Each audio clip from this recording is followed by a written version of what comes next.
Chapter 3999. Seeing his serious look, the crowd could not help but take it seriously. One of them asked, "Is she really that strong? Do we have to be afraid of her?" The old man held his walking stick with both hands and said in a deep voice, "I don't know if she is strong or not, but since she can kill Lord Azura and other divine kings, do you think she is easy to deal with? We are not weak. How do you know that we can't deal with her? She is just a woman. We haven't even fought with her yet. It's not appropriate for us to boost the morale of others and diminish our own," a middle-aged man said. Obviously, he did not think that he was inferior to a woman, even though they had not really fought. One of them listened to their conversation and kept his eyes closed. No one knew what he was thinking. After a long while, he looked at the old man in the main seat and asked, "Sect Master, where is the Saraira now? Is it safe?" Hearing this, the people who were originally talking stopped. Their gazes moved slightly. They also looked at the old man in the main seat, waiting for his answer. They only knew that their sect had obtained the Saraira and had only seen it on the day they got it. Until now, no one had seen it again. No one knew where the Saraira and the Heart Sutra were hidden. The old man squinted his eyes and stroked his beard. He said, "It is in a safe place. You don't have to worry about it." Seeing that he was unwilling to say more, the man who spoke again. "Sect Master, we are relieved that the relics are in our hands. However, as for the Heart Sutra, when does Sect Master plan to take it out for us to cultivate? It is said that the Heart Sutra of the myriad Buddhist sect can improve one's strength. After practicing it, one can learn anything quickly. Sect Master should let us practice such a treasure. After all, the stronger we are, the stronger the sect will be. There is no hurry. Let's talk about it after we get rid of Fengjiu and the others. Now is not the best time to practice the Heart Sutra," the old man said slowly. He glanced at them and said, "Dear Partwell, as long as you contribute to the sect, I will not mistreat you." Since he had said so, the crowd did not say anything. They could only do as he ordered. Fengjiu, who was lying on the roof, heard everyone's words. She was a little surprised. She didn't expect that these people didn't know where the Saraira and the Heart Sutra were. It seemed that only the old man knew where these two things were. She did not think that he would keep such important things with him. If others knew it, there might be a breakthrough. However, it was the old man. It was a little troublesome. She gathered her thoughts and planned to go back and think of a way. However, as she moved, a tile under her feet and it made a slight sound. However, it was this slight sound that attracted the attention of the people in the hall. It was the old man with the walking stick who reacted after hearing the slight movement. His half-squinted eyes instantly became as sharp as a sword, and the walking stick in his hand swung towards the direction where the sound came from. The others also reacted at that moment and shouted sternly, "Who's there?" Chapter 4000. The crutch was like a sharp sword as it shot up from below. With a whoosh, it broke through the roof of the great hall and headed straight for Fengjiu. Fengjiu had already dodged the attack while spinning. In addition, she had leaped into the air and put some distance between them. She had no intention of fighting them head-on. Hence, the moment the crutch flew towards her, she had already leaped into the air and dashed into the distance. When the people in the great hall rushed out and leaped onto the roof, they only saw a black figure disappear into the night. The speed was so fast that they were stunned. "Chase, we must catch this person." The old man had already arrived on the roof at some point in time. When he saw the black figure dashing away, he ordered the people around him to quickly give chase. Those people reacted and immediately chased in that direction. At the same time, they ordered people to guard the sect tightly so that there was no possibility of that person leaving. However, after a while, the people who had chased after the black figure returned with furrowed brows. When they arrived in front of the old man, they said, "That person ran away. We chased after him, but when we turned a corner, he was already gone." Hearing this, the old man's face darkened. A sinister look flashed across his eyes. He immediately shouted in an old but vigorous voice, "Guard that area tightly. Have people search immediately. He can't escape. He must still be in the sect." But looking at that figure, it should be a woman. A beautiful woman said. She frowned and pondered, Her body is light and her movements are nimble. It doesn't seem to be a man, but a woman. Hearing this, the people next to her were stunned. A woman? That can't be right. How could a woman be able to escape without a trace under our noses? You must be mistaken, right? It can't be wrong. That is indeed a woman. The woman said with certainty. Even if a man's movements are nimble, he definitely can't be that light. It's definitely a woman. Hearing her say that it was a woman with such certainty, for a moment, everyone's faces froze. They all thought of one person at the same time. Fengjiu. That Fengjiu seemed to have disappeared. Could it be that he had already snuck into their sect? No, no, no. That shouldn't be possible. Their sect was very well hidden, and they had set up many formations and boundaries. Outsiders couldn't possibly enter. Search, the old man said in a low voice. This person is still in the sect. He can't escape. Take some men and search that area immediately. Yes, everyone responded and immediately scattered, quickly gathering the disciples to search. Right now, they were in a tense period. They didn't know where this person had come from, and from the looks of it, this person wasn't weak. After a while, he jumped down and returned. After a while, on the other side, after Fengjiu had shaken off the person who had been following her, she wanted to go to her courtyard. However, she didn't expect that the sect was already on high alert. The disciples had already been summoned and were searching. She avoided those people and quickly returned to her room in the courtyard. She took off her night clothes and boots and kept them in her space. Then, she lay on the bed to rest. Chapter 4001. What's wrong?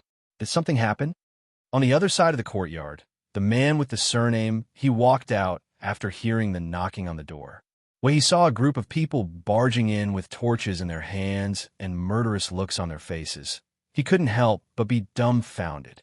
A spy has infiltrated the sect and is currently searching everywhere. Where are the people in your courtyard? A middle-aged man in the lead asked in a deep voice. His gaze turned and fell on Fengjiu's room. Just as he was about to walk over, the closed door opened and a man with a slightly disheveled face, who was sleeping soundly, walked out with a coat draped over his shoulders. Senior Marshal Brother He, what happened? Fengjiu had a sleepy look on his face, as if he had buried his head in his sleep, causing his hair to be a little messy. They say a spy has infiltrated the sect. Marshal Uncle Wang is currently leading people to search. The man with the surname, he was originally sleeping soundly and was holding back his anger when he was woken up. However, the person leading the group was a marshal uncle, so he didn't dare to be impudent or dissatisfied. When Fengjiu heard that a spy had infiltrated, he couldn't help but be shocked. He looked at them and exclaimed in a low voice, "What? A spy has infiltrated? How could a spy have infiltrated the sect? Have they caught him? Should we go and help?" The middle-aged man in the lead stared at Fengjiu and sized him up before asking, "There are only two of you in this courtyard?" "Yes, Marshal Uncle Wang. It's just the two of us." The man with the surname, he replied, "Put on your clothes properly and follow us to search." He instructed the two of them and turned to walk out at the same time. "Yes, yes." The two of them hurriedly replied and returned to their rooms to quickly put on their clothes. They took out their swords and followed behind the middle-aged man to other places. Once they were outside, the man with the surname, he saw that almost the entire sect was searching. Because it was dark at night, everyone had a torch in their hands, illuminating the entire sect as bright as day. "Marshal Uncle Wang, what kind of spy has infiltrated? Why is there such a large formation?" The man with the surname, he asked curiously. "It's a woman." The middle-aged man walking in front said. "A woman?" The man with the surname, he was even more surprised. "What kind of woman is so powerful? How dare you sneak into our sect?" The middle-aged man in front didn't answer him. He just said in a deep voice, "Pay more attention to the female disciples. See if there are any suspicious ones. The higher-ups have already issued orders. We must find this person." Hearing this, everyone immediately replied, "Yes." Fengjiu followed behind, secretly rejoicing that she was currently disguised as a man, thus successfully changing the target. In addition, when she escaped, she deliberately went in another direction to mislead them, but she did not expect that under the cover of black clothes, there were still people who could see that she was a woman. That night, she followed them and searched everywhere, but she didn't find anything until dawn. This was natural. After all, the person they were looking for was among them. Other than herself, who else would be able to discover her? However, this night allowed her to know the strength and foundation of this hidden sect. This caused her to be even more vigilant in the future. However, that relic and heart sutra were with that old man. This point made it really difficult for her to make a move. Chapter 4002. The team that they had been following had searched for an entire night, but had not found anything. Just then, they met another team in front of them. The two leaders met and spoke for a while. Not long after, the leader said to them, "All right, go back and rest." Someone could not help but ask, "Uncle Master, have we caught the spy?" "Not yet. I think this spy has hidden herself very well. It won't be easy to find her. You can go back first. I'll instruct you about the next arrangements." The middle-aged man said and gestured for them to go back first. Seeing this, the crowd looked at each other before dispersing one after another. In the great hall, the old man sat on the main seat. The people on his left and right sat quietly. Compared to last night, they did not look too good today. While the spy had escaped right under their noses, they would not look good. Furthermore, there were not just one or two of them. There were so many of them here, but they still could not catch her. "So you're saying that you haven't found her?" The old man asked and raised his eyelids to look at them. "Yes, we've searched everywhere, but we couldn't find her. That person seemed to have disappeared into thin air. We don't know where she went," one of them said, not daring to look directly into the old man's eyes. "Useless." The old man's suppressed anger suddenly exploded. He slammed the walking stick in his hand heavily on the ground. A wave of pressure accompanied by an air current rushed out, instantly causing the faces of the people sitting in the hall to turn pale. "Sect leader, please calm down. That person must still be here. We'll definitely find her." A middle-aged man hurriedly stepped forward and said, "We couldn't find her last night. Do you think that we'll be able to find her today?" The old man's voice was gloomy as he shouted. His sharp gaze swept across them. Finally, he said angrily, "If we don't find this person, it'll be like a thorn in our flesh. She'll cause no peace in our sect. What's her motive for hiding in our sect? Does she have any accomplices? Will she spread the news about our sect out? These are all hidden dangers. Just because you promise to find her doesn't mean that we'll definitely find her. What I want is to destroy this hidden danger." Yes, everyone could only agree. Seeing the old man leave with a flick of his sleeve, the pressure in the air dissipated with his departure. Only then did they let out a sigh of relief. They looked at each other and were silent for a while. Then one of them asked, "How can we find this person?" "Sectmaster is right. If we don't find them, we really don't know when this hidden danger will happen. I wonder how much of our conversation she overheard last night." A beautiful woman said thoughtfully, "Maybe he heard all of it, or maybe he only heard half of it." A middle-aged man said. He was also thinking in his heart, what method could he use to find that person? The other beautiful woman paused, looked at them, and asked, "Who do you think she is?" Hearing her question, one of them said, "Could it be that you think this person is that ghost Dr. Fingio?" Chapter 4003. Hearing her words, everyone fell silent. They had their suspicions, but they felt that it was impossible for someone to sneak into their sect so quickly. However, they still hadn't been able to find this person, so they couldn't help but suspect that this person might really be Fungio. If it really is her, then we'll lure her out. A middle-aged man said, his eyes shining. "You mean to use the Saraira or the Heart Sutra to lure her out?" A person next to him asked. Before the other person could speak, he continued, "However, those two items are in the sect master's hands. We don't have them. If we use a fake, forget about Fungio, even we won't take the bait." The person who spoke said, "We definitely can't fool her with a fake. Since we want to lure her out, we naturally have to have the sect master take out the real thing. Even if we don't take out the Saraira, we have to take out the Heart Sutra. Otherwise, we can't keep dragging this out, right?" Everyone looked at each other. After a final discussion, they decided to talk to the sect master. On the other side, after Fungio returned to the side room in the courtyard, he took out a talisman from the space and transformed it into a puppet with this appearance. Then, he put on a black robe and covered his face. Only then did he jump out of the back window and head towards the main peak where the sect master resided. Unlike the others, the sect master lived in an immortal's cave. There was a formation set up around it, as well as a barrier. It could be said that without his permission, no one would be able to get close. Although it was broad daylight, she was proficient in concealing her aura, coupled with her strange and exquisite movement techniques. Unless she encountered the pillars of the sect, no one would be able to find her. Now that she was familiar with the path within the sect, she easily arrived at the main peak, where the sect master's cave was located. She looked at the two cultivators guarding outside, then picked up 2 stones and threw them in the other direction. "Who's there?" The 2 of them shouted and looked in that direction, but they found nothing. The 2 of them looked at each other, then walked back and returned to their original place to guard. What they didn't know was that in just a short while, Fengjiu had already flashed behind them and headed towards the array in front of the cave residence. When the 2 of them came back and saw that there was no movement in the surroundings, they didn't have much suspicion. After all, this was the sect leader's cave residence. Who would dare to casually come here? At this time, the old man in the cave residence was sitting cross-legged and practicing.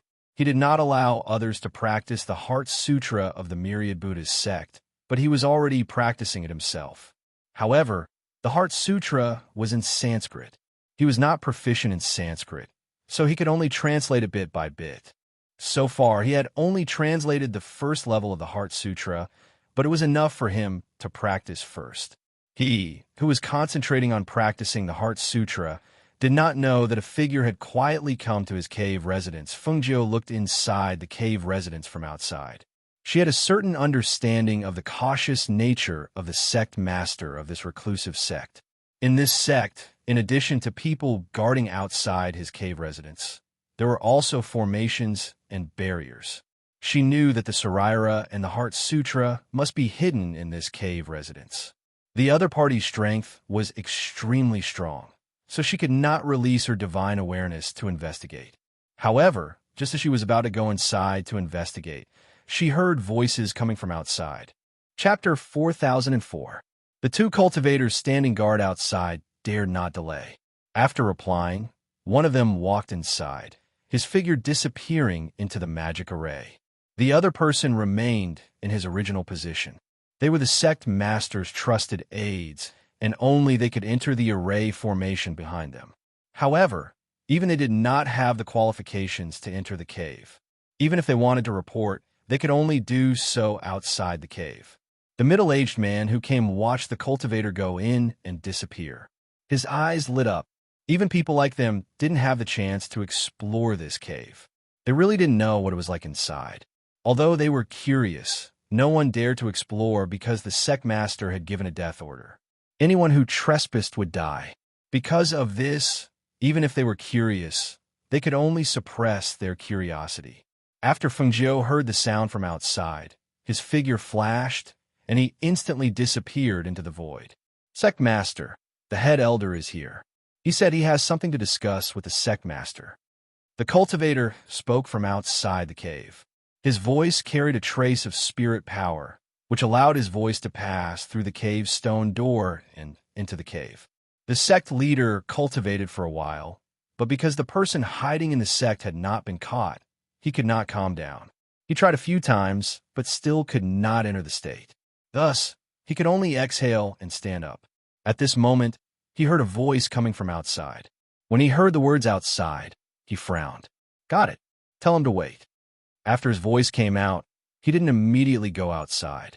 Instead, he waited for the cultivator outside to respond before going outside. With a flick of his hand, the walking stick that was placed at the side fell into his hand. Using the walking stick, he walked outside step by step. When he arrived outside, he pressed the mechanism inside the stone door. The stone door slowly opened, and he walked out from inside.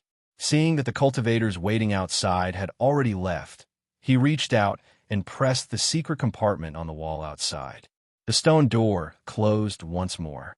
Only then did he walk out of the barrier with one hand behind his back and the other holding his walking stick. He stepped into the array formation and arrived outside. What is it now? Didn't we just finish our discussion? The old man looked at the person in front of him impatiently. Why did he come to find him again when he hadn't caught the person? Sect leader. The middle-aged man bowed and said, "Everyone would like to invite the sect master over again.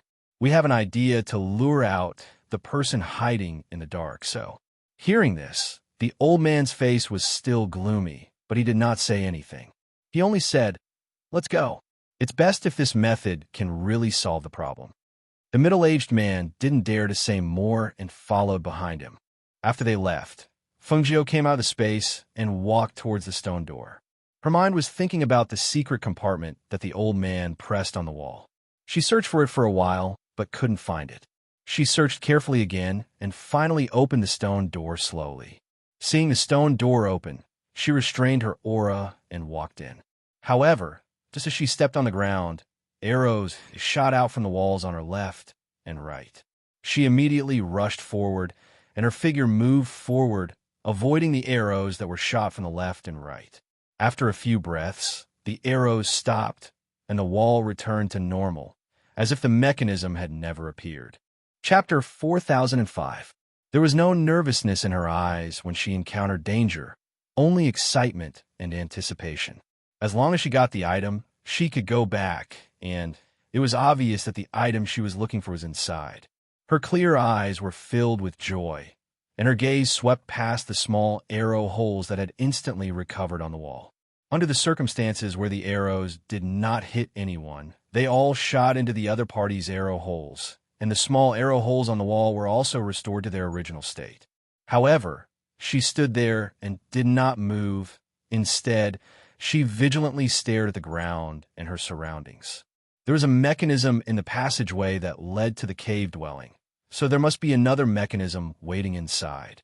She had to take a look first, in case she left any traces that would alert the old man. After all, she did not know if she could find what she was looking for today. She looked around carefully and couldn't help pursing her lips into a smile. She turned around and walked forward. Some took big steps, some took small steps, some slightly to the left, and some lightly brushed past. After walking around and familiarizing herself with the surroundings, she went from the outer room to the inner room.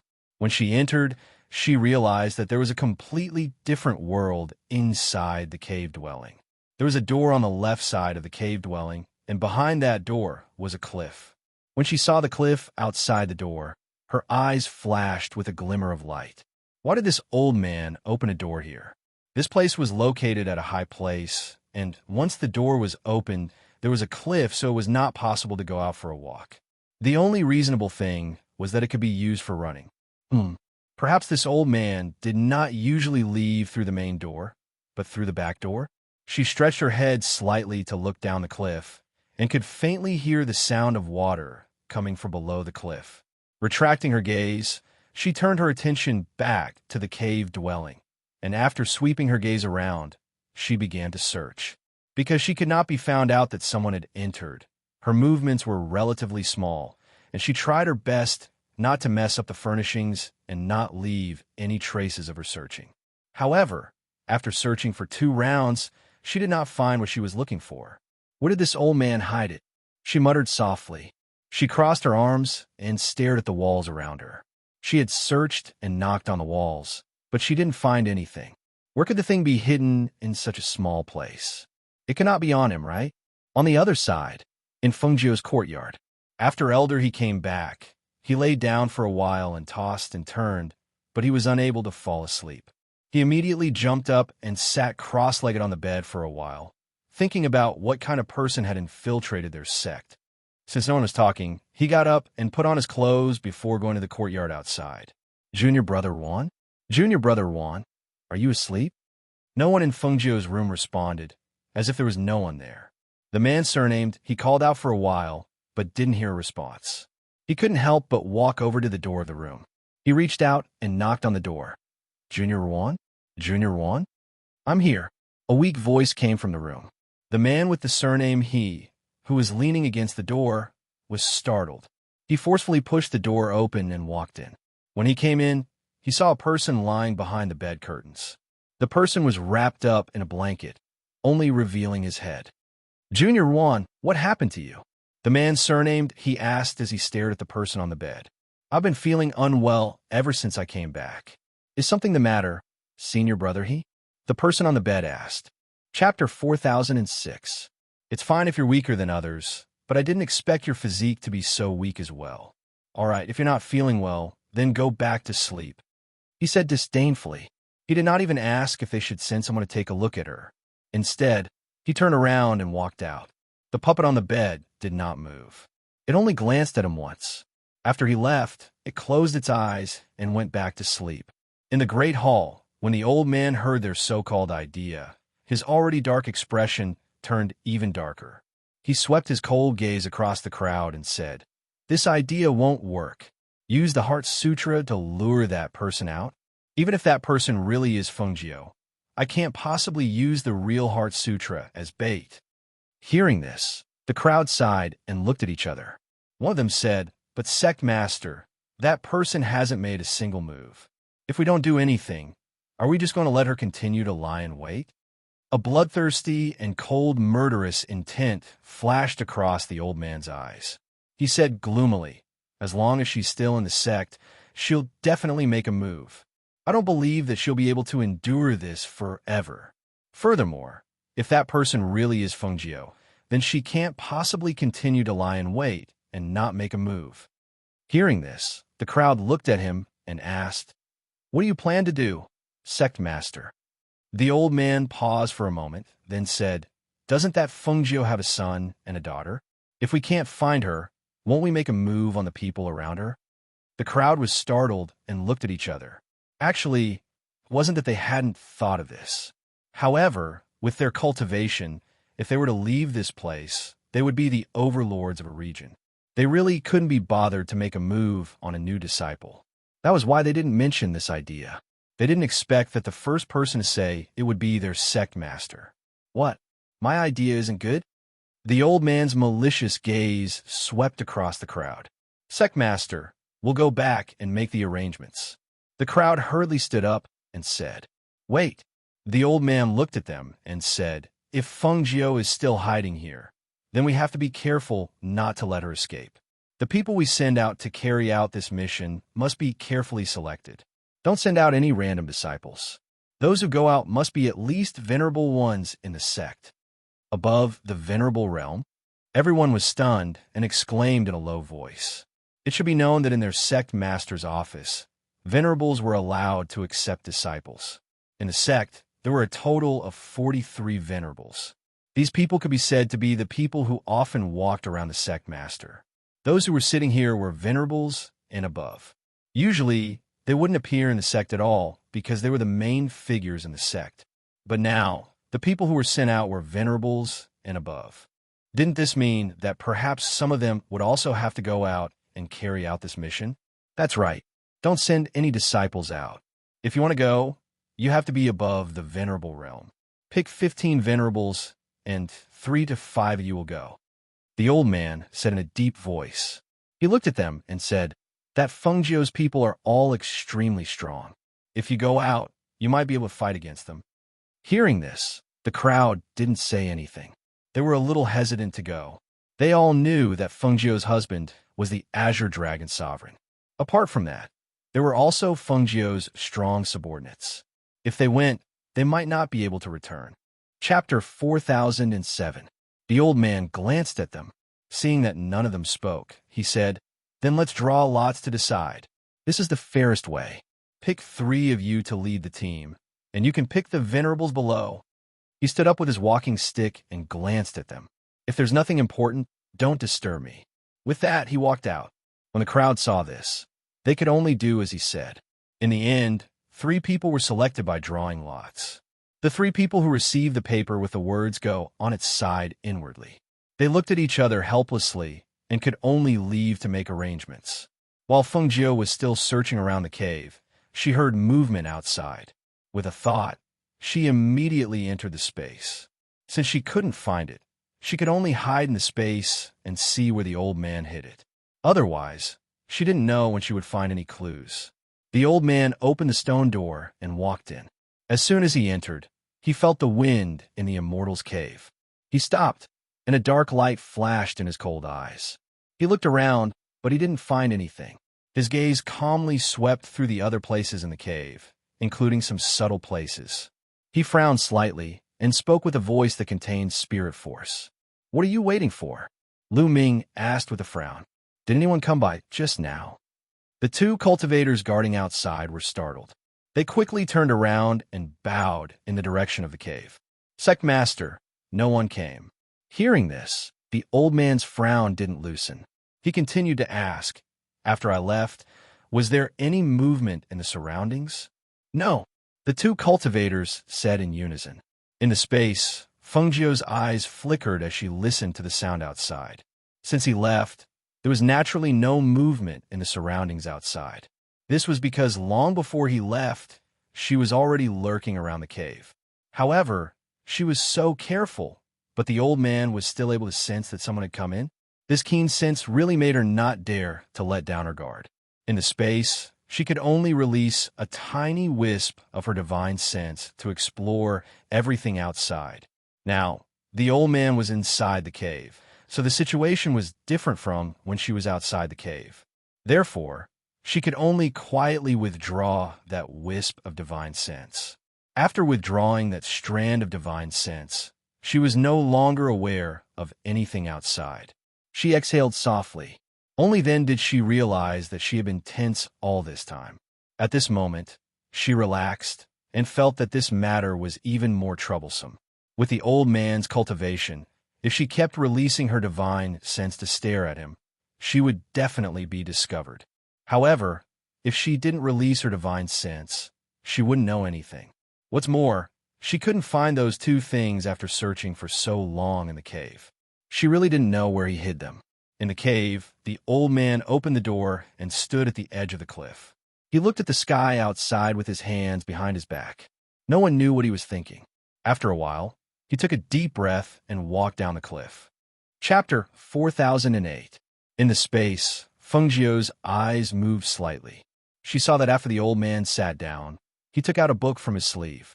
Then he took out another thick book and a piece of paper. He flipped through the book and translated the scriptures.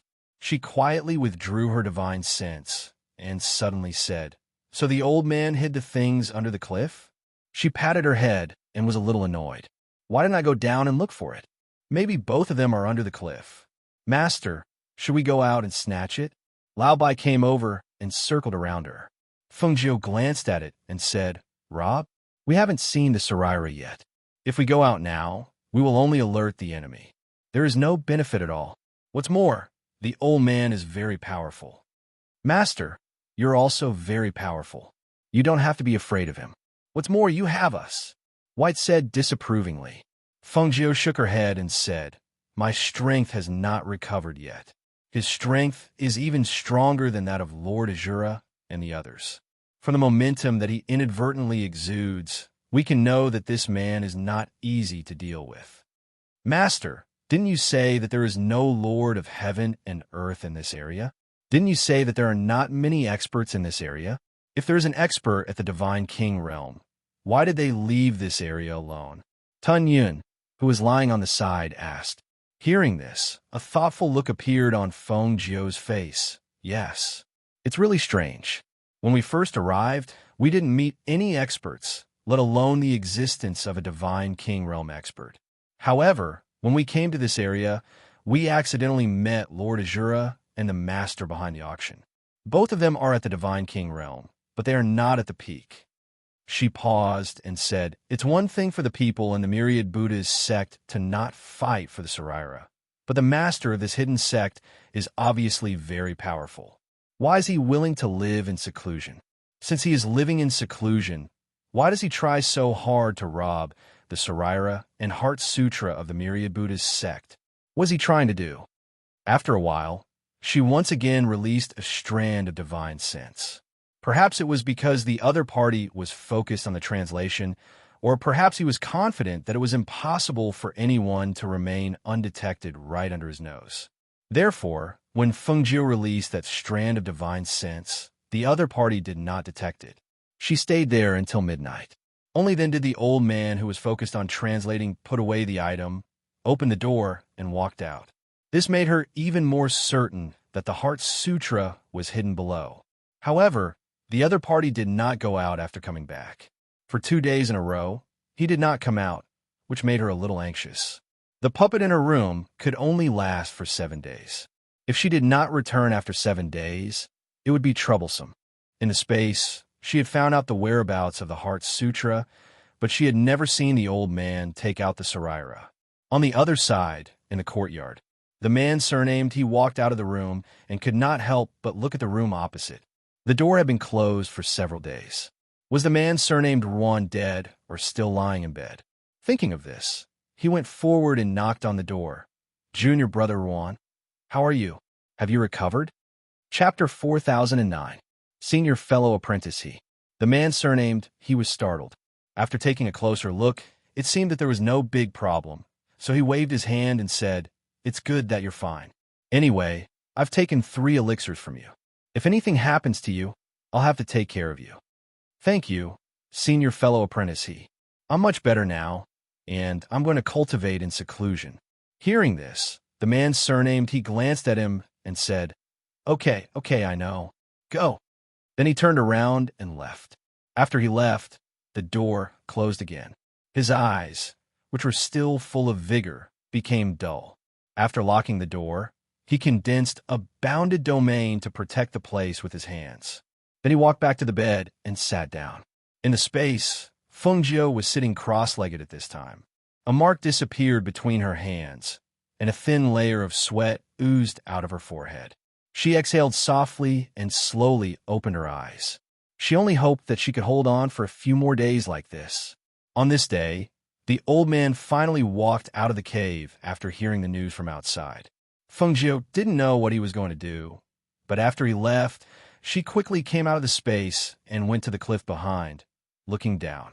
She didn't go down directly to the bottom of the cliff, but searched on the cliff wall. Finally, she found a small cave when she was 1/3 of the way down the cliff. The cave was not big. It was so small that even a child couldn't get in. It was only about the length of an arm. There were some weeds outside the cave, so it was difficult to find it if one didn't look carefully. To her surprise, there was only a wooden box in the small cave. When she opened it, there was only a yellowed book in it. This book was the Heart Sutra of the Myriad Buddhist sect. "It's really here." She couldn't help but smile. She intended to take it and put it into the space.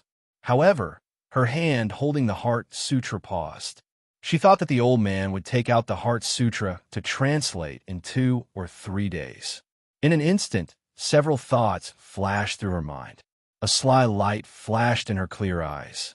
The next moment, she put the book into the space and then blocked the entrance of the cave. On the other side, the old man arrived at the main hall, and when he saw the solemn expressions on everyone's faces, he asked, "What happened now?" Everyone looked at him, paused for a moment, then said, "Sect Master, the people we sent out yesterday found the whereabouts of Fengjiu's sons. They sent back a message, but until today, there has been no news." Hearing this, the sect master's face instantly turned cold. As soon as he released his sinister aura, the atmosphere in the hall turned cold. No one dared to say a word. They just frowned and held their breaths. "Are you saying that they're all dead?" The old man's cold voice was bloodthirsty and ruthless. His sharp and cold eyes stared at them as he shouted in a deep voice, "Speak." As soon as the voice came out, the powerful pressure it contained also spread out. The stern shout shook their hearts, and cold sweat seeped out of their foreheads. They should all be dead. I received a jade message from one of them. At that time, he wanted to ask us for help, but before he could finish his sentence, a middle-aged man said, not daring to look at the sect master. Chapter 4010. Not to mention the strength of the Venerable Ones, even the strength of the 3 Venerable Ones who led the group was extremely strong amongst them. Yet they had suddenly vanished just like that. How could they not be shocked and uneasy? It was said that the ghost Dr. Fengjiu was extremely powerful, and there were no weak soldiers under her command. Every one of her subordinates was a powerful cultivator who could stand on their own. A few days ago, they had even sneered at her, thinking that she was just a woman. However, when it happened, their first reaction was shock and unease. The old man was silent. He held his walking stick with both hands and asked, "Has there been any movement in the sect these few days?" "No." One of them shook his head and said in confusion, "This is what we find strange. Logically speaking, that person shouldn't have left yet. However, there's been no movement at all recently. It's as if she's never appeared." Another person hesitated and said, "Could it be that this person isn't Fungio and has already left after we discovered her?" "Impossible. She must still be in there. We just don't know where she's hiding," the old man said with certainty, then said to them, "Don't let down the sex guard. Search carefully. We must find her." He paused, and a sinister and calculating look flashed across his sharp eyes. He said, "As for how to lure her out, I already have an idea." Hearing this, the people in the hall looked at each other. Then, their gazes fell on the old man. They asked in confusion, "What idea?" "You just need to spread the news that we've caught Fungio's son and daughter. When that time comes, do you think she won't appear?" The old man said sinisterly, his eyes filled with calculation. "But we haven't caught her children. In the sect, even children are hard to find." Another person said, feeling that this idea was not very good, "If you don't have children, go out and find them. Bring 2 children back. Who knows, maybe it'll work." The old man stood up and walked forward with his walking stick. He instructed, "Do it as soon as possible." The people in the hall watched him leave and could not help but sigh softly. This isn't an easy job. If we don't do it well, we'll lose our lives. They're all dead. If we don't stay alert, something bad will definitely happen. One of them said as he looked in the direction the sect leader had left, "I only hope that this matter will be over soon. Then, the sect leader will take out the Heart Sutra for us to cultivate. We'll have our share of life-risking matters. Things like cultivating the Heart Sutra. I think it'll be very difficult for us to have a chance." Another man sneered and walked out with his hands clasped behind his back. After the old man returned to his cave abode, he walked around the cave abode for a while before sitting down to cultivate. He spent 2 days cultivating. After 2 days, he opened the door and looked down the cliff. In the next moment, he leaped down. When he arrived in front of the small hole, he opened the box. When he saw that the Heart Sutra was still there, a rare smile appeared on his face. He picked up the Heart Sutra and went up. After sitting down at the table, he took out something and began to translate and write. When Feng Jiu saw this scene in the space, she couldn't help but reveal a smile. Right now, she only needed to wait. She believed that she would see the results very soon. She only hoped that the results would not disappoint her. Chapter 40:11. "Is it like this here?" the old man murmured.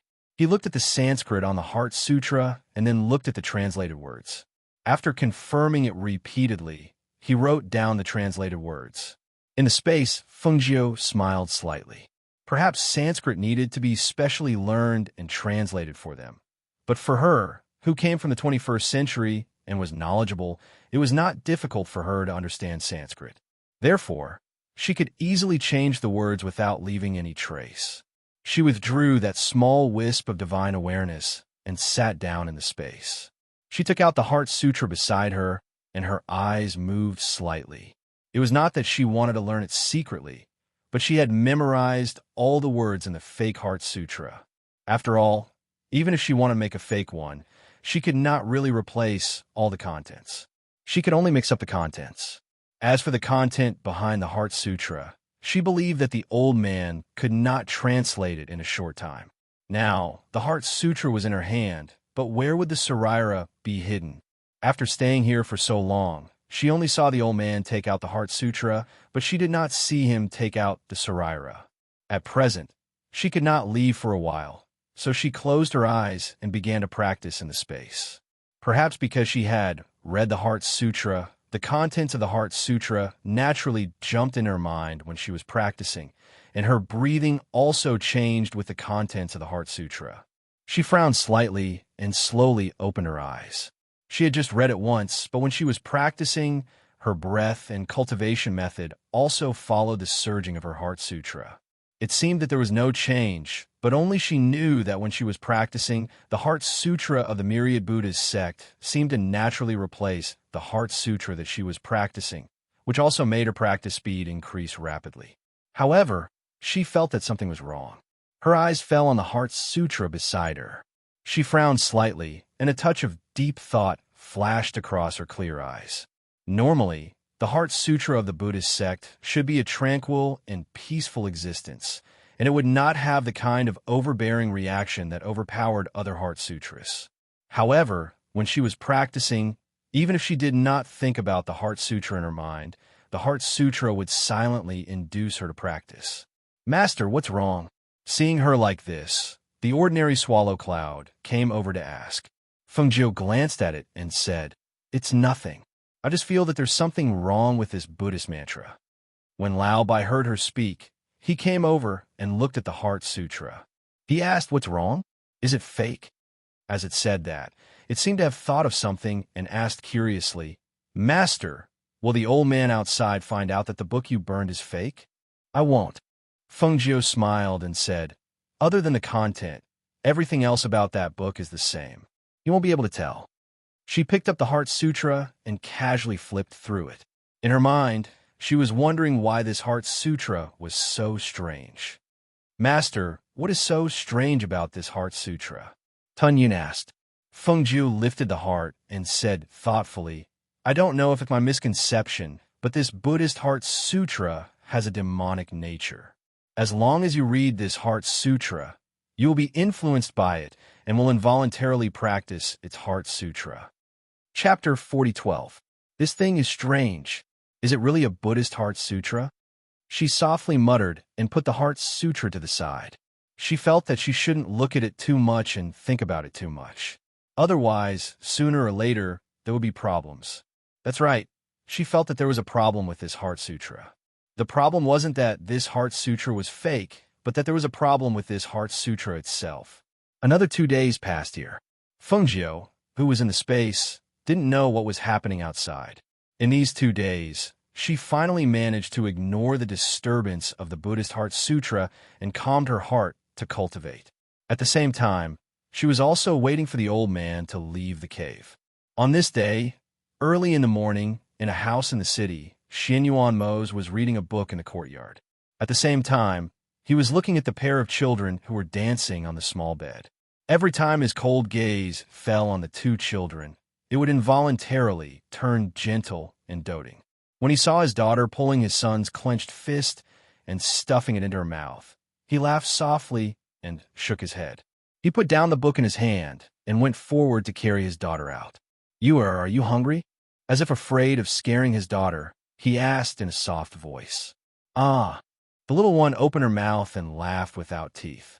She went forward and leaned on Xianyuan Mose's chest, wanting to find something to eat. The corner of Xianyuan Mose's mouth slightly hooked up. Looking at his daughter, his eyes were full of ridicule. Look carefully.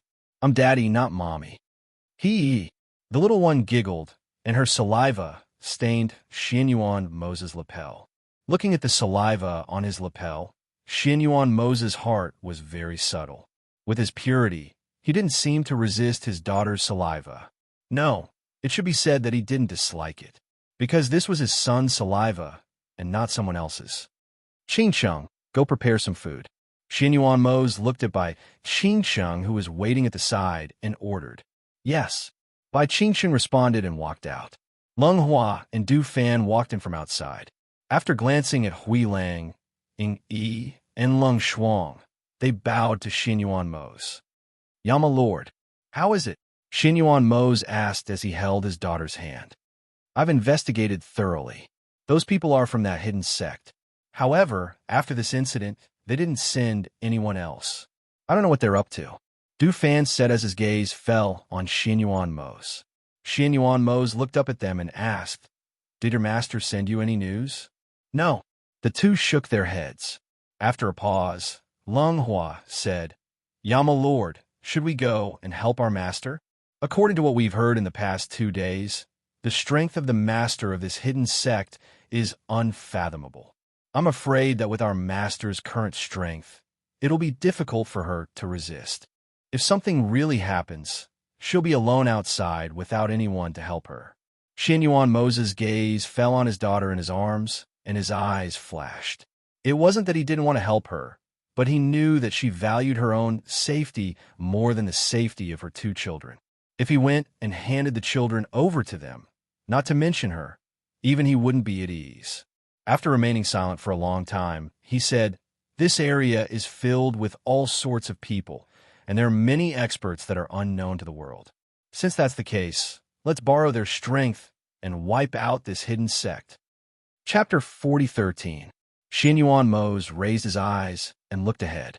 His deep voice was filled with pressure as he slowly said, "In the name of the ghost Dr. Fengjiu, I send out a hero's invitation and invite the experts of this region to come forward and help."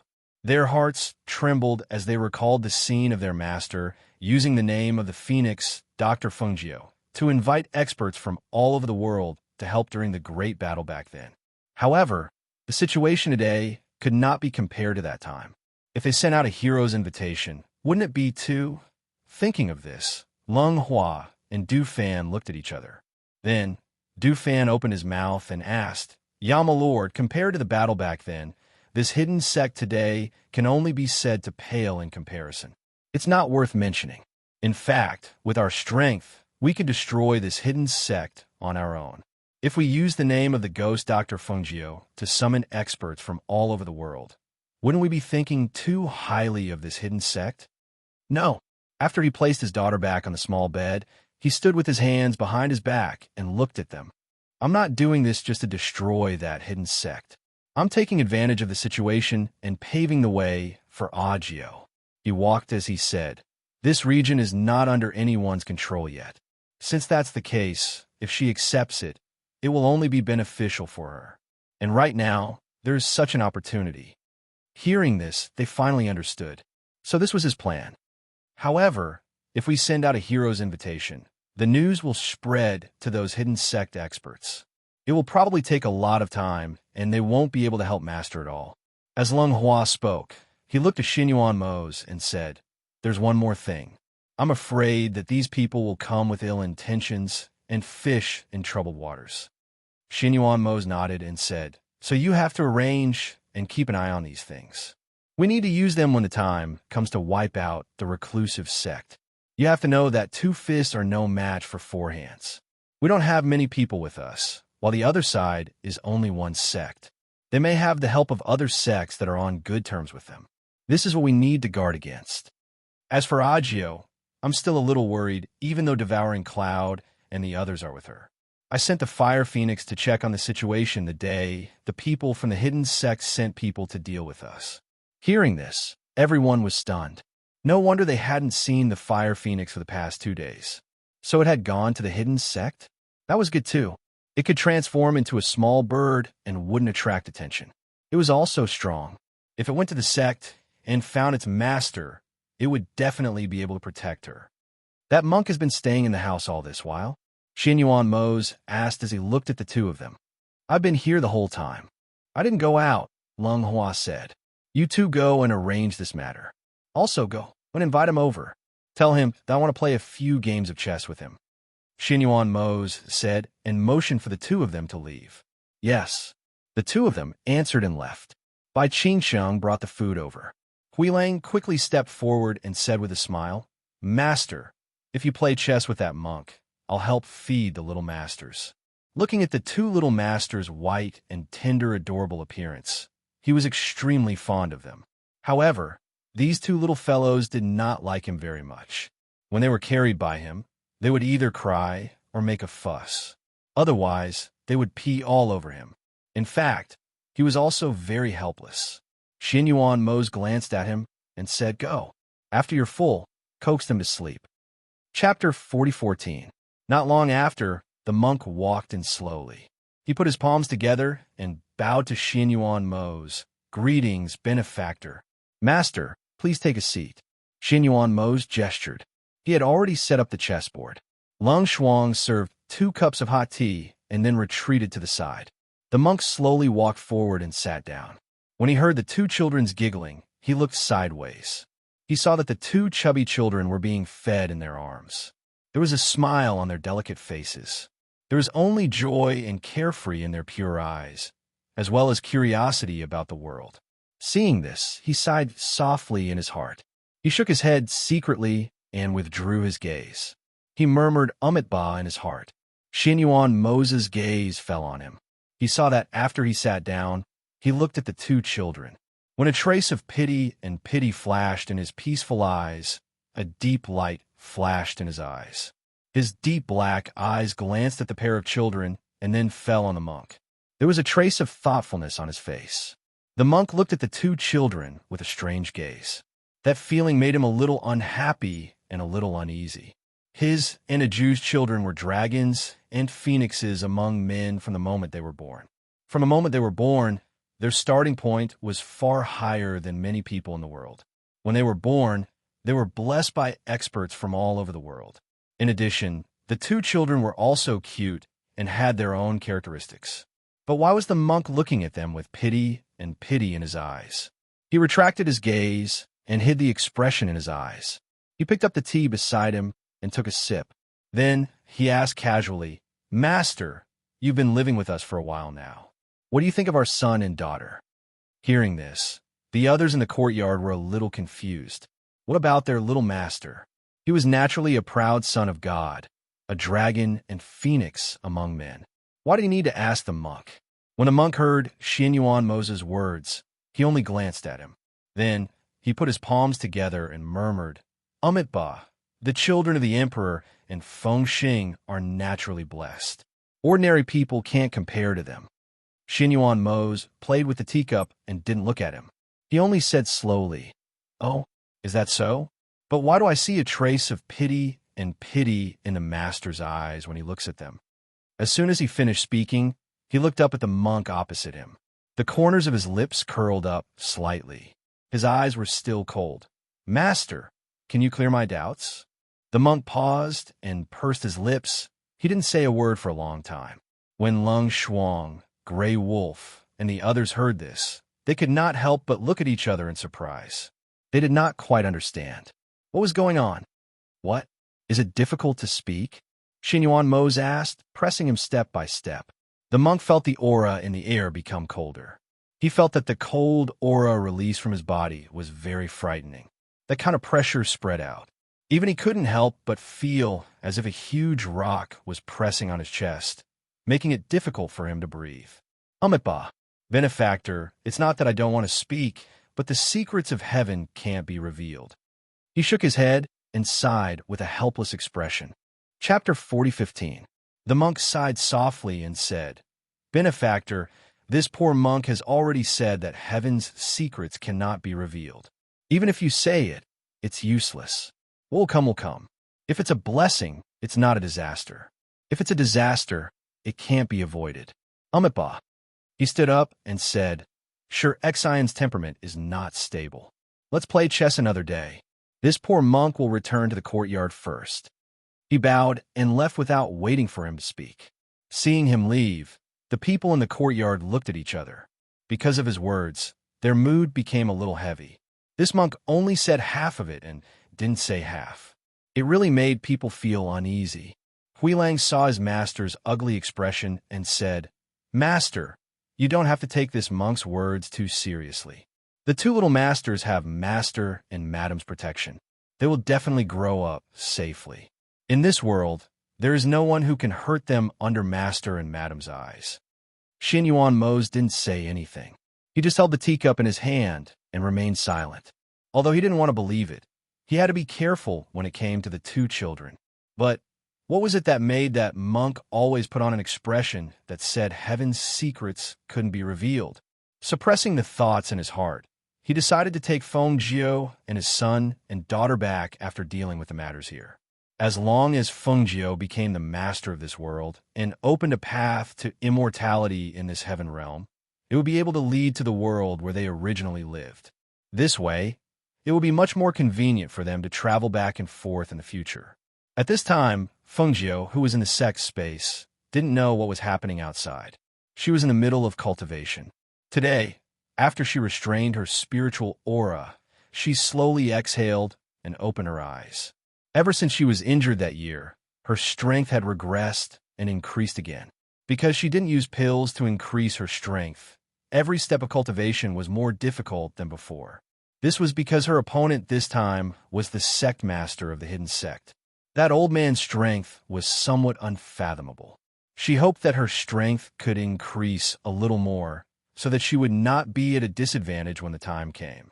However, her recent cultivation had only allowed her strength to reach the peak of the immortal Emperor realm.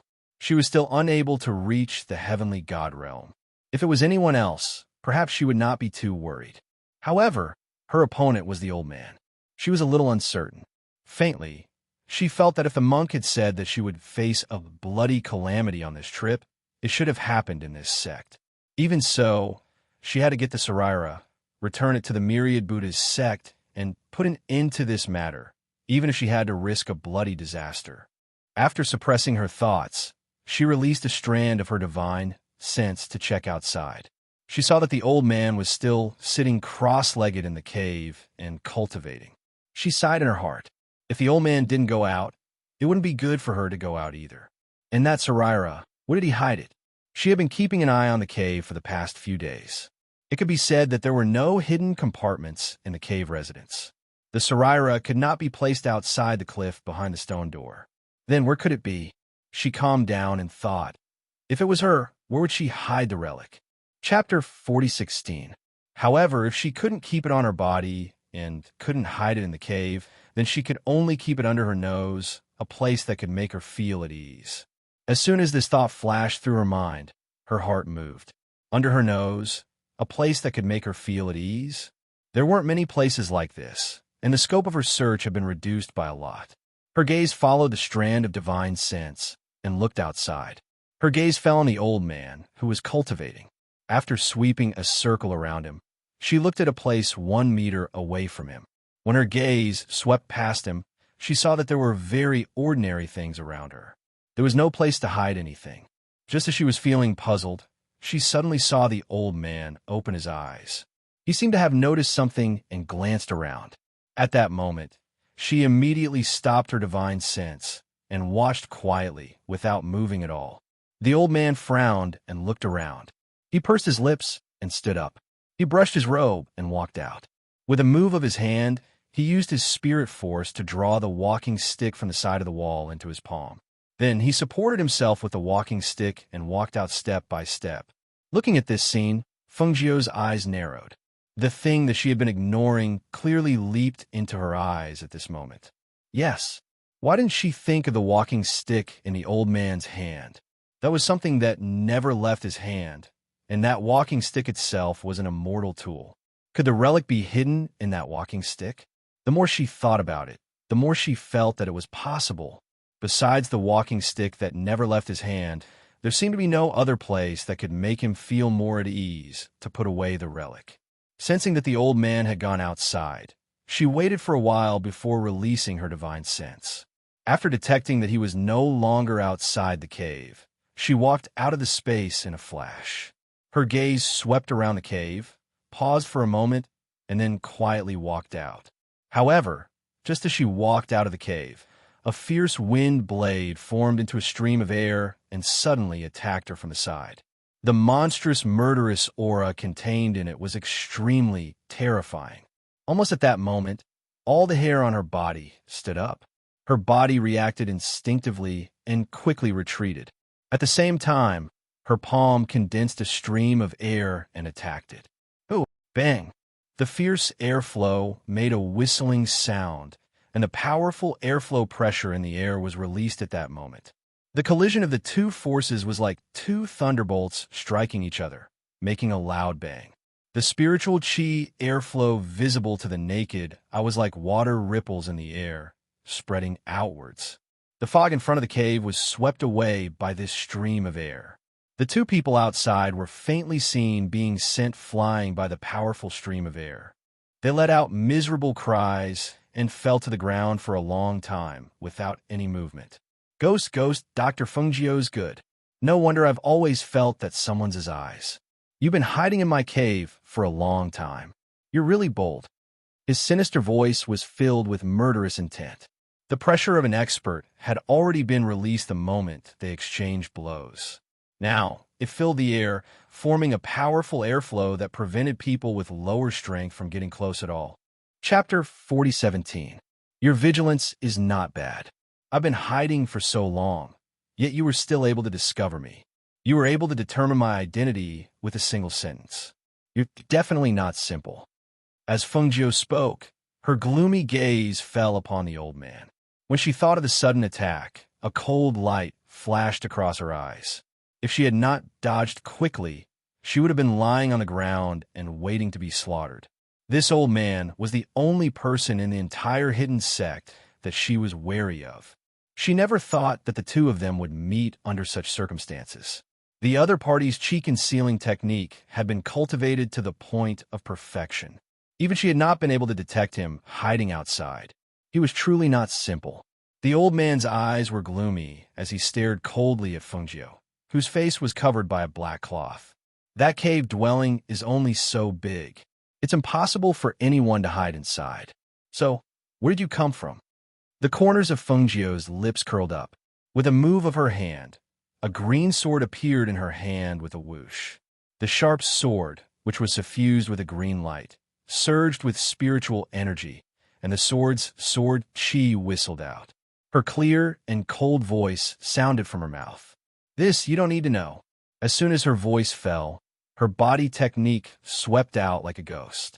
Her extremely fast body technique made it impossible for anyone to see her moves clearly. All they could see was a green light sweeping out. In the blink of an eye, it transformed into several green lights that attacked the old man. Her aura was fierce and unstoppable. Whoosh, whoosh, whoosh. The old man immediately used the walking stick in his hand to block the attacks. The spiritual energy in his palm surged, and several air blades shot towards Fengjiu like sharp swords. Every attack of his contained the might of a godly king. It could be said that once his powerful aura surged, it enveloped the entire mountain. As the two of them exchanged blows, the other people in the hidden sect noticed the commotion and rushed over almost immediately. However, before they could get close, they were stunned by the powerful aura that enveloped the main peak. This aura, we can't get close at all, a middle-aged man exclaimed.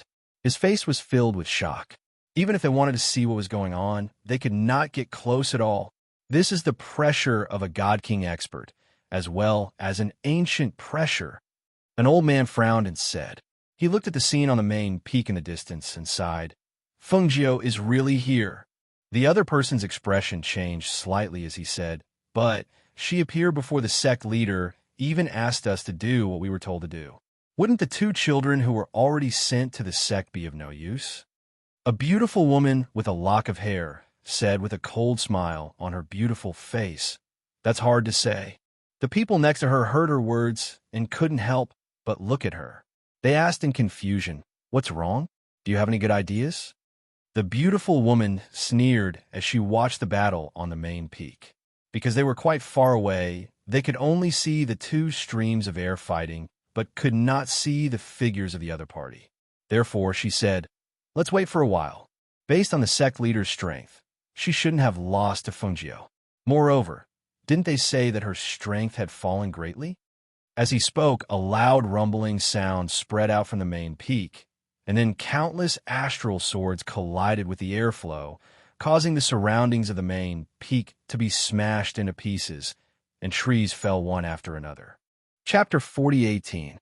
Two figures, one gray and one black, rose into the air from the airflow. Their attacks were so fast that even the disciples could not see their moves clearly. After the two exchanged more than a dozen moves, they were both knocked back by a heavy blow. The pressure and spirit force below also slowly dissipated. At this moment, the eyes of the entire sect fell on the black figure. There was curiosity and shock in their eyes. They did not expect that the one lurking in their sect was Ghost Dr. Fengjiu. They also did not expect that a woman could have the strength to fight with their sect master. However, her face was still covered with a black veil. No one could see her face, but the aura and pressure released from her body were extremely frightening. So, she is Ghost Dr. Fengjiu. It is said that she is the Lord of heaven and earth in other heaven realms. Her strength has already reached the divine king realm. But because she was injured after the battle, her strength plummeted. However, seeing that she can fight with our sect master, maybe her strength has already recovered? Our sect is a hidden sect. Why would she lurk in our sect? A disciple asked the person beside him in confusion. An older practitioner lowered his voice and said, "Don't you know? There's a private rumor in the sect that our sect master has a sacrificial seed and a heart sutra. These two things were obtained from the myriad Buddhist sect. It is said that the strength of those who cultivate the heart sutra of the Buddhist sect will improve very quickly. And no matter what kind of cultivation, the speed of improvement will be several times faster than usual." But what does this have to do with Fengjiu? Another person asked in confusion. That's why you are not well informed. The speaker glanced at the person beside him and said, "I heard that ghost Dr. Fengjiu has been to the myriad Buddhist sect and obtained the ancient golden lotus there. Because of this, the people of the myriad Buddhist sect asked Fengjiu to help them find the Saraira and the Heart Sutra. That's why she came here." At this point, the person who spoke lowered his voice and said, "This is the news that my superiors heard. The disciples of the sect only know that someone snuck into the sect a few days ago, but they don't know who it is. Only the superiors know that the person who snuck in is probably the ghost Dr. Fengjiu. Fengjiu, give me back my crutch." Suddenly, a ruthless and angry roar came from the sky. Hearing the furious roar, everyone's heart trembled. They immediately raised their heads to look, only to discover that the dragon-head walking stick in their sect leader's hand was actually in the hands of a black-clothed person. Their sect leader's expression changed drastically, and he fiercely pounced forward in an attempt to snatch the walking stick back. "Why did Fengjiu take our sect master's crutch?" A disciple asked in confusion. A disciple who had been watching the fight said, "I don't know, but it seems to be intentional. Just now I saw that Fengjiu used his fatal killing move to force our sect master to use the crutch as a weapon. But who knew that Fengjiu did not avoid it? After taking the blow, he forcibly held our sect master's crutch in his hand. I don't know what he wants to do." Chapter 40:19. At this time, a young disciple at the side listened to their conversation for a while, but didn't understand. Thus, he asked, "Senior brother, who is this ghost Dr. Fengjiu? Where did she come from? How come I've never heard of her before?" When a man at the side heard this, he glanced at him and said, "I've never heard of this ghost Dr. Fengjiu before, but recently there have been rumors about her outside. Moreover, the upper echelons of the sect all know about her origins. It's said that she's the Lord of heaven and earth from another heaven realm and is very powerful." He paused, then continued, "Do you still remember the strange phenomenon that appeared in the sky? It's said that Fengjiu's child was born, and the sovereigns of various realms congratulated her across the sky. It was also from then on that some experts knew that ghost Dr. Fengjiu came to our side, and news about her quietly spread. Why are you still talking about this? Look, there's another fight over there." When a disciple at the side heard the two's words, he used his elbow to nudge the person beside him, indicating for them to look at the battle in the sky above the main peak. The two looked over and saw two figures fiercely fighting in the sky. Fengjiu took their sect master's dragon head walking stick and put it into her space. Their sect master was so anxious that his expression changed, and his attacks became somewhat crazy and irritable. Because of the change in his attacks, he almost used all of his strength to try and kill the other party. The black-clothed Fengjiu was quickly dodging, but because of the difference in strength, she couldn't block his crazy attacks. Pooh! A heavy blow, a fist landed heavily on Fengjiu's body, causing her to spit out a mouthful of blood and her body to retreat a few meters. "Hand over the walking stick," the old man said in a gloomy voice. His voice was filled with hostility and bloodthirsty killing intent, and his powerful pressure and spiritual aura gradually darkened, becoming somewhat uncontrollable. Seeing the change in the other party's aura, Fengjiu raised her hand to wipe the blood from the corner of her mouth and couldn't hide her shock. If she hadn't been fighting with this old man all this while, she wouldn't have dared to believe that the difference between a person before and after could be so great. Although the other party's previous attacks were fierce and ferocious, they were not crazy or desperate. But now, This old man was going all out to kill her. This kind of reckless fighting style made her a little overwhelmed.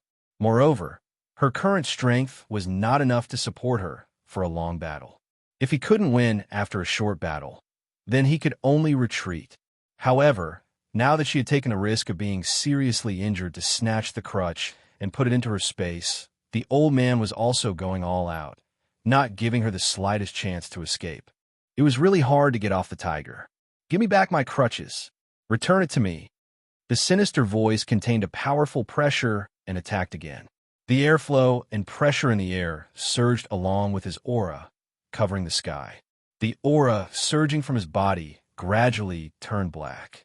His eyes were blood red as if he was possessed, and Fengjiu was a little frightened. As far as she was concerned, this old man had gone mad. Chapter 40:20. Furthermore, what shocked her even more was that the other party's power and aura had suddenly soared. The surging aura from his body inexplicably caused the heart sutra that she had suppressed to appear in her mind.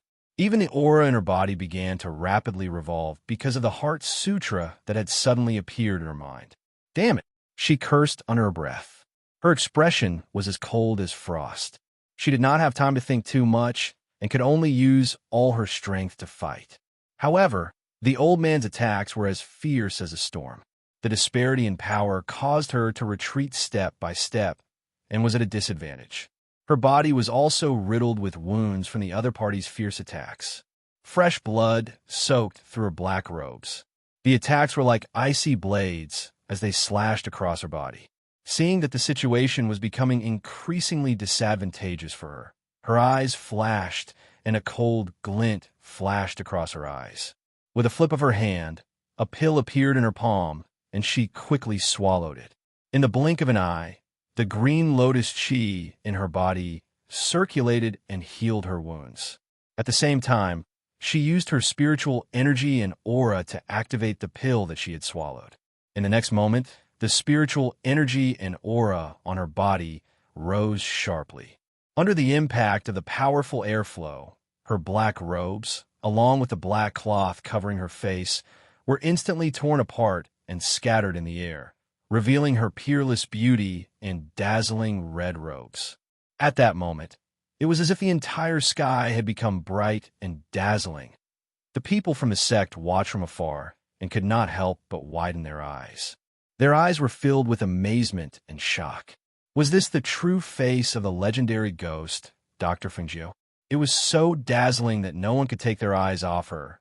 In the air, the red figure standing in the air exuded a powerful pressure and aura. It was the domineering aura of a ruler that towered over the heavens and earth. It was an intimidating aura that was naturally released from her body. Compared to her aura, her peerless beauty did not seem as outstanding. However, when they saw the figure standing in the air, the red robes fluttering in the airflow, and the scene of that peerless beauty like Lang Shuang, their hearts trembled. Their burning gazes only reflected the dazzling figure. The elders in the sect looked at the dazzling figure with indescribable complexity and disbelief in their hearts. It was rumored that the ghost Dr. Fengjiu was peerless and unparalleled in her generation, with experts from all over the world bowing down to her. They did not believe it at first. After all, in their eyes, she was just a beautiful woman. How could she compare to those true experts and men who lived in seclusion? However, after seeing him today, he knew that 100 rumors could not compare to seeing him in person. This ghost, Dr. Fengjiu, was truly worthy of being called a legend. Phew! Rumble! The powerful airflow formed a whirlpool, and a flame was released from Fengjiu's body. Following the swirling airflow, the flame turned into a terrifying attack towards their sovereign. For some reason, the aura that surged out from their sect master's body made them feel inexplicably demonic. The two powerful airflows rubbed against each other and collided fiercely in mid-air, creating a loud bang. Sparks flew along with the airflow and splashed down like dazzling fireworks in the sky that fell below the sect master. Chapter 40:21. When the people who had been watching the battle saw the sect burning, they quickly reacted and shouted, "Put out the fire! Put out the fire!" For a moment, the people in the sect were in a mess. The old man ignored the people below and stared at Fengjiu, repeating over and over again, "Give it back to me! Get back to me!" Fengjiu turned around and retreated, sneering, "Do you want your walking stick? Or do you want the relic hidden in the walking stick? However, this relic doesn't seem to be yours, right?" As soon as she finished speaking, the old man's eyes turned even redder, as if they were filled with blood, as if he had fallen into a half-demon state. "I'll kill you." His figure swept out like lightning, and an overwhelming aura of death crashed towards Fengjiu like a mountain. "You can't kill me." As Fengjiu spoke, the corners of her lips curled up. As she dodged the old man's attack, she was about to retreat when she heard a voice containing spiritual aura penetrating the chaos in the sect and entering her ears. "Fengjiu, do you want your child to die?" The woman's voice was filled with viciousness and chilliness. As soon as she spoke, the cries of a baby reached her ears, causing her heart to tremble violently. For a moment, she was distracted, giving the crazed old man an opportunity to take advantage of. Bang! In that moment of distraction, she was sent flying from midair and crashed to the ground. The blood in her body surged violently, and she spat out a mouthful of blood. Puff! Bang! As she spat out blood, her body crashed heavily into a courtyard in the sect. The force was so great that it almost flattened the entire courtyard.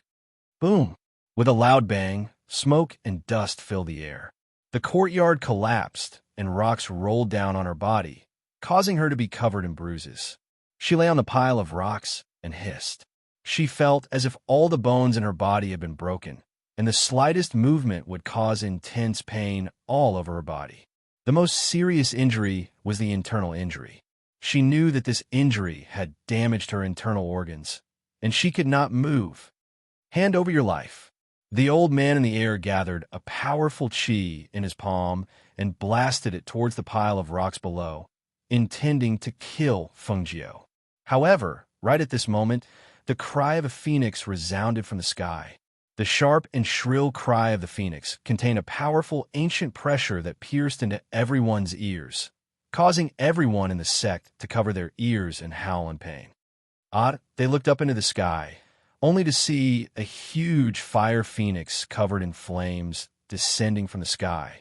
It flapped its wings, raised its head, and let out a cry. It swooped down from the sky at an extremely fast speed, using its wings to block their sect master's attack towards the pile of rocks. "Bang! Master, let's go!" The fire phoenix shouted anxiously. Because the old man's attack was too fierce, and because of the close distance, it didn't have time to save its master. It could only block the attack with its wings, and at the same time, use its claws to grab Fengjiu, who was lying under the rubble, and rescue him. "Fire Phoenix, how are the children?" Fengjiu, whose internal organs had been injured by the attack, asked about the children's safety the moment he saw the fire phoenix. "Don't worry, Master. The two children are safe and sound at home. With the protection of a Yama Lord, nothing will happen to them," the fire phoenix said as it endured the injury on its wings and quickly flew away with Fengjiu. Chapter 4022. The old man shouted and chased after her. However, just as he was about to catch up, the fire phoenix suddenly turned around and opened its beak, spitting out a stream of flames towards the old man. The old man was forced to retreat, but when he chased after her again, he saw that the woman and the bird had already disappeared into the distance.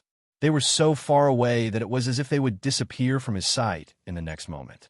"You can't escape." The old man's aura surged, and he shot out like an arrow, chasing after her. "Sect leader."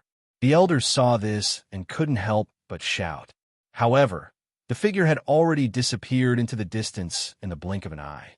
Seeing this, one of the middle-aged men frowned and said, "That Fengjiu said that the Saraira was in the sect leader's walking stick? How'd she know?" Another person said in surprise, "We don't even know where the sect leader hid the Saraira. But from the looks of it, the Saraira was definitely in the walking stick. Otherwise, the sect leader wouldn't have been so anxious." Furthermore, the old man paused, as if he wanted to say something. "Furthermore what?" Someone beside him asked. The old man looked at them and said, "Didn't you notice that the sect leader seemed a little strange? We don't practice the demonic arts, but the sect leader's spiritual aura seemed to be somewhat demonic. Also, his eyes were bloodshot. This isn't normal." Hearing this, the few of them fell into deep thought and didn't say anything. How could they not notice it? The sect leader's strange behavior wasn't just a moment ago. Recently, his temperament had been irritable and his aura was always gloomy. They knew this, but didn't dare to say it out loud. After a long silence, one of them said, "Do you think the sect leader can take the Saraira back from Fengjiu?" "It's hard to say," the middle-aged man said. "Fengjiu's strength really isn't at the level of a god king like the rumors say. It seems like her strength has fallen during the battle back then. If it weren't for her contracted beast saving her earlier, she probably would have died to the sect master's palm." Sigh. One of them sighed softly and shook his head. "What's wrong? Why are you sighing?" Several people asked, looking at the person who was sighing. That person looked at them and said, "Perhaps you don't know, but I've heard that this Fengjiu is the destined star of the Phoenix and is blessed with great fortune. Even if she dies 9 times out of 10, she'll still have a lifetime. Moreover, all those who go against her don't have a good ending. Today, she didn't die here, so I can't help but worry for the future of our sect." Hearing this, the group fell silent. They looked down at the fire burning in the sect. Seeing that the fire wasn't extinguished even with sand, their expressions became serious. "This fire is constantly being extinguished. If this continues, I'm afraid the entire sect will be burned to a pile of ruins in the end." The middle-aged man glanced at it and said, "This fire is the natal heavenly fire. Other than Fengjiu himself who can extinguish it, very few people can extinguish it. The only thing we can do now is to prevent the fire from spreading and completely isolate the burning area. Once everything is burned, the fire will naturally die out." Chapter 40:23. When the others saw this, they immediately joined in to help extinguish the fire. On the other side, the fire phoenix was escaping with Fengjiu. It dived down and flew far away. However, one of its wings was injured. It could fly for a short period of time, but if it flew for a long time, its speed would naturally slow down. "Let me down," Fengjiu said as she caught her breath. The green lotus chi in her body was healing her internal injuries. However, the green lotus chi was slightly weak and the speed of recovery was not as fast. "Master, he's still chasing after us. If we stop now, he'll definitely catch up," the fire phoenix said anxiously. It did not stop and continued to fly. Fengjiu panted. She felt that she could not muster any strength. She was being held by the fire phoenix in midair. Her arms and legs hung limply, allowing the wind to blow past her cheeks and hair. "Your wings are injured. If we continue to fly, he'll catch up. Go to the dense forest below. There are trees there to cover you, so you'll be less of target," she said with some effort, trying to see if she could hide in the space. However, with a thought, her spiritual energy fluctuated and cold sweat seeped out from her forehead. "Master, you can't enter the space?" the fire phoenix asked. "After that attack, it's already good enough that I'm still alive." Fengjiu smiled bitterly. "Now, don't talk about entering the space. I can't even circulate my spiritual energy."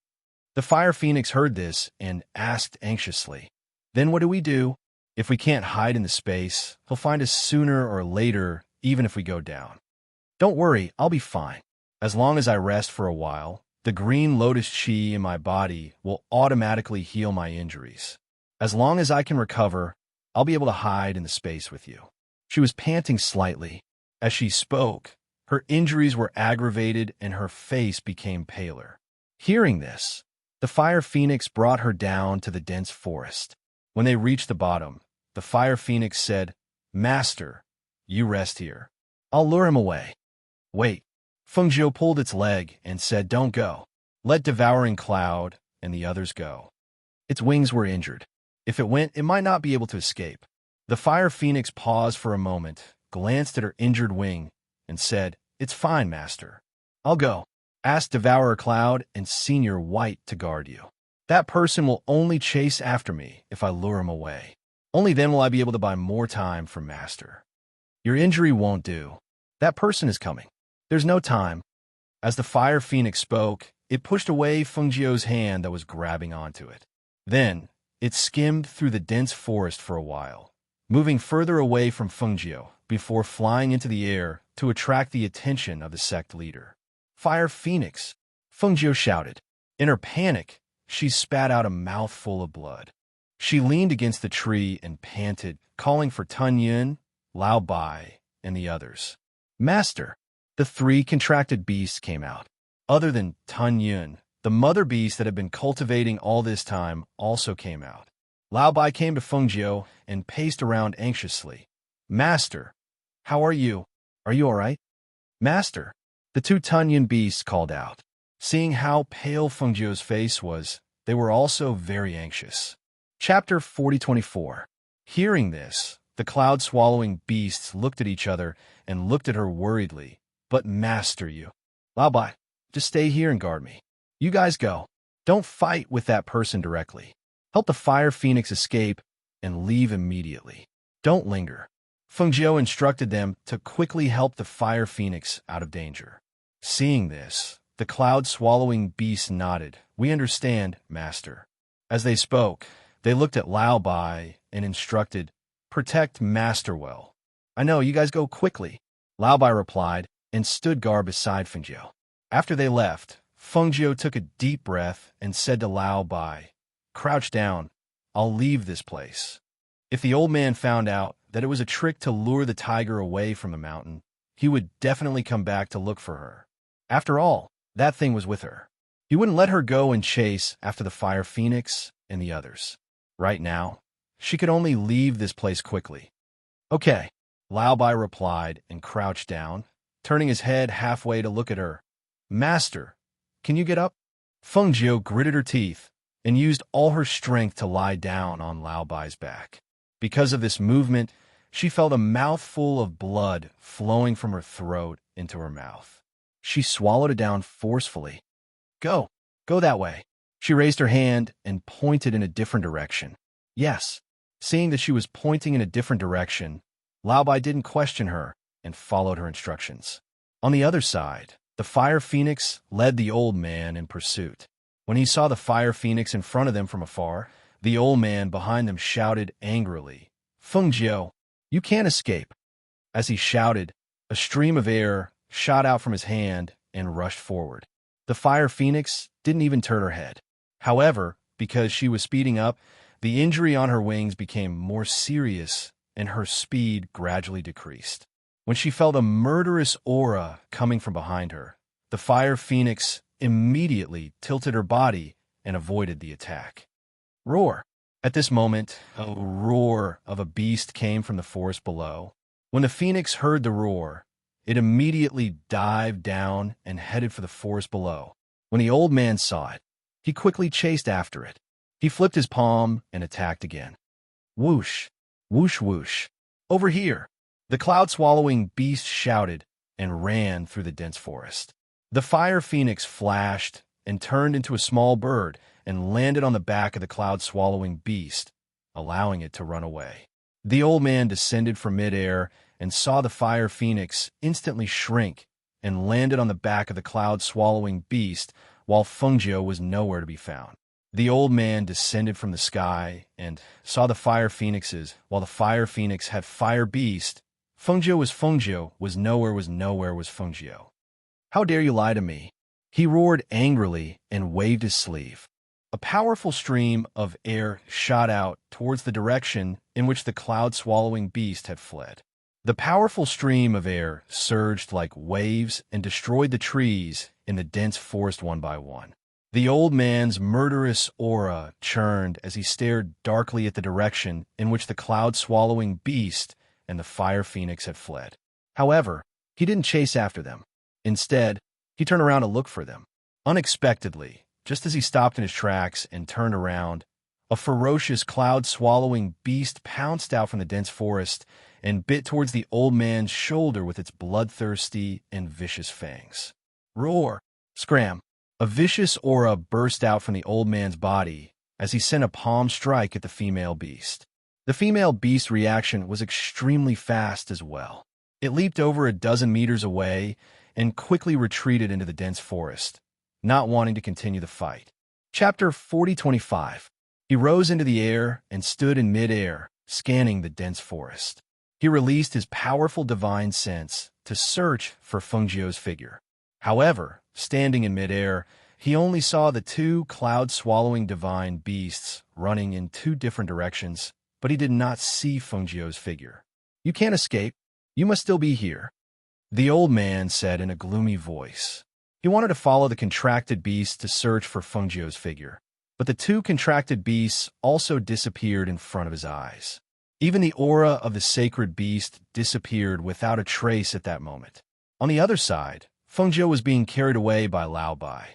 Because she was on his back, Lao Bai did not dare to run too fast, in case she fell off the horse's back. However, he was worried that someone would chase after them, so he did not dare to slow down. It could be said that he wanted to be fast, but he could not be fast. However, he did not want to slow down, but he had to slow down. But even so, Feng Nine, who was on the horse's back, still lost her balance and rolled off White's back as he galloped. "Master!" Lao Bai was shocked, but he also saw her rolling down the slope along the weeds. He was so scared that his figure flashed, and in an instant, he turned into a white dragon and rushed down to catch her, so that she would not hit the tree stump at the bottom of the slope. "Master!" Lao Bai called out anxiously. He saw that her face was scratched by the weeds, and traces of blood seeped out. She had fainted. It was not like she had said before that she would recover after a while. "Master, master, wake up!" Lao Bai did not dare to push her, nor did he dare to call out too loudly. He looked at his unconscious master, and then looked around. Other than the weeds that were half the height of a person, there were only trees. She was lying in a pile of weeds, and her figure was almost submerged. Why is it bleeding here?" Only then did Lao Bai notice that there was a wound on her abdomen that was bleeding. Her red clothes were red to begin with, but the color was slightly darker after being stained with blood. If one did not look carefully, one would not be able to see it. However, at her waist, the red clothes on her abdomen were much darker in color. Lao Bai leaned forward and sniffed. When the smell of blood entered his nose, he immediately panicked. It's really blood.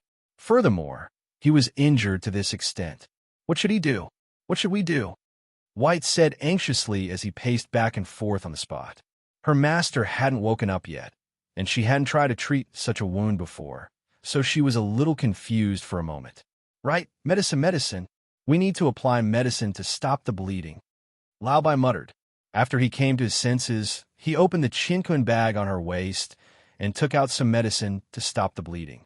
"What about the wound?" Lao Bai asked worriedly. Seeing that she was still unconscious and the wound was still bleeding, he leaned forward and used his teeth to untie her belt. At the same time, he muttered, "Master, Lao Bai didn't want to untie your clothes. You're injured, and we need to stop the bleeding. We can't settle accounts with you later." Fengjiu, who was unconscious, was naturally unable to respond to him. Therefore, she did not know that Lao Bai had gasped when he saw the wound on her abdomen. He took a few steps back and looked at the scene in shock. Chapter 40:26. He saw that her white inner clothes had been dyed red.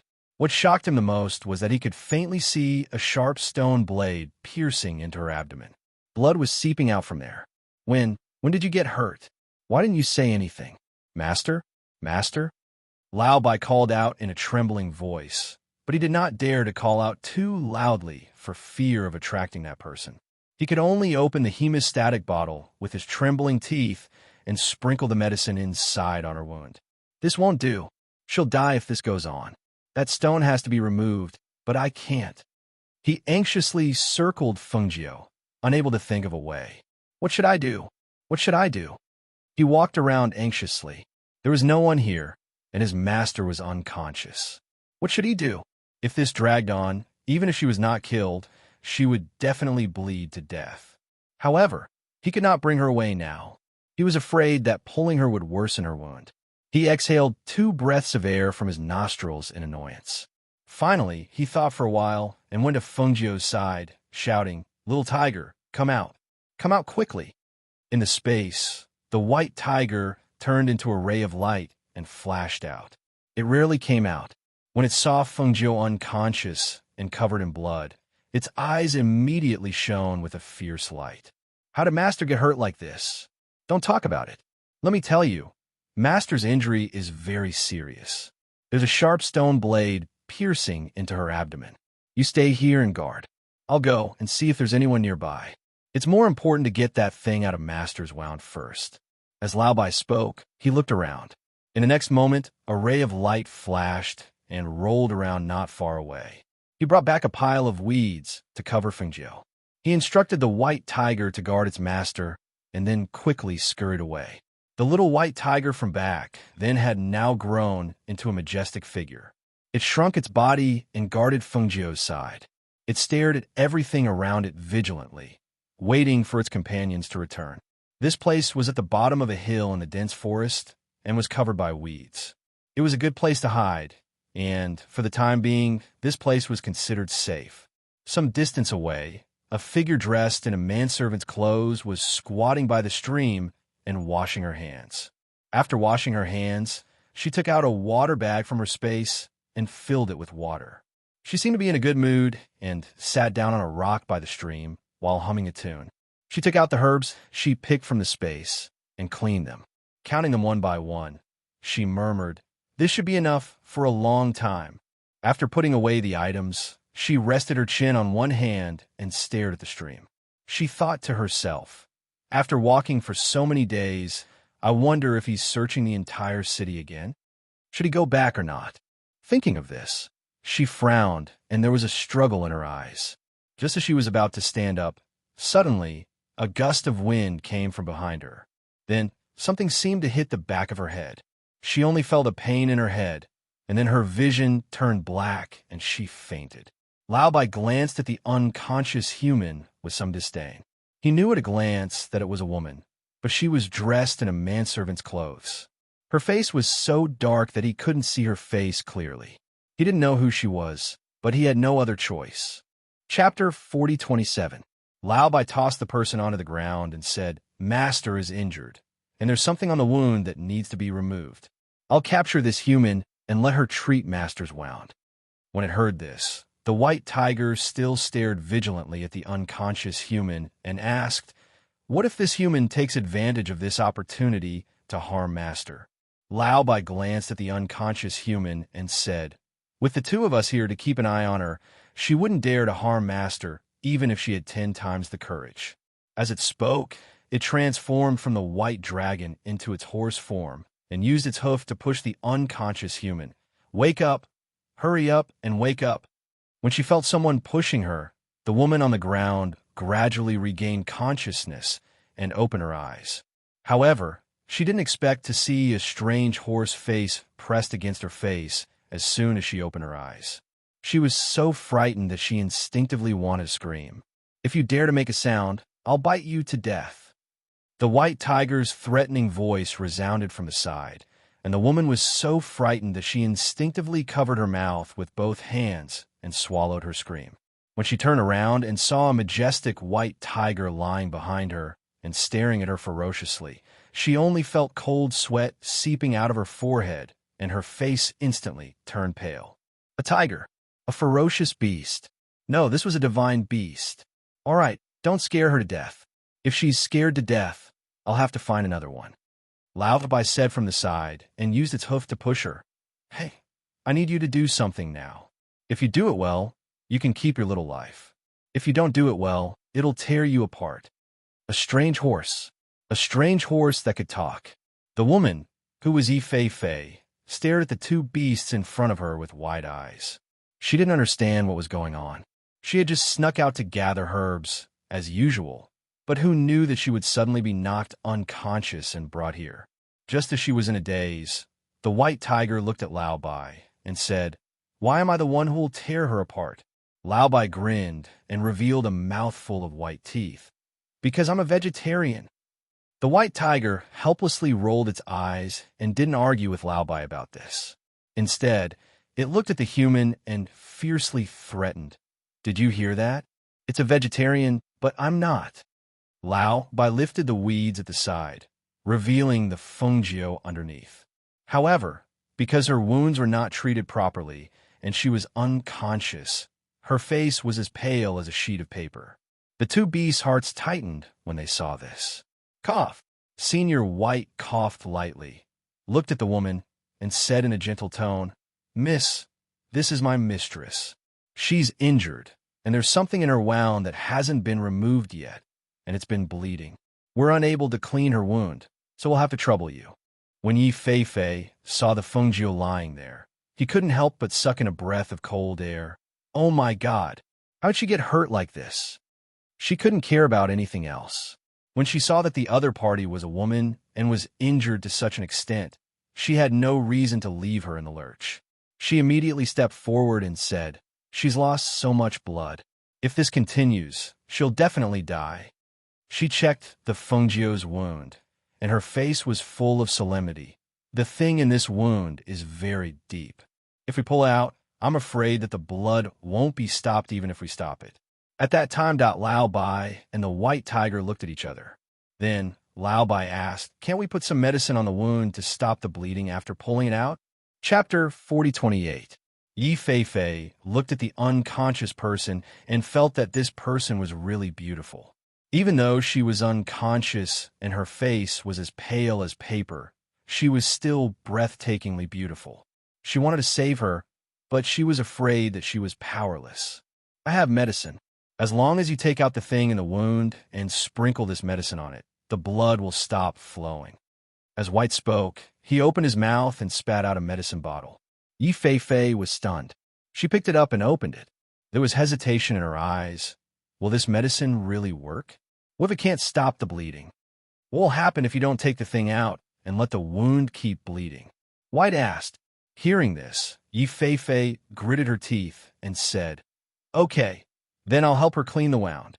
If she delayed any longer, she would die even if she didn't die." She could only try everything she could. She took out a pair of scissors from the space and cut open the clothes around Fengjiu's wound. Seeing that the thing was stuck in the flesh and couldn't be pulled out directly by hand, she took out a pair of pliers.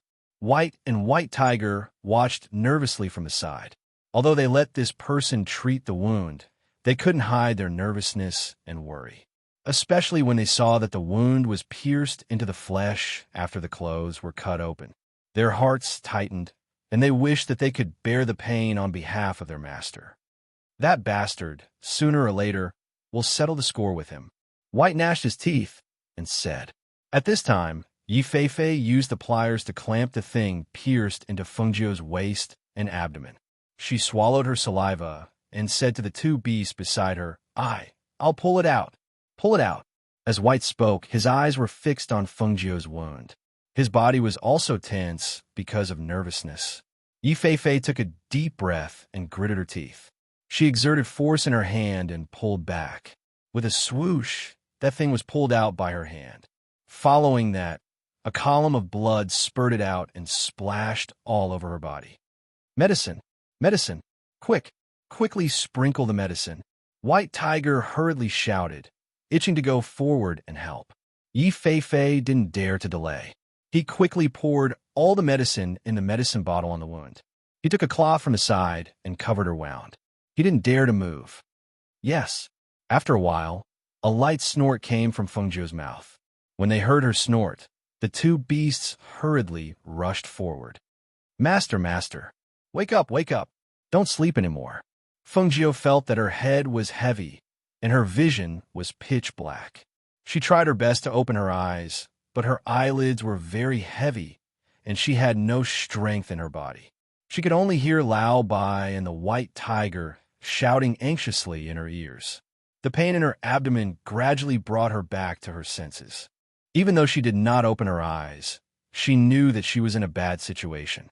Being injured by the old man was one thing. What she didn't expect the most was that when she was shot down from midair, when the gravel fell on her body, there was a sharp and messy stone that pierced in her body. However, in that situation, she had no time to deal with it. Yi Fei pressed on Fengjiu's wound. She felt that the blood seemed to have stopped. She couldn't help but look at her palm in surprise. She looked at the corner of the cloth that was stained red and the other corner that was not soaked in blood. Chapter 4029. Although she was not proficient in medicine, she had dabbled in it. However, she had never seen such a powerful hemostatic medicine. It was really amazing to be able to stop the bleeding from such a serious wound. Then hurry up and clean up the wound and bandage it. We can't stay here for long. We have to leave, Lao Bai said as he looked at his unconscious master and then at the woman. He felt that he could not let her go yet. She could only leave when they reached a safe place. Yi Fei gently released the hand that was pressing the cloth to stop the bleeding. She took the cloth away and saw that the wound was no longer bleeding. However, there were still some small stones around the wound that had not been cleaned up. Thus, she cleaned up the small stones again, applied some medicine, and bandaged the wound. When she raised her head, she saw that the person who had been unconscious had already opened her eyes. When she looked into the other party's eyes, she felt that the other party's eyes were really beautiful. Master, Master, you're awake, Lao Bai called out happily. Master, White Tiger also called out and leaned forward to lick her face. Thank you, Fengjiu said softly. His voice was still weak. You're welcome. After all, it's a human life. I can't just leave you to die, right? Moreover, I didn't do anything. I just removed the things from your wound. If it wasn't for the powerful hemostatic medicine that the strange horse gave, you probably wouldn't have woken up now, Yi Fei said as she helped Fengjiu deal with the other external injuries on his body. The corners of Fengjiu's mouth twitched slightly and a faint smile appeared on his face. This woman's voice sounded familiar. It seemed to be the woman they met at the city gate when they entered the city that day. Help me up and leave through the small path, Fengjiu said, indicating that they should leave now. But you're so badly injured. If you move, I'm afraid that your wound will bleed again, Yi Fei said as she looked at him worriedly. It's okay. My recovery ability is better, Fengjiu said slowly. After catching his breath, he looked at Yi Fei and said, I'll have to trouble you, miss. Seeing this, Yi Fei went forward to help him up and asked, What are you going to do now? You can't ride a horse like this. Then, without waiting for her reply, he added, Forget it. I'll use the aircraft to take you away. No, if we fly in the air, we'll be discovered. If that happens, we won't be able to survive. Fengjiu refused and gestured for Lao Bai to lie down. After Lao Bai lay down, he turned around and said to Yi Fei, Young lady, bring my master and sit on my back. Hold on to her and don't let her fall. I'll get you out of here. Can you carry the two of us? Yi Fei said with some hesitation. Sure, no problem, Lao Bai said as he gestured for them to hurry up. Seeing this, Yi Fei had no choice but to help Fengjiu sit on the horse's back, and half supported her so that she could lean on his body to avoid pulling on her wound. Sit tight, we're leaving. As Senior White spoke, he quickly led them away, and the White Tiger glanced at the surroundings before quickly following them. After returning to the city, Huafeng, Tun Yun, and the others looked around the courtyard they lived in. They asked anxiously, Is Master back? Chapter 40:30. Hearing Lung Hua's words, the fire phoenix straightened up. The two cloud-swallowing beasts immediately said, We'll go back to find our master. Seeing this, Lung Hua frowned and looked at them, saying, Since you're back, don't go out. Tell the Yama Lord what happened and see what the Yama Lord will do. Hearing this, the three contracted beasts looked at each other and then went to the main courtyard. Seeing this, Lung Hua couldn't help but sigh. He looked at the sky in the courtyard and murmured worriedly, Master, where are you now? How are you? When will you be back? When the three contracted beasts came to the main courtyard and explained the situation to Xianyuan Mose, they saw that he didn't speak, so they just stood there quietly and didn't dare to move. After a long while, they heard his voice. So, you didn't go back to look for her after you lured that person away? So, you don't even know where she is? You don't know if she's dead or alive, and when will she be back? Xianyuan Mose's voice was low and steady, with a natural but powerful aura. But this calmness made their hearts tense up. They knew that the Yama Lord was angry. He was angry after hearing that their master was injured. But they didn't expect that after they lured that person away, it would take them a few days to come back here. But their master and White hadn't arrived yet. They didn't know how she was in the past few days. Xianyuan Mose paused for a while and said, Is everyone here? This question was obviously not directed at the three cloud-swallowing beasts. It was directed at Hui Lang, who was waiting at the side. Hearing this, Hui Lang stepped forward and said, "Master, Du Fan has been taking care of them. Listen to my orders. Pass down the order. Have Qi Kong and the others bring people to the secluded sect. This sovereign wants that sect to disappear from this world. Kill them on the spot. Don't leave a single one alive." His voice was cold and piercing. As soon as he spoke, Hui Lang immediately responded and left quickly. "Ing Yi, how's the arrangement I asked you to make?" Xin Yuan Mose asked. He played with the teacup in one hand, but didn't drink half a sip of water. "The arrangements have been made." Ing Yi came out from the shadows and said, "Bring Fire Phoenix and the others over." With a wave of his hand, he stood up. With one hand behind his back, he slowly clenched it into a fist. Cracking sounds could be heard as his knuckles tightened. At the same time, Feng Jiao, Lao Bai, the White Tiger, and a woman called Yi Feifei were resting under a tree on a remote path far away from here. From that day until now, they had been walking on this path for several days. In order to avoid being killed by that person, Feng Jiao chose to take a detour around the path. Aside from the fact that the path was not flat, it was also quite far. They had to take a detour of more than half the distance to return to the city. This was also the reason why they were resting here. "Let me help you change your bandages," Yi Feifei said as she took out a strip of cloth from the space and looked at Feng Jiao. After Feng Jiao responded, she let her treat the wound. Compared with the previous 2 or 3 days, her complexion had eased a lot, and the spiritual power in her body had gradually recovered. Her internal injuries had also recovered a lot, but it was still impossible for her to be the same as before. Chapter 4031. She watched as Yi Feifei helped her treat her wounds. Seeing her serious expression, the corners of her lips curled up slightly, revealing a smile. After Yi Feifei helped her change the dressing on her wounds, she raised her head to see her smiling. She couldn't help but ask in surprise, "What are you smiling about?" Although the two of them had walked together for a few days, neither of them had asked about the other's matters. She didn't ask why she was injured to this extent, who was chasing after her. She also didn't ask who she was. Why did she appear here? However, these 2 days, she had endured her injuries. She didn't say a word, even though she was out in the open. She couldn't help but admire her. "You had the chance to leave these 2 days. Why didn't you leave?" Feng Jiao asked as she leaned against the tree and looked at her.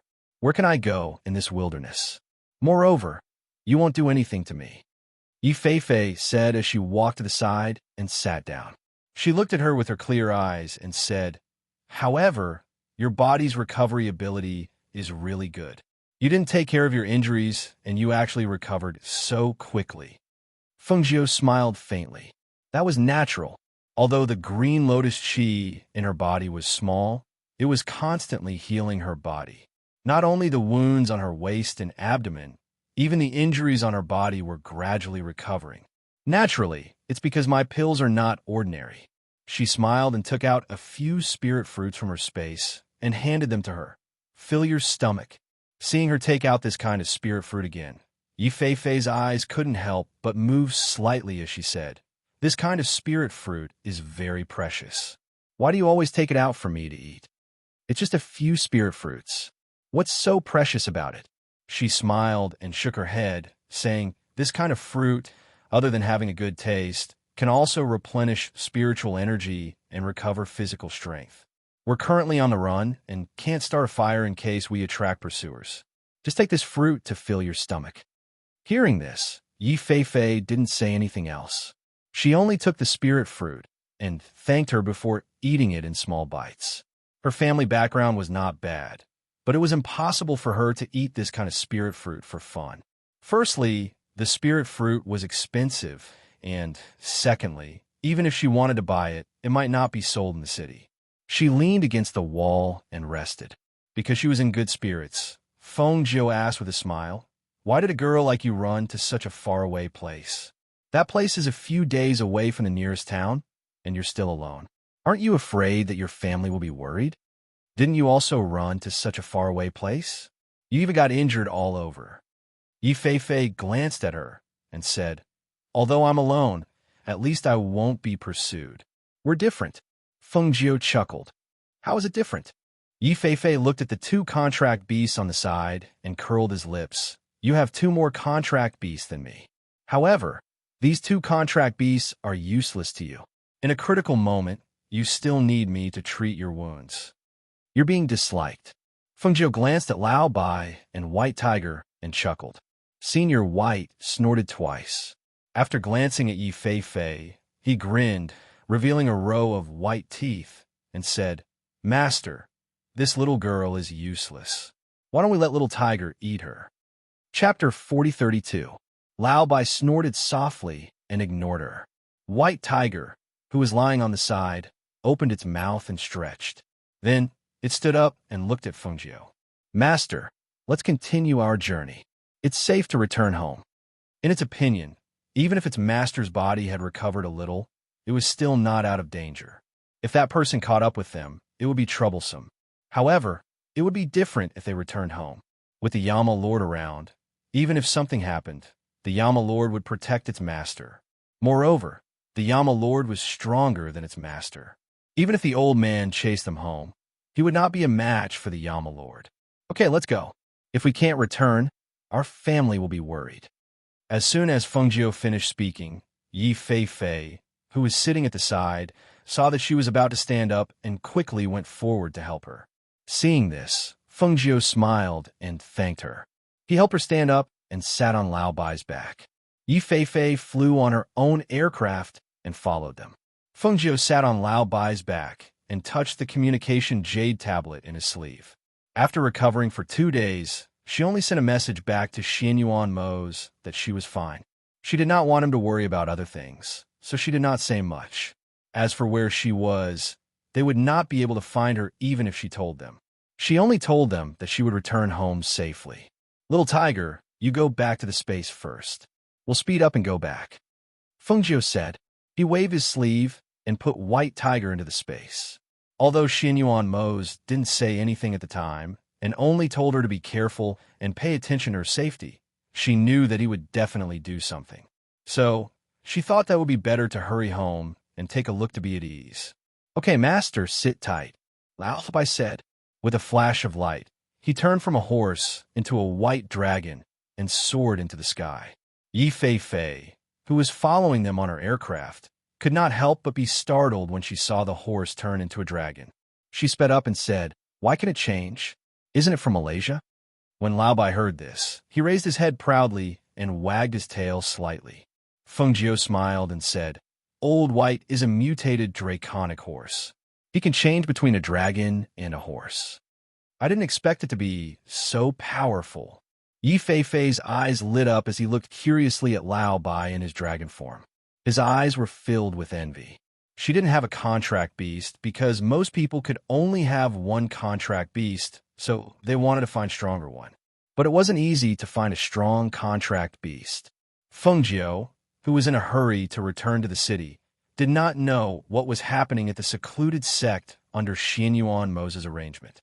She also did not know that the secluded sect, which had been hiding from the world for many years, was in danger of being exterminated a few days after she left. 2 days later, when Feng Jiu, Yi Feifei, and Lao Bai were resting at the bottom of a slope, Lao Bai, who was originally lying down, quickly stood up and said to Feng Jiu, "Master, someone is coming. I'll go and see who it is." Then, without waiting for Feng Jiu to speak, he walked down the slope in the direction of the sound. He stuck his head out from the bottom of the slope and looked up the path.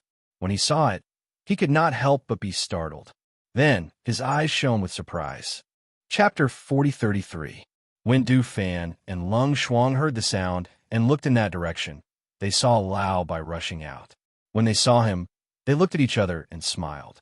Seeing Lao Bai meant that their master was here. Fortunately, they found him.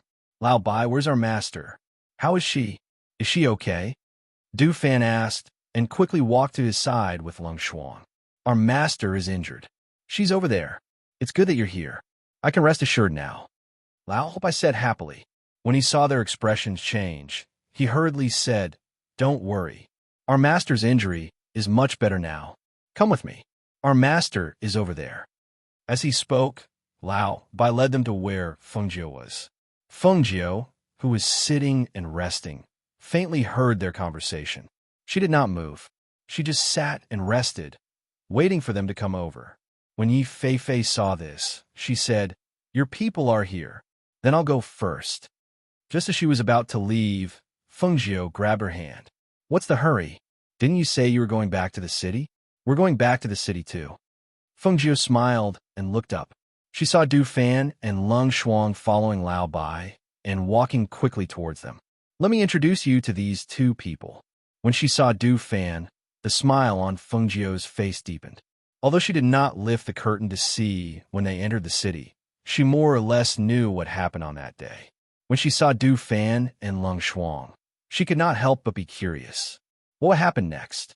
When Yi Feifei saw Du Fan and Lung Shuang approaching, she had half covered her face. She did not expect to meet these two people, and she did not expect that the woman who had taken care of her for several days would be their master. Thinking of a day when she threw herself on the man and said those words when she entered the city, her face couldn't help but feel a little hot. For the past few days, she had not met anyone because she had been walking on the mountain path. She had also washed away the red birthmark on her face with medicine, but she did not think that the other party would not recognize her. It's over, it's over. What should I do?" She lowered her head to avoid him, feeling extremely anxious. "What's over?"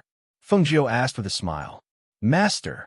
Du Fan and Lung Shuang walked forward and saw a woman curled up beside Fengjiu with her head half buried, and their master holding her hand. Seeing this, Du Fan frowned and immediately went forward to lift the woman up. "Where did you come from?" He lifted her up, but was interrupted by Fengjiu before he could finish his sentence. "Du Fan, don't hurt her. This. Ouch, ouch, ouch." Yi Feifei gasped and did not bother to cover her face as she cried out in pain. Du Fan looked and his brows were still furrowed. He stared at Yi Feifei's face and said, "Why do I feel that this person is somewhat familiar?" Fengjiu smiled and said, "I was injured and she was the one who helped me treat my wounds. She was also the one who took care of me on the way here." Lung Shuang walked forward to Fengjiu's side. Seeing that she seemed to be in good spirits, but her face was still a little pale, he could not help but ask worriedly, "Master, are you seriously injured? Where's the wound? Is it better?" "The wound on my waist was quite serious, but it's much better now. The internal injuries are also gradually recovering. There's no need to worry," Fengjiu said and then asked, "Is everything okay at home?" Chapter 4034. They were following the Yama Lord's orders and did not expect to meet their master here. Du Fan let go of Yi Feifei. Seeing that she wanted to escape, he immediately reached out and pulled her back. "Why are you running away?" "Who's running away? I'm leaving. There's nothing for me to do here. Your master is also there. I didn't do anything bad to her," Yi Feifei said, turning his face away so that they wouldn't see him. The more she acted like this, the more Du Fan felt that something was amiss. He felt that he had seen her before, but he could not remember where. He asked, "Where did we meet before?" No, how could that be?" Yi Feifei felt as though someone had stepped on her tail. Her entire body tensed up as she denied it. Lung Shuang glanced at her and said, "She's the girl we met when we entered the city." She paused and looked at Du Fan with a smile in her eyes.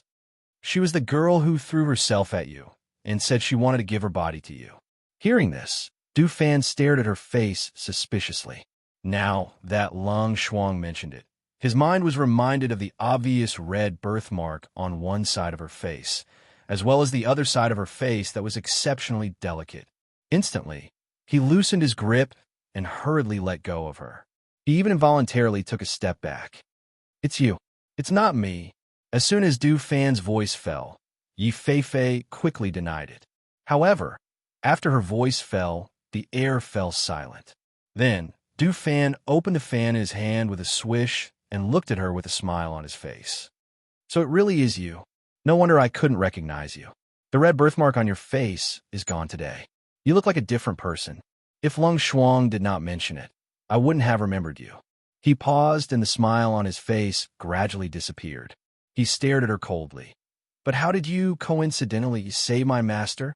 Do you have any ulterior motives?" She was the daughter of an aristocratic family in the city. She was a woman that everyone hated. How did she meet his master? If it wasn't a scheme, then what was it? Yi Fei, who originally wanted to leave, immediately widened his eyes. What do you mean? What do you mean by that? Why don't you ask your master an old white yourself and see who it was that forced me to come here? You make it sound like I'm sticking to you on purpose. Do you really think I'm some kind of elegant and handsome man? She glanced at Du Fan in disgust and said, "You're always fanning yourself with that stupid fan. It's not June. Even if you're not cold, I feel cold for you." Pucci. Hearing this, Fengjiu couldn't help but laugh. Her beautiful face was overflowing with a smile. She looked at the stunned Du Fan with a teasing smile in her clear eyes. She couldn't stop smiling. This was the first time Du Fan had met someone who dared to talk to him like that. Interesting. Very interesting. Lung Shuang looked at them and couldn't help but smile when she heard this. She looked back and forth between the two of them, but she didn't say anything. Chapter 4035. Yu. Du Fan took a deep breath and pointed at her with his fan. Demeanor. This is called demeanor. Do you understand? A good man doesn't fight with a woman. I won't bicker with you. Yi Fei snorted and ignored him. She crossed her arms over her chest and leaned to one side.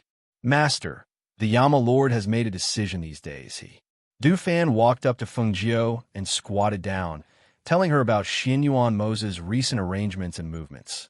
Hearing this, Fengjiu's eyes flashed, so he used my name to gather people to destroy the hidden sect. That's right.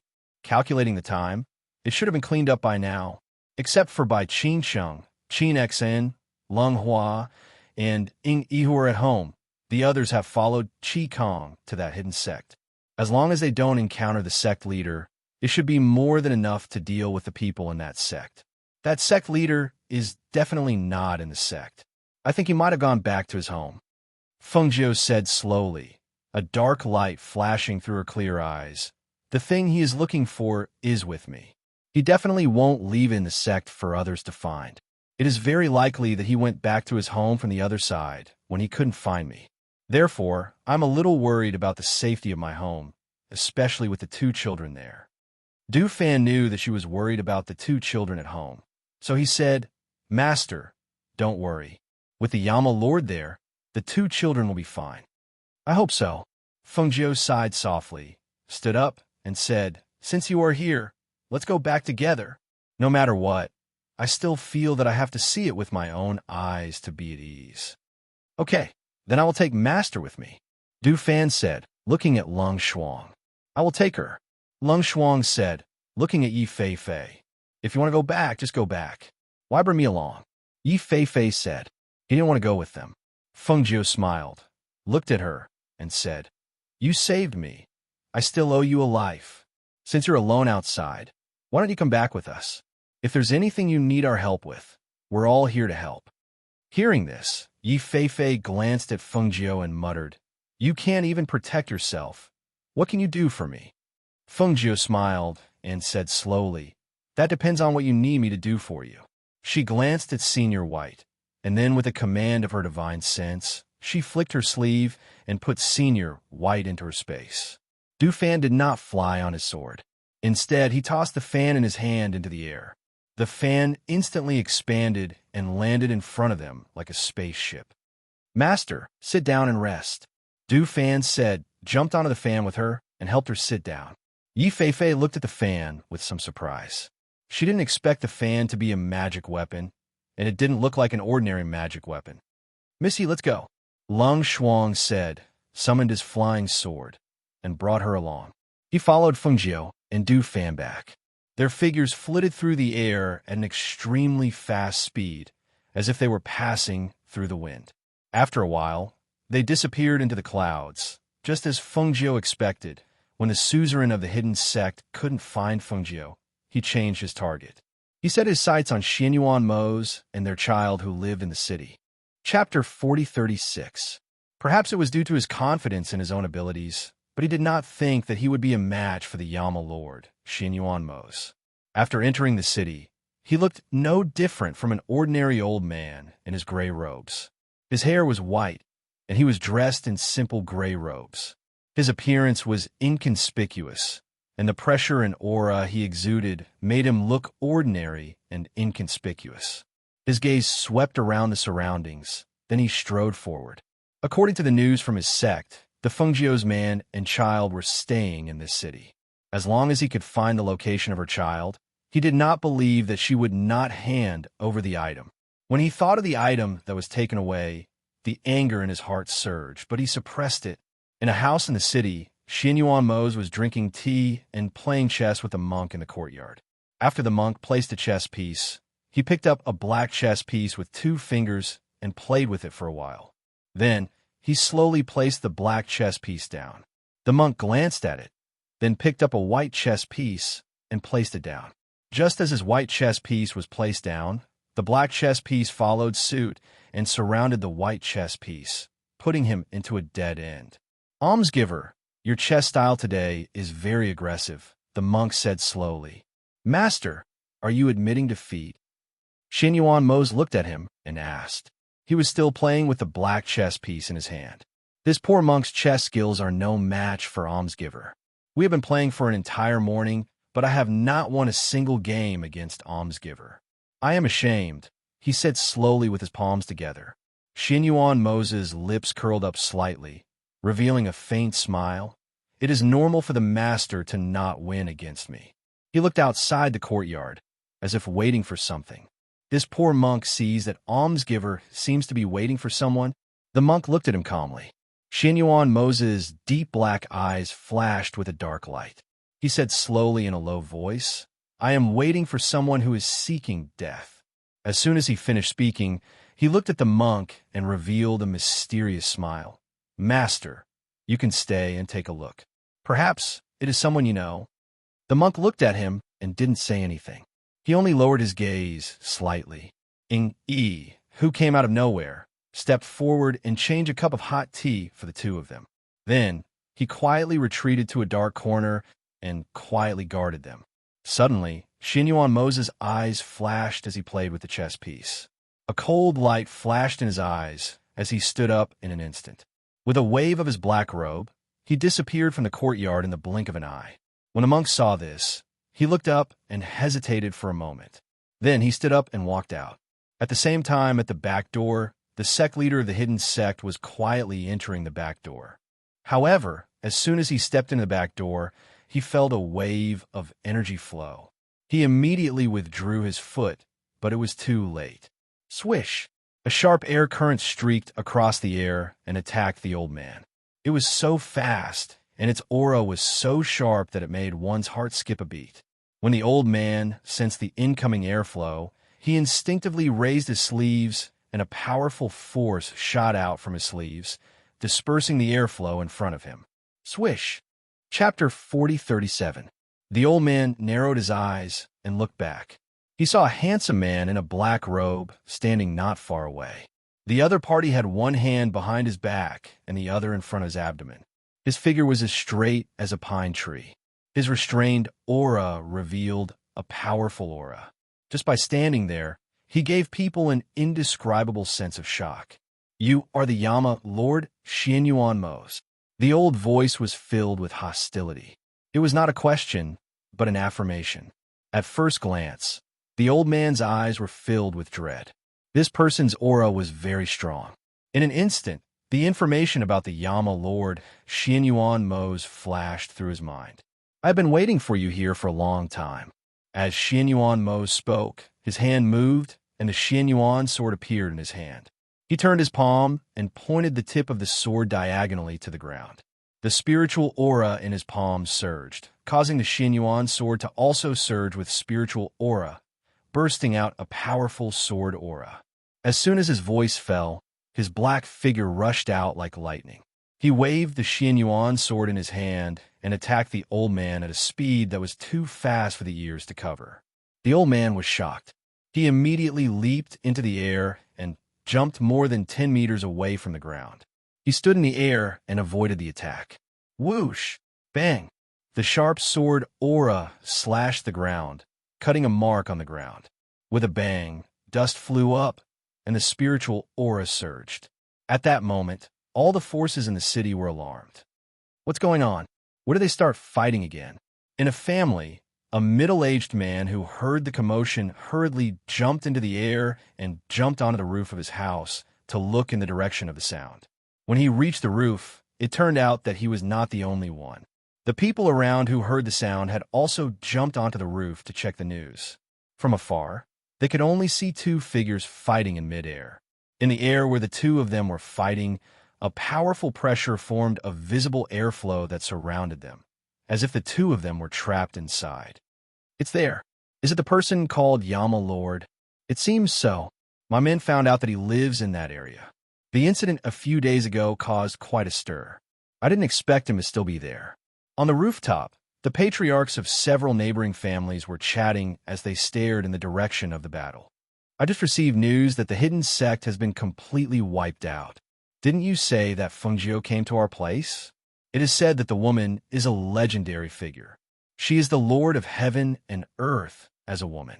Moreover, she is proficient in medicine and poison. She has the ability to bring the dead back to life. Moreover, her strength is also very outstanding. However, that is what the rumors say. I have never seen it with my own eyes. I don't know if it is exaggerated. The few of them chatted while watching from afar. They saw that the two seemed to be equally matched, but their strength was far above theirs. This made them break out in cold sweat. Among the people in this area, the true experts were all hidden. The sudden appearance of one was enough to shock them. However, according to their observations during this period of time, it was obvious that there was more than one hidden expert in this area. Chapter 4038. Xin Yuan Mose stared at the old man coldly. The Xin Yuan sword in his hand fell on the old man's shoulder and was caught by his palms together. However, the blade was still stuck on his shoulder. As it could not be cut down, he pulled the sword out of his hand.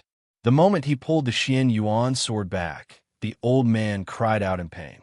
Blood immediately splashed out from the hand, holding the Xin Yuan sword and the shoulder that was cut by the blade.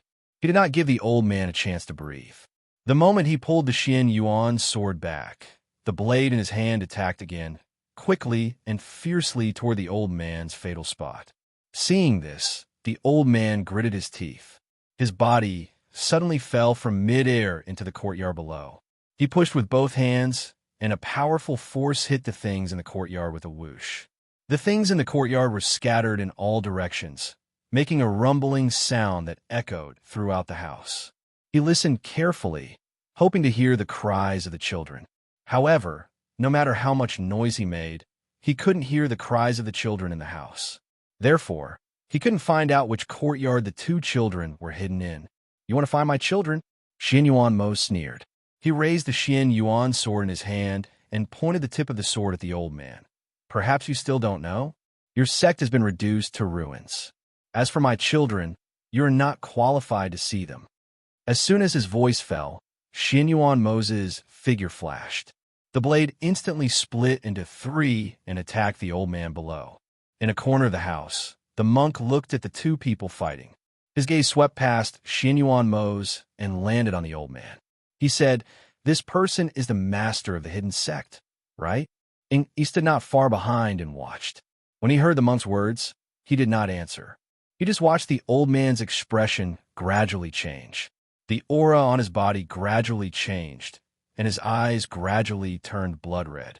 Because of the change in his aura, the momentum of his whole person also changed in an instant. The old man, who had originally avoided a head-on confrontation with his master, actually turned around at this moment. A voice full of hostility came out of his mouth. "I'm going to kill you. I'll kill you all." A ruthless aura burst forth from his body, and a powerful airflow violently attacked Xin Yuan Mo's. It was as if he didn't want to live anymore, and was actually fighting like he was going to die in order to find a way out. As soon as Feng Jiu and Du Fan entered the city, they sensed that something was off in the city. When two god kings clashed, all the cultivators in the city would be able to sense it if the pressure of their strength permeated the surroundings. Therefore, as soon as they entered the city, they felt a powerful pressure enveloping the city. As expected, they have come, Feng Jiu said, a cold light flashing through her clear eyes. She said to Du Fan, "Let's go." Du Fan took her in the direction of the house, but he did not take her directly back to the house. He sent her to a place near the residence and said, "Mistress, you're still injured and your strength hasn't recovered yet. It's best if you don't get too close. Just stay here and watch. With the Yama Lord at home, nothing will happen." Lung Shuang also landed on the side with Yi Fei Fei. However, they could not see the situation in the courtyard from here. Chapter 4039. However, just as Feng Jiu was worried about the two children, Xianyuan Mo's attack changed. Qi gushed out from his body. Compared to the previous attack, this attack was even more deadly. He threw the Xianyuan sword in his hand and set up a sword array in the air to prevent the old man from escaping. His figure rushed forward in an instant and struck the old man with a thunderous palm. His speed was as fast as the speed of light. Feng Jiu watched with slight surprise. His palm was so powerful that even she could feel it from here. The combination of speed and pressure was so fast that it was impossible to dodge. Sure enough, with a heavy bang, the old man flew out and smashed heavily into the wall of the courtyard. The entire wall collapsed with a bang. The old man stood up from the rubble. Before he could see clearly what was in front of him, he saw Xianyuan Mo's rush forward. With extremely fast speed and strange skills, he twisted the old man's hands behind his back. Ah! The moment the bones cracked, a shrill scream came from the old man's mouth. The back of his knee was kicked by Xianyuan Mo's. That kick contained hidden power. With a crack, the old man's knee bone broke, causing him to kneel down involuntarily. However, he had no choice but to straighten his body because his hands were twisted behind his back. He struggled, but in the next moment, he felt a palm strike his head. In an instant, his eyes were filled with horror. With a sharp voice, he exclaimed, "No!" Bang! The moment his voice came out, all the spiritual power in his body rushed to the top of his head and spread out from there. His cultivation was crippled, and his hands were twisted. The sect master of a sect had undergone an earth-shattering change in an instant. His spiritual power leaked out. As his cultivation dissipated, his body quickly withered and wrinkled. In the blink of an eye, he was lying on the ground like a bag of bones. Only a weak breath was left. Seeing this scene, Feng Jiu felt relieved.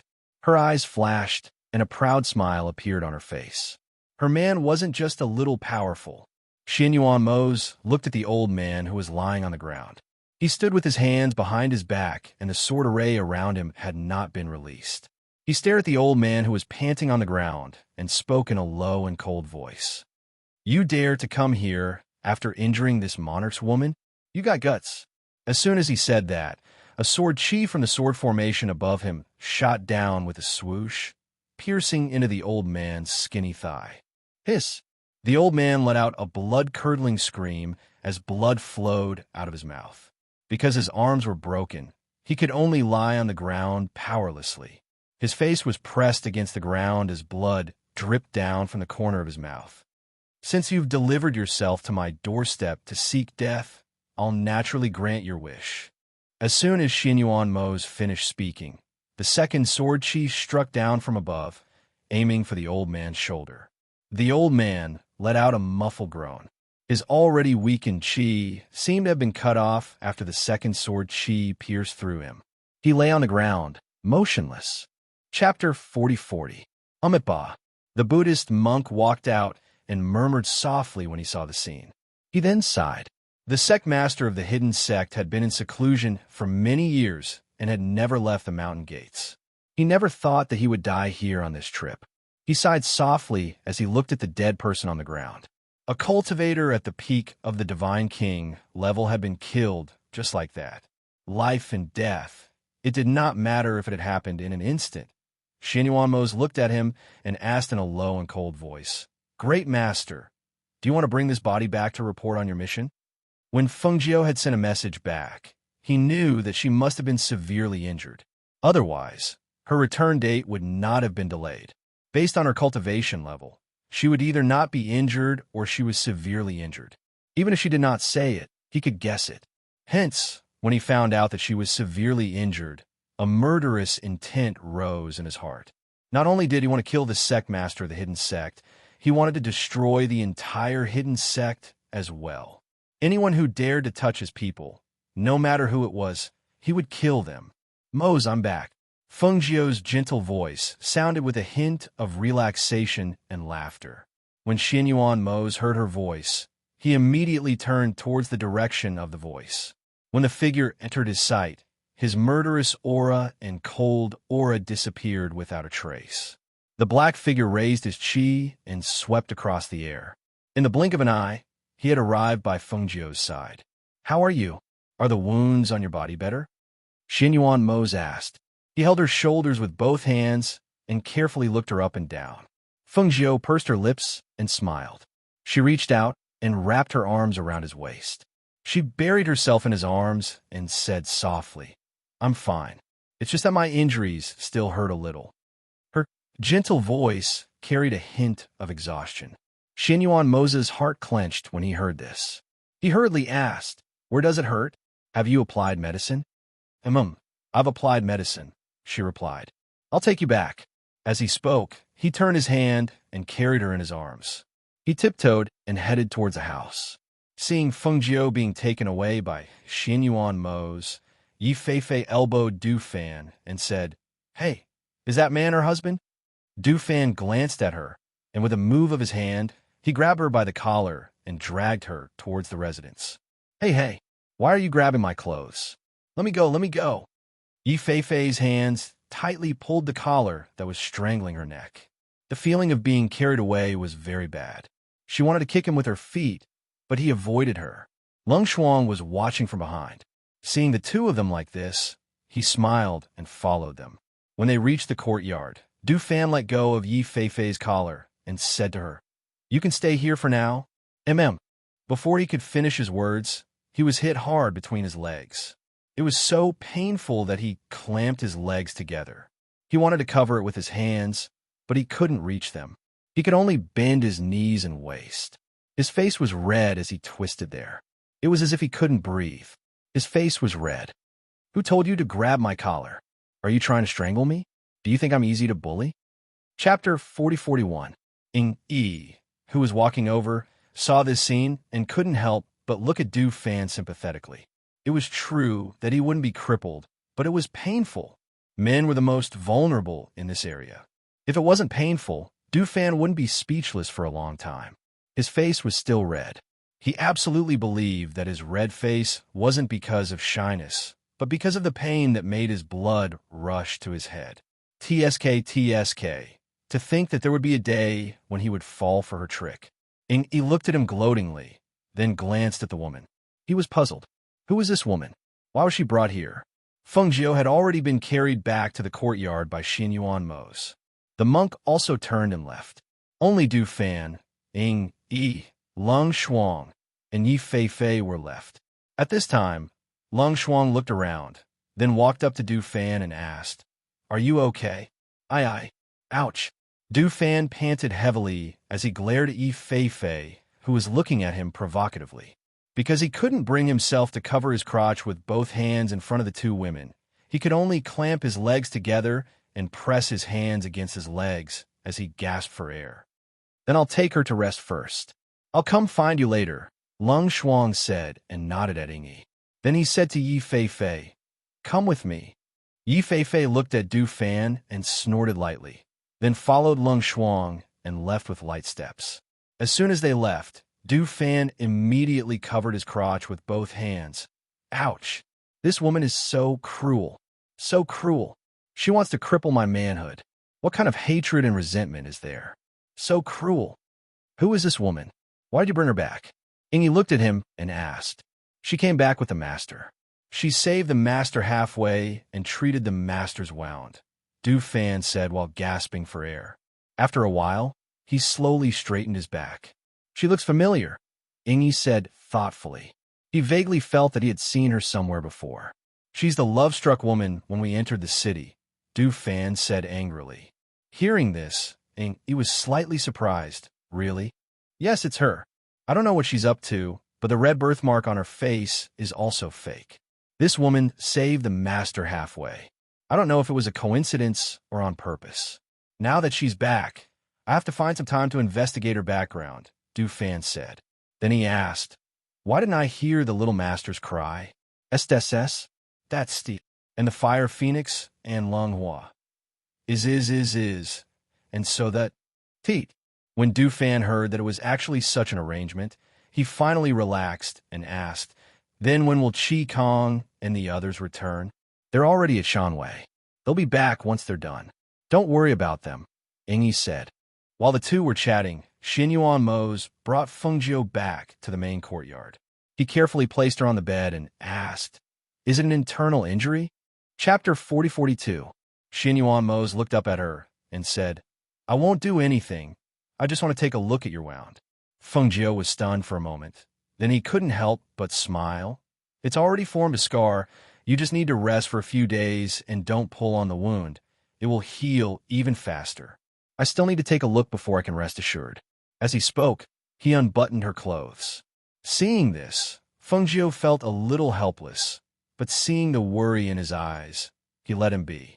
When his clothes were lifted and the wound on his waist was revealed, Xinyuan Mose's aura instantly turned cold. It was as if frost had descended in an instant, and the atmosphere in the entire room was as bone-chilling as the winter day. "The wound is very deep. What did you injure you if not a sword?" His voice was low, but one could still hear the faint trembling in his voice. The wound on her snow-white skin was a shocking sight. Although it had already formed a scar, the area around it was still slightly red and swollen. The wound was very large, and it didn't look like it was caused by a sword. So what exactly had injured her? Fengjiu pulled her clothes up to cover the wound, saying, "When I was fighting with that old man, I realized that he was very strong. Even the Azura King and the others who were also divine kings weren't as strong as him, so I was always at a disadvantage when fighting with him. When I received a heavy blow from him, my entire body flew out and smashed into a wall. Then I was injured by the scattered stone blades that fell down." She spoke slowly, her expression calm, as if she was talking about someone else. She told him everything that had happened on the way, and finally said, "That's all. Fortunately, I met Yi Fei on the way. If she hadn't helped me pull out the stone blades from my wound, the consequences would have been unimaginable." Hearing this, Xinyuan Mose nodded. "Yes, I will thank her." Fengjiu smiled, saying, "This Yi Fei is an interesting person. She seems to have a story, so when I came back, I brought her back if she can help. Let's help her." "All right." As Xinyuan Mose spoke, he helped her to sit on the bed, saying, "Rest first. Right now, your body is the most important thing." "That's right. Where did you take the child?" Fengjiu asked, her gaze landing on him. When they were fighting, she knew that the child wasn't in this house. Otherwise, he wouldn't have fought without any worries. "I asked Yi to find a safe place, and let Lung Hua and the others take the child there to lie low for a while." As he spoke, he patted her hand and said, "You don't have to worry. Huafeng and the others are also guarding there. Nothing will happen. Moreover, this hidden sect has been uprooted. They won't be able to cause any more waves, so there's no need to worry." "Two. Of course, I too. B. But I've been away for so long. I TTS to this and two. Then you should sleep first. You haven't had a good rest on the way back. You look very haggard. Have a good sleep first. When you wake up, the child will be by your side." Xinyuan Mose said, still hoping that she could sleep for a while and have a good rest. "Yes, stay here with me," Fengjiu said, holding his hand. Chapter 4043. After accompanying her to sleep and seeing that she was fast asleep, he took out his communication jade tablet and asked Lung Hua and the others to bring the child back. In the courtyard outside, Du Fan, Yi, and Lung Hua had already begun to tidy up the house. Although some people in the city were watching from afar, they did not approach, because they all knew who lived in that house. No, perhaps it should be said that they already knew that there were these people in the city. After all, the people that the ghost Dr. Fengjiu had gathered a few days ago had all stayed in the city. They just did not know where the ghost Dr. Fengjiu lived. However, after this commotion, it was hard not to know. To them, they had only heard about the ghost Dr. Fengjiu. They had not personally experienced it, so they did not know if the other party was really that powerful. However, with all the news that had been spreading recently, they knew that even if they had not personally experienced it, Even if they had not personally seen it, this ghost Dr. Fungio was truly powerful. If they did not know, those hidden experts would not have revealed themselves because of the news and would not have helped them to destroy that hidden family. Seeing that the house was gradually returning to peace, the middle-aged men returned together, discussing in low voices. I heard that those who stepped forward to help will all receive a pill refined by the ghost Dr. Fungio. What pill is so powerful to be able to make those hidden experts step forward to help? Another person asked, "You don't understand. This is not only because of that pill, but also because of the name of the ghost Dr. Fungio. Don't you know? There are already many people saying that the Lord of heaven and earth in this area will be the ghost Dr. Fungio. To become the Lord of heaven and earth in this area, how strong must one's spiritual energy be? And didn't they say that the ghost Dr. Fungio was already the Lord of heaven and earth in other places? She still wants to take over this place? That's what they say, but I heard that the ghost Dr. Fungio has another identity, Feng Xing, and her husband is the destined monarch. If the husband and wife work together, as long as they have this intention, the people from other places will not fight with them for our land. After all, if we really want to talk about it, this place cannot compare to other places." The few of them discussed in low voices as they walked, until they were far away. On the other side, after hearing the order, Lung Hua informed Qin Xian and had them pack up and bring the 2 children and a few contracted beasts back to their original house. The place where Ying Yi had picked was quite a distance away, but it wasn't very far. Therefore, it didn't take long for them to return to the house. "You're back. How are the little masters?" Du Fan asked, looking at the 2 children in their arms. "The little master is sleeping. What's the situation here?" Lung Hua asked, letting Qin Xin and the others take the child back first. "That hidden sect came to our door, but they were killed by the Yama Lord. We're cleaning up the place," Du Fan said, and looked back, saying, "They fought here, and several walls have collapsed. I think we'll have to get someone to clean it up." "What about Little Master? How is she?" Lung Hua asked. Chapter 4044. Hearing this, Lung Hua finally felt relieved. He nodded and said, "That's good. You handle things here first. I'll go take a look and come back later." With that, he patted Du Fan on the shoulder and turned to leave. Qin Xian and Bai Qingcheng carried the 2 children to the main courtyard and handed them to Xin Yuanmo's. Then they left quietly. When they met Lung Hua outside, who was about to come in, Qin Xian said softly, "Lung Hua, the master has fallen asleep." The 2 little masters were brought in by the Yama Lord. We didn't see the master either. Hearing this, Lung Hua, who was about to step in, paused and said, "Then I won't go in and disturb them. I'll go to the kitchen first." With that, he turned and left. Qin Xian and Bai Qingcheng also left. Because the house had just been through a battle, it was a little messy everywhere. They had to help clean it up. In the room, Xin Yuanmo's carried the 2 children to Fengjiu's side and let the 2 little guys sleep soundly beside her. He sat by the bed and watched over them. His heart was full of tenderness. If things were peaceful, they would be like an ordinary couple. They would raise the 2 children, teach them the principles of life, teach them cultivation, let them learn their skills, and watch them get married and have children. However, no matter if it was her or him, they were not ordinary people. Their lives would never be peaceful. What they lacked most, and could not be like ordinary people, was peaceful years. Seeing that she came back and stayed by his side and the children's side, he finally felt relieved. However, when he thought of the monk's half-hidden words, he still frowned slightly. What did the monk mean by that?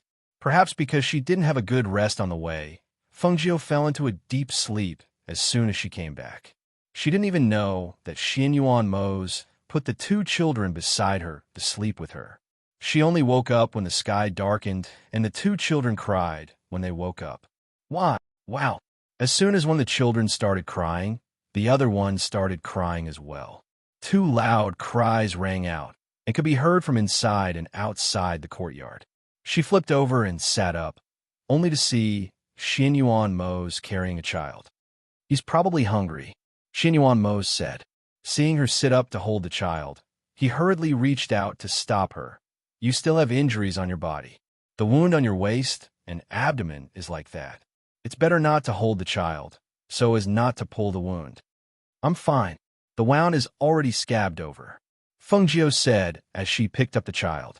Once the soft little fellow was in her arms, he sniffed like a puppy. Perhaps because he smelled a familiar scent, the little fellow squirmed into her arms and stopped crying. Seeing this, Fengjiu's lips curled into a smile. Look at our daughter. She still recognizes me when I come back. You're her mother. Naturally, she will recognize you. Xianyuan Mose said as he sat down by the bed. They're still so young. I left them for you to take care of. Actually, I was worried that they wouldn't recognize me if I left for too long, she said softly as she gently stroked the children's hair. Chapter 40-45. Fengjiu smiled and said, have them bring some food over. Let's feed the two children first. Xianyuan Mose responded. He saw his son in his arms reaching out towards Fengjiu. Seeing this, he put his son on the bed. As soon as he put him down, the little boy rolled over and crawled into Fengjiu's arms. Fengjiu saw this, and a gentle smile appeared on her face. She reached out and carried her son. When she held the two children in her arms, she realized that they seemed to have gained quite a bit of weight.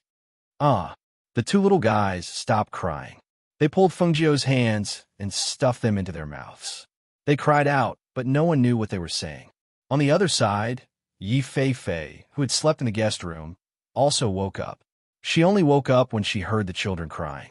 After putting on her coat, she walked outside and wandered around the residence for a while. Instead of going to the main courtyard, she first met Leng Hua and Long Shuang. You miss Yi, right? Leng Hua smiled warmly. His gaze fell on Yi Fei's face.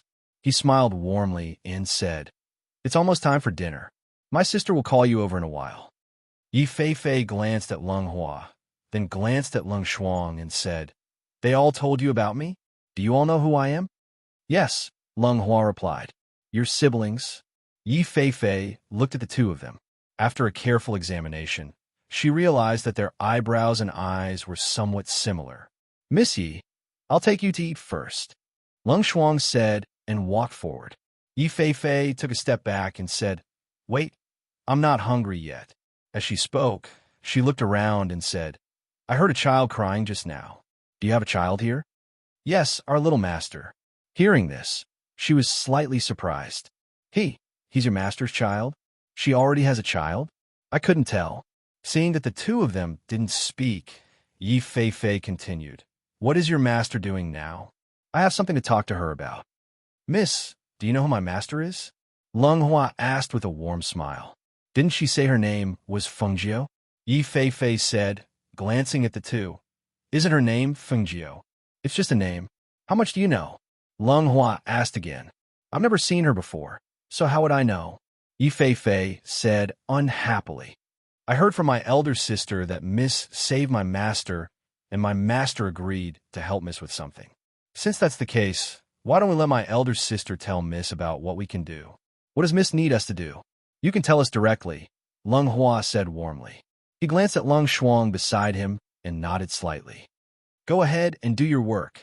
Leave this to me, Leng Shuang said, motioning for him to leave first. Okay, Leng Hua responded, then turned and left. Seeing Leng Hua leave, Yi Fei was even more surprised. She looked at Leng Shuang and asked, who is your master? Why do I feel like all of you are so mysterious? What do you mean by just saying what you need to do? Don't tell me you're omnipotent. Leng Shuang looked at her and said, generally speaking, there shouldn't be anything we can't do. Seeing this, Yi Fei frowned and pondered. Then tell me about it. Chapter 40-46. Yi Fei was taken away by Leng Shuang. In the main courtyard, after Fengjiu and Xianyuan Mose fed the two children, Xianyuan Mose took the two children to the small bed and let them play by themselves. Drink a bowl of soup first. This is made by Leng Shuang. He added medicinal herbs to it, and it can help you recover. Xianyuan Mose scooped a bowl of hot soup for her and said, be careful, it's hot. Okay, Fengjiu answered. She took the bowl and blew it to warm it before drinking it.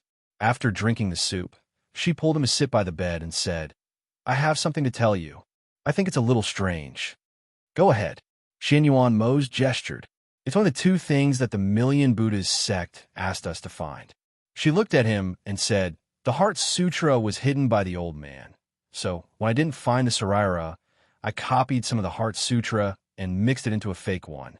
But because I also read some of the Heart Sutra when I practiced later, I didn't know what happened, but the content of the Heart Sutra naturally appeared in my mind, so I practiced it by force.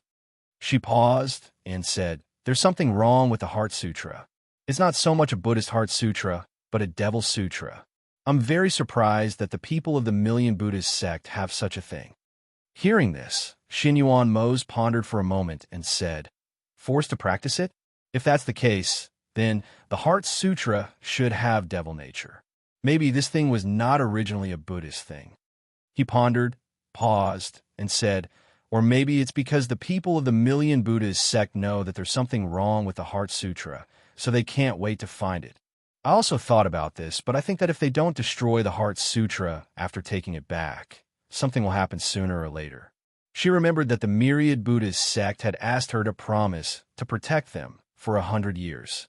She faintly felt that there might be a connection between the two. Xianyuan Mose looked at her and said, but no matter what, it belongs to them.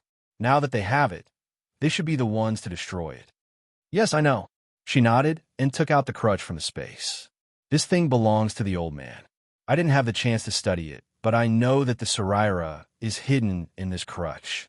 Xianyuan Mose took a look at it and said, this is an immortal artifact. Now that the owner of this immortal artifact is dead, we only need to erase the imprint on it to check it. As he spoke, he gathered spirit force in his hand and wiped away the original imprint on the cane. He then used his divine sense to take out the Saraira hidden inside. As soon as the box was opened, the thing inside was reflected in their eyes. The Saraira in Buddhism, to put it bluntly, was a spiritual bone. The spiritual bone Saraira in front of them was dark red like a bead, with a faint mysterious aura. This thing is good, Xianyuan Mose said and closed the Saraira. This kind of thing is a Buddhist treasure. It is said that if you keep staring at the Saraira, different people will see different things. Hearing this, Feng Jiu was slightly surprised. If that's the case, why did you close it? It won't hurt to take a look at it. Chapter 40-47. Seeing this, Feng Jiu didn't say anything else. He only said, all right then, keep this thing well and give it to the monk when we get back.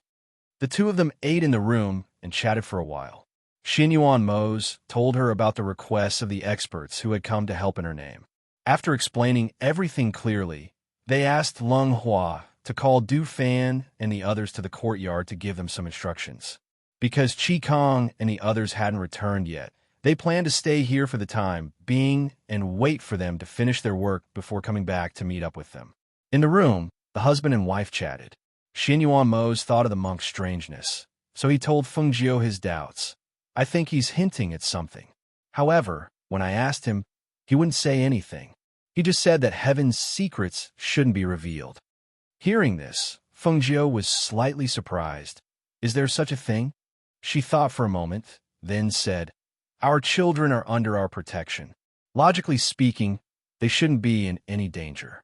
What does this monk mean by saying such things? She paused for a moment, then said, if that's the case, I'll ask him tomorrow and see what exactly is going on. Xianyuan Mose responded. He was still thinking about this matter. The next morning, after they had eaten in the courtyard, Feng Jiu told Lung Hua to invite the monk over. The monk had gotten up early in the morning to recite sutras. He had expected that Feng Jiu would definitely ask him to come over today, so he had been waiting in the courtyard early in the morning. When he heard Lung Hua's words, he followed him to the main courtyard. Benefactor. The monk entered the courtyard and bowed to the two of them with his palms together. Great master, please sit. Feng Jiu smiled gently and stood up to invite him to sit. The monk nodded slightly and walked forward to sit by the table. Grandmaster, these are the relics and heart sutras of your Buddhist sections. Feng Jiu took out 2 items and placed them on the table, saying, however, there is one thing I don't understand, and I hope the great master can explain it to me. Her hands pressed on the 2 items, but she did not push them in front of him. Seeing this, The monk looked up at her and asked, "Benefactor, what are you asking about? Does Grandmaster know that there is a problem with this Heart Sutra?" Fengjiu asked directly. Hearing this, the monk was stunned. "Why do you say that, Benefactor?" "Because I wanted to swap this Heart Sutra from the hands of the sect leader of the hidden sect. I copied down the Heart Sutra and mixed in the contents. However, unexpectedly, after reading the Heart Sutra, I was not forced to practice the Heart Sutra and the Heart Sutra. Furthermore, this Heart Sutra was so domineering that it did not seem like a Buddhist Heart Sutra at all." As Fengjiu spoke, her gaze fell on his face. She asked, "Does Grandmaster know the reason behind this?" The monk's expression changed slightly, and he murmured softly, "Amitabha, this poor monk does not know. This Heart Sutra is a sacred object of Buddhism, and without the permission of the Holy Buddha, no one can practice it. This poor monk has never practiced it, let alone read it, so I do not know the reason behind this."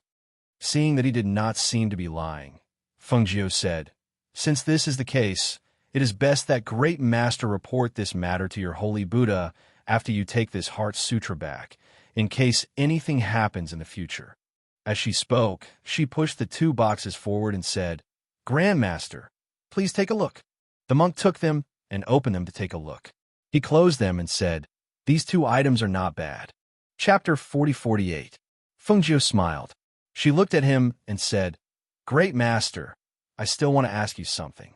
Hearing this, the monk looked at her. After a slight pause, he said, "What does Benefactor want to ask?" "Lung Shuang," Fengjiu called out. Lung Shuang and Lung Hua carried out a baby bed. The 2 children, one in pink and one in white, were playing in the bed, giggling from time to time. Seeing the 2 children, the monk's expression changed slightly. He looked at Fengjiu and asked, "What is Benefactor's intention?" "Great Master, you are an eminent monk of Buddhism. You have a light of Buddha around you. It is clear that your cultivation is not shallow. Therefore, I would like Great Master to take a look at my children and see if they have encountered any great calamities during their growing years. If so, how can we resolve them?" Hearing this, the monk sighed softly. "Benefactor, why do you have to make things difficult for this poor monk? What do you mean by making things difficult? Is there something that you can't say?" Fengjiu raised her eyebrows. The monk looked at her and saw that she was staring at him with her clear eyes. It seemed that if he did not give up, she would not let him go. Helpless, after pondering for a while, he could only say, "Benefactor, do you know that the Emperor's star is a solitary star?" Fengjiu's voice rose slightly. She looked at him in confusion. Xinyuan Moses' eyes darkened when he saw this. He slowly put down the cup of tea in his hand. After looking at the 2 children, his deep gaze fell on the monk. "Since Great Master has said so, why don't you explain it more clearly?" His deep voice slowly sounded with a unique magnetism. The monk looked at him and said, "The fate of the Emperor's star was originally a solitary star. It was only because of the appearance of the Phoenix star that there was a change in fate. The Phoenix star does not belong to this world.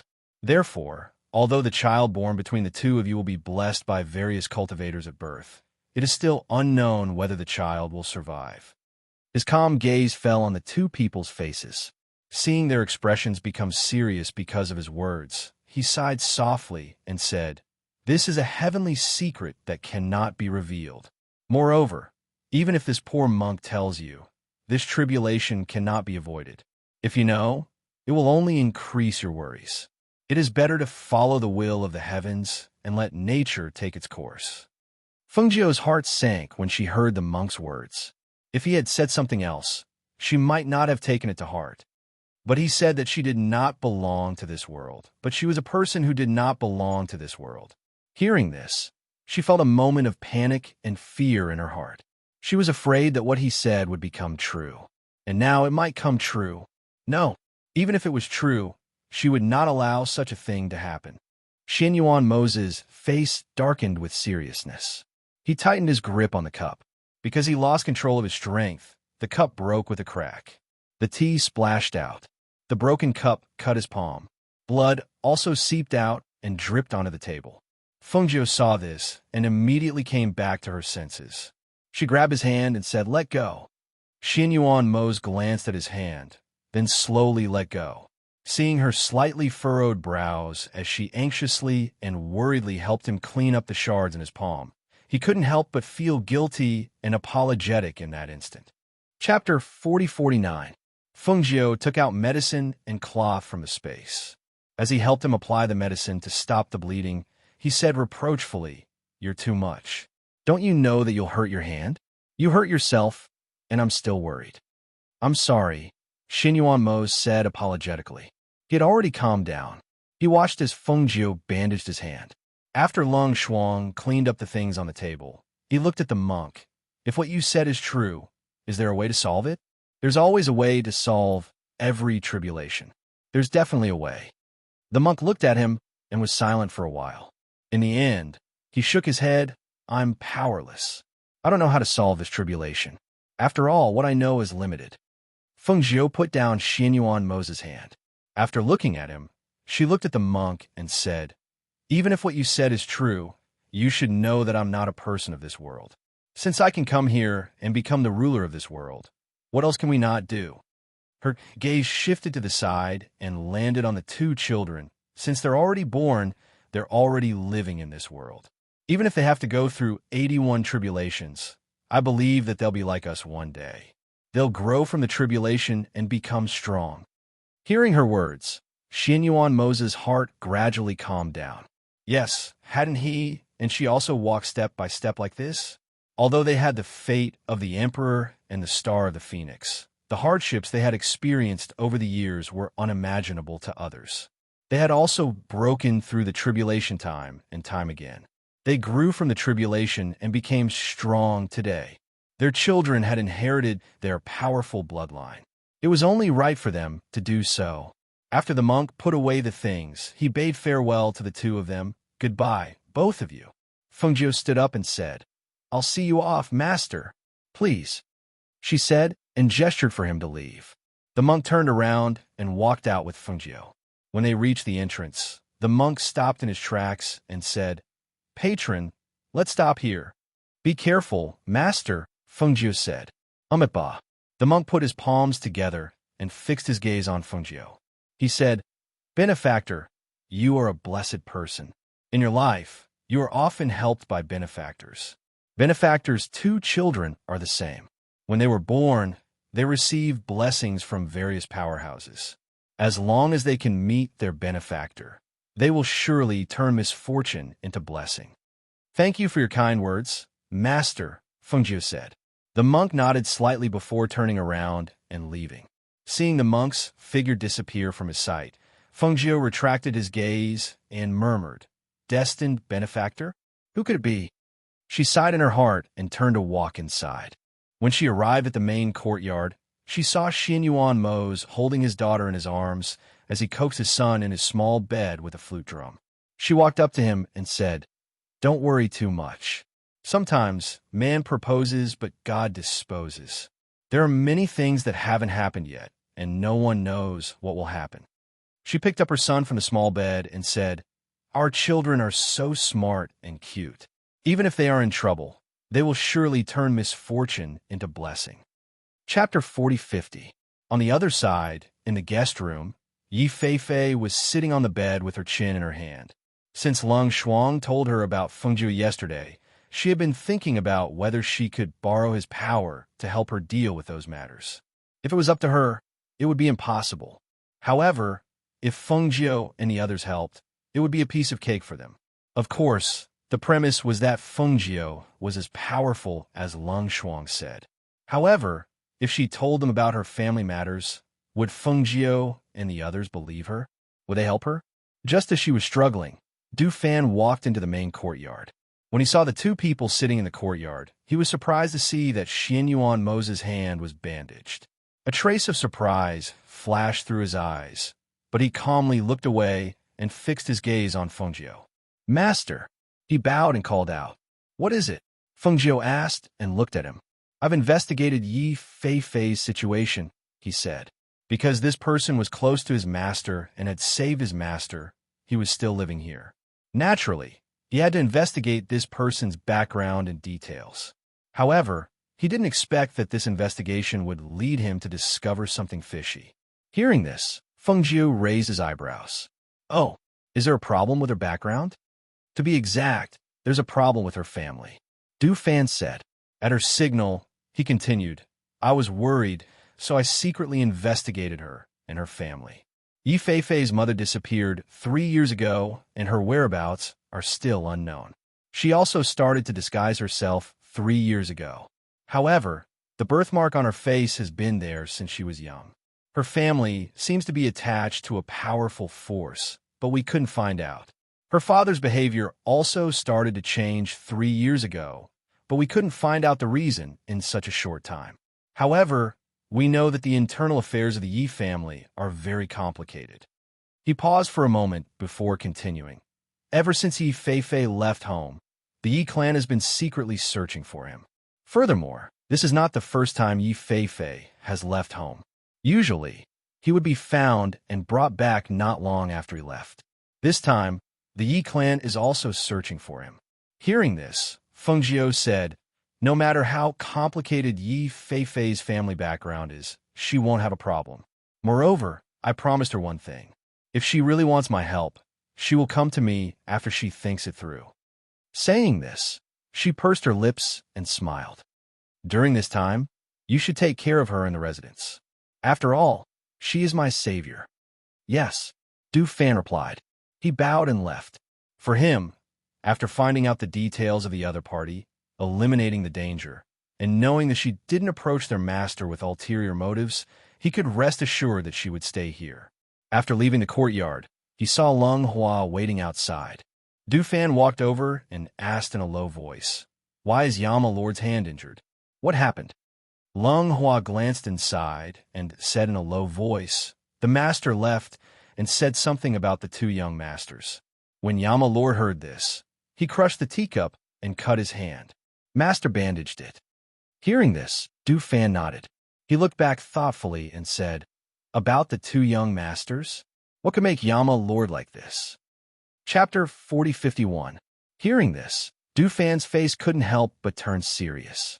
Why would you say such a thing? Do the masters believe it? Lung Hua thought about the monk's words and the expressions of his master and the Yama Lord. His heart was heavy as well. He said in a low voice, From the looks of it, my master and the Yama Lord believe it. However, they don't believe in fate. He repeated what he had said in the courtyard to him and said, But according to Lord Yan's arrangements, the matters here are more or less settled. We only need to wait for Master to place his spiritual energy in this world before we can return. So, we also need to make arrangements for our return journey. Let's settle the matters here and wait for Qi Kong and the others to return. Du Fan nodded. I understand. Take care of the courtyard. I still have some matters to attend to. He left as he spoke. Du Fan arrived at the courtyard where Yi Feifei was staying. As soon as he entered the courtyard, he saw her sitting on the stairs in the middle of the courtyard, one hand supporting her chin as she frowned in thought. He coughed lightly and said, Are you used to living here?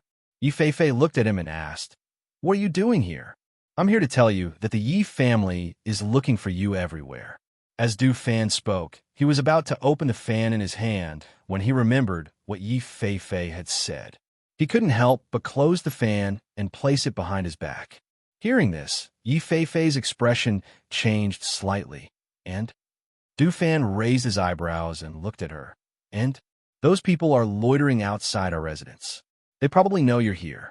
I heard my master promise you one thing. Lung Hua should have told you about our abilities. If you need anything, you can ask. We can help you solve your problems. Hearing this, Yi Feifei bit her lip. You make it sound so easy. You don't believe in our abilities? Or you don't believe in us? Du Fan asked. Seeing that she didn't speak for a long time, Du Fan walked to the table in the courtyard and sat down. I'll tell you the truth, he said. I've already investigated your background and your family. I also know if you're in trouble. You've investigated me. Yi Feifei jumped up like a kitten whose tail had been stepped on, glaring at Du Fan. Du Fan glanced at her and said with a faint smile, What's wrong with investigating you? Could it be that you think that we don't need to investigate the people who are close to my master and are now living here? Who do you think my master is? Do you think anyone can get within 10 meters of her?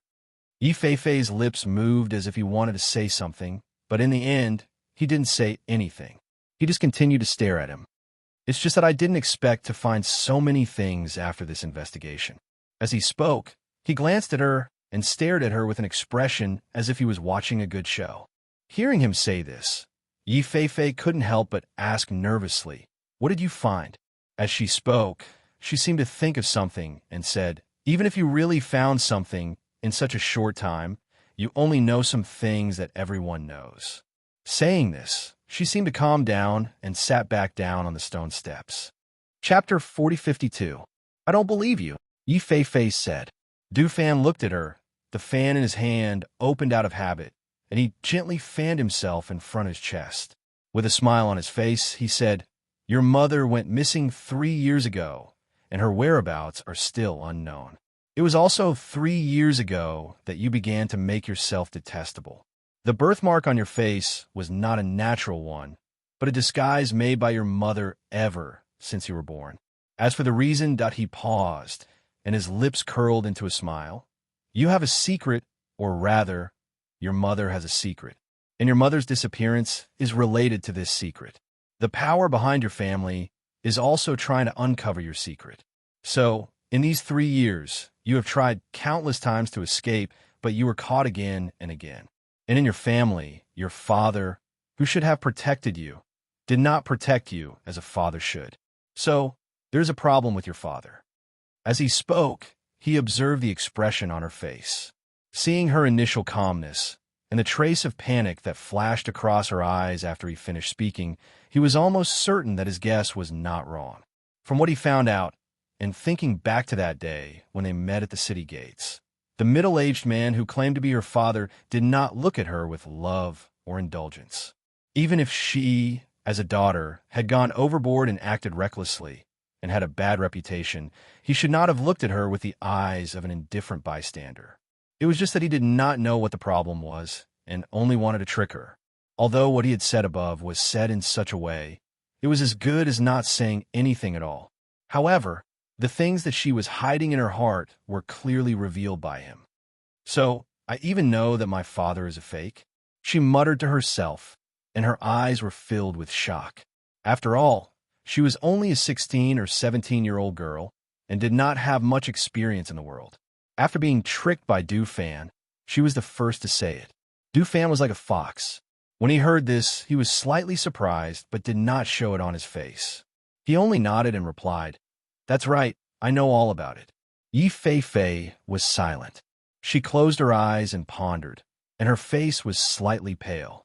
Her hands occasionally tugged at the corner of her clothes, and she did not realize that her clothes were wrinkled.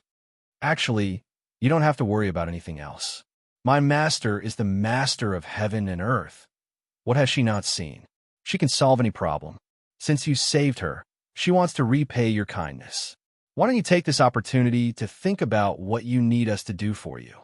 You should know that we will not stay in this world for long. When our companions return, we will prepare to leave. If you miss this opportunity, I think you will regret it. Why are you telling me all this? Even if you can't repay the favor, you won't lose anything," Yi Feifei said, looking up at him. Chapter 4053. Hearing his words, Yi Feifei was silent. That was right. For cultivators, karma was the most troublesome thing, especially for powerful cultivators like Feng Nine. If they owed someone a favor, it would be more and more difficult for them to advance in cultivation and experience the heavenly thunder. She hugged her knees and sat in silence for a long time. Du Fan did not say anything either. He just sat there quietly and watched until she stood up. "Where's your master? I want to see him," Yi Feifei said. Hearing this, Du Fan smiled and stood up. "I'll take you there." With that, he gestured for her to follow him. Yi Feifei glanced at him and walked out with him. In the main courtyard, Feng Jiao and Xianyuan Mose were talking and discussing their next plan. At this moment, they heard Du Fan's voice from outside. "Master, Missy is here. She says she has something to say to you." Feng Jiao glanced at Xianyuan Mose. Xianyuan Mose stood up and said, "You two talk. I'm going back to my room to calm down." It had to be said that the monk's words had affected him. After all, It was related to the fate of his 2 children. It was impossible for him to not worry about it. The 2 children were playing in their small bed, making squeaking sounds from time to time. Feng Jiu glanced at the 2 children. When he saw Xinyuan Mo's return to his room, he paused for a moment and said, "Come in. Miss Yi, please." Du Fan turned to the side and invited her in. After she entered, he followed behind her. The moment Yi Feifei entered the courtyard, she saw the 2 adorable children on the small bed. Seeing the 2 children's delicate and adorable appearance, she could not help but glance at Feng Jiu. "These are your children?" Feng Jiu smiled and gestured for her to sit down. "That's right. They're twins. This is the older brother, and this is the younger sister. She's so cute." Yi Feifei smiled and sat down at the table. She seemed a little nervous and perturbed. She put her hands on her legs and slightly clutched her dress. Then she said, "Well, I have something to tell you." Feng Jiu took a sip of tea and said softly, "Go ahead." Yi Feifei glanced at the people in the courtyard and hesitated for a moment. "They are all my trusted subordinates. If you have something to say, just say it. They're here, so they can give us some advice. There's no need to avoid them," Feng Jiu said with a smile. He didn't ask Leng Shuang, Du Fan, and Leng Hua to leave. Even so, Du Fan and the others were tactful. They looked at each other and walked to the side at the same time. They didn't get too close to them, but they didn't leave the courtyard either. "I'm sure you already know about my situation. Since that's the case, I'll get straight to the point." Yi Feifei took a deep breath and looked at Feng Jiu. "Didn't you say that I saved your life and you would do something for me?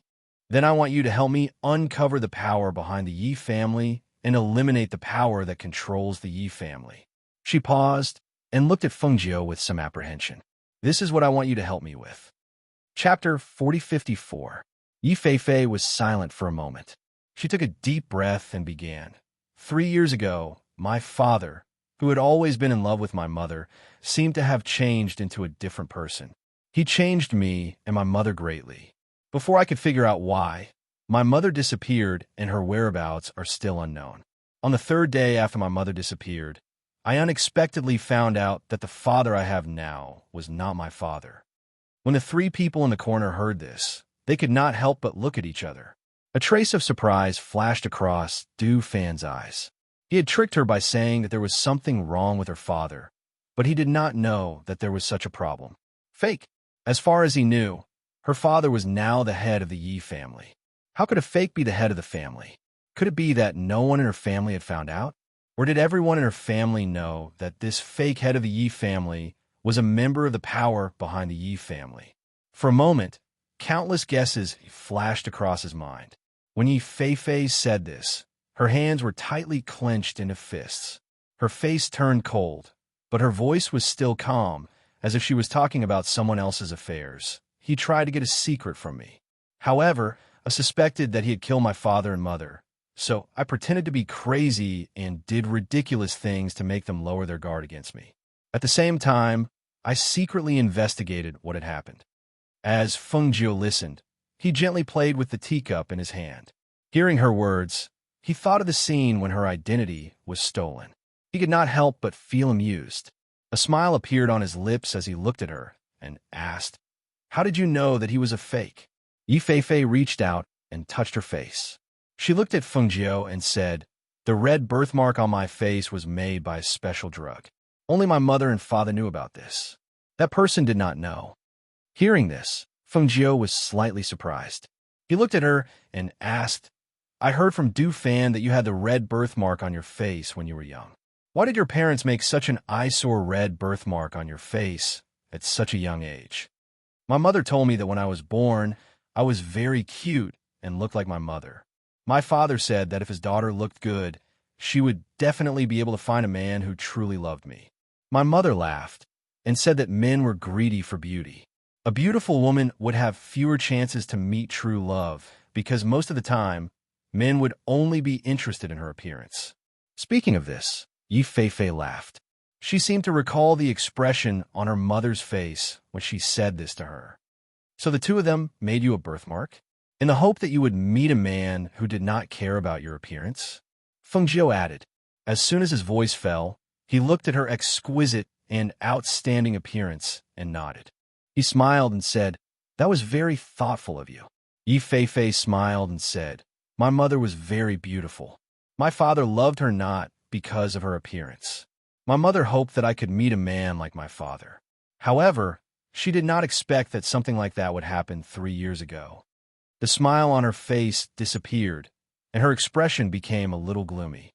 Chapter 4055. Yi Fei looked at her and said, "I can't say." Hearing this, Fengjiu nodded and said, "That's fine. I'll let Du Fan handle this for you. Do you want to stay here, or do you want to go to the Yi family with him?"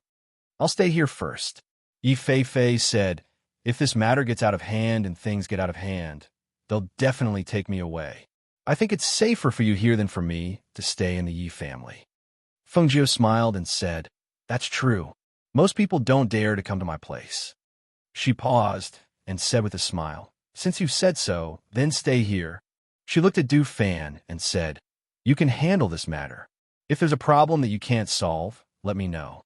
Du Fan stepped forward and replied, "Yes." Then he looked at Yi Fei and said, "Miss Yi, there's something I'd like to ask. Why don't we go to the front?" Seeing this, Yi Fei glanced at Fengjiu and stood up, saying, "Then I'll take my leave." Then he walked out. Du Fan saw this and bowed to Fengjiu before leaving as well. After they left, Fengjiu played with her children and said to Leng Shuang and Leng Hua, "Take care of her here. See if there's anything she needs and send it to her." "Yes," the two of them replied. On the other side, after Qi Kong and the others finished dealing with the matters of the hidden sect, they cupped their hands and thanked the cultivators who helped them. "Everyone will part ways here. Thank you for this matter. Young Master Qi is too courteous." Everyone quickly cupped their hands and bowed. Although they had come on this trip under the name of the ghost Dr. Fengjiu, they had not really helped much. After all, the sect master of the Hidden World sect was not present, and the peak masters, elders, and other experts had been dealt with by Qi Kong and the others themselves. They had only helped to prevent the people of the Hidden World sect from escaping and to kill those disciples. However, even so, they still received quite a bit of the treasures they obtained from the sect. Furthermore, each of them also received a medicinal pill refined by the ghost Dr. Fengjiu. Even though they were somewhat regretful that they could not see the ghost Dr. Fengjiu in person, they were already very satisfied with this. "Young Master Qi, if there's nothing else, we'll take our leave." Saying this, everyone cupped their hands and bowed again. "Until next time," Qi Kong said as he cupped his hands and bowed. After watching them leave on their swords, he turned around and said to the people beside him, "Let's go back too. Let's go." The few of them said, as they flew back on their swords. In order to help Yi Fei deal with the matters of the Yi family, Du Fan asked by Enchanting for help. She disguised herself as Yi Fei and followed him back to the Yi family. Just as they arrived at the main door of the Yi family, before they could knock, the door opened from the inside. A group of guards quickly walked out, followed by Yi Fei's so-called father. "You still know to come back," Patriarchy said in a low voice. He stared gloomily at Bai Qingcheng, who had disguised herself as Yi Fei. Bai Qingcheng glanced at him and said, "This is my home. Of course I have to come back." Saying this, she shouted angrily at the guards who were about to grab her, "Back down." Chapter 4056. Bai Qingcheng glanced at him and walked inside. When the guards were about to step forward, Du Fan gently fanned them with the fan in his hand. They walked inside, but did not go to the front yard. Instead, they went to the place where the ancestors of the Yi family were enshrined. As for why they were so familiar with the way inside, it was naturally because Yi Fei had told them in advance. Seeing the two of them rushing inside, Master Ye's face was as black as the bottom of a pot. He shouted angrily, "Are you trying to rebel? Men, take them down." Just as he finished speaking, the guards and the residents rushed out and rushed towards the two of them. The other members of the Yi family heard the commotion and could not help but come out to see. When they saw that Yi Fei had returned with a man, they could not help but curl their lips. "Look, we haven't seen her for so many days. I don't know where she went. She even came back with a gigolo. If she was my daughter, I would drown her in the water." "Stop talking." A middle-aged man next to her frowned and shouted in a low voice, "Go back to the courtyard. Don't cause trouble here." The woman wanted to say something, but when she saw the man staring at her with a dark face, she turned around and left reluctantly. The middle-aged man saw that the collateral family members around him were discussing and immediately shouted, "Are you all so free? Go back to your own courtyards." However, not long after he finished speaking, those people had not yet left when they heard a loud bang. When they heard the sound, they were all stunned. "Hiss, that woman Yi Fei Fei is too willful. She actually went to ring that ancient bell? That's the ancient bell that the Yi family would only ring if they invited the ancestor. What's she trying to do? She actually alarmed the ancestor? Does she not want to live anymore?"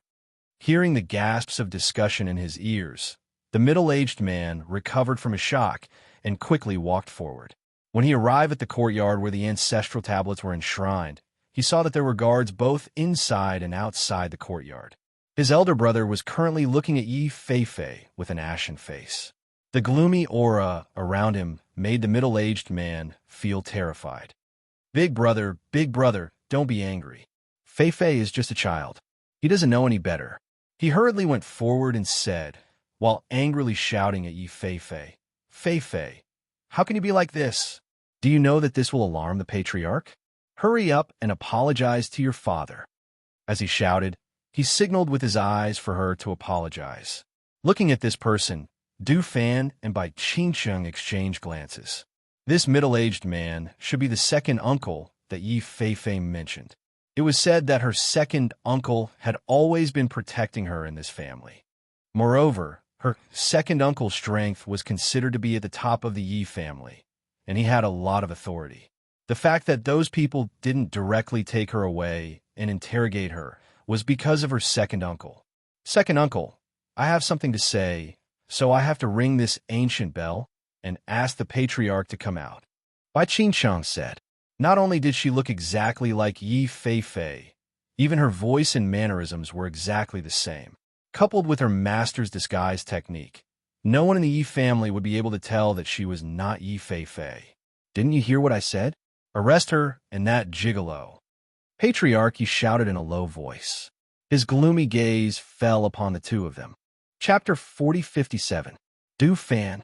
When the Yi family's second master heard this name, for some reason, his heart trembled. He carefully looked at the man in front of him. He saw that he was wearing a white robe embroidered with dark patterns. He held a fan in his hand. His appearance was outstanding, and his temperament was outstanding. Inexplicably, his eyes could not help but widen. "You're Du Fan?" Ghost Dr. Fengjiu's subordinate, Du Fan? The Yi family's second master's voice suddenly rose, showing his shock and astonishment. "That's me." Du Fan gently fanned himself with the fan in his hand. He looked at the Yi family's head and said, "I'm not a pretty boy who popped out of nowhere." The Yi family's head's face was still gloomy. His hands under his sleeves were already tightly clenched into fists, intruding into my Yi family and spouting nonsense here. "Do you think my Yi family is so easy to fool?" The Yi family's head shouted in a gloomy voice. His eyes were still fixed on them as he shouted, "Arrest them!" "Yi family? Are you?" Du Fan asked unhurriedly. His voice was not loud, but it clearly reached everyone's ears. To everyone's ears, it was like a sudden clap of thunder, causing everyone to be bewildered. After hearing Du Fan's words, the Yi family's second master's eyes flashed slightly. "What's going on?" At this moment, an old but powerful voice suddenly sounded. That voice echoed in the Yi family's head and reached everyone's ears. "It's the great ancestor." The Yi family's second master cried out in surprise and looked back. The great ancestor has come out of seclusion. The great ancestor has actually come out of seclusion. While everyone in the Yi family was whispering and exclaiming, the old voice sounded again. "Everyone, come to the front yard hall." Du Fan smiled and said to Bai Qingqing beside him, "Let's go." As he spoke, he walked out with her. Lord Yi wanted to make a move, but in the end, he restrained himself. He waved his hand to signal the people around him to disperse. After watching them walk forward, he also followed them to the front yard.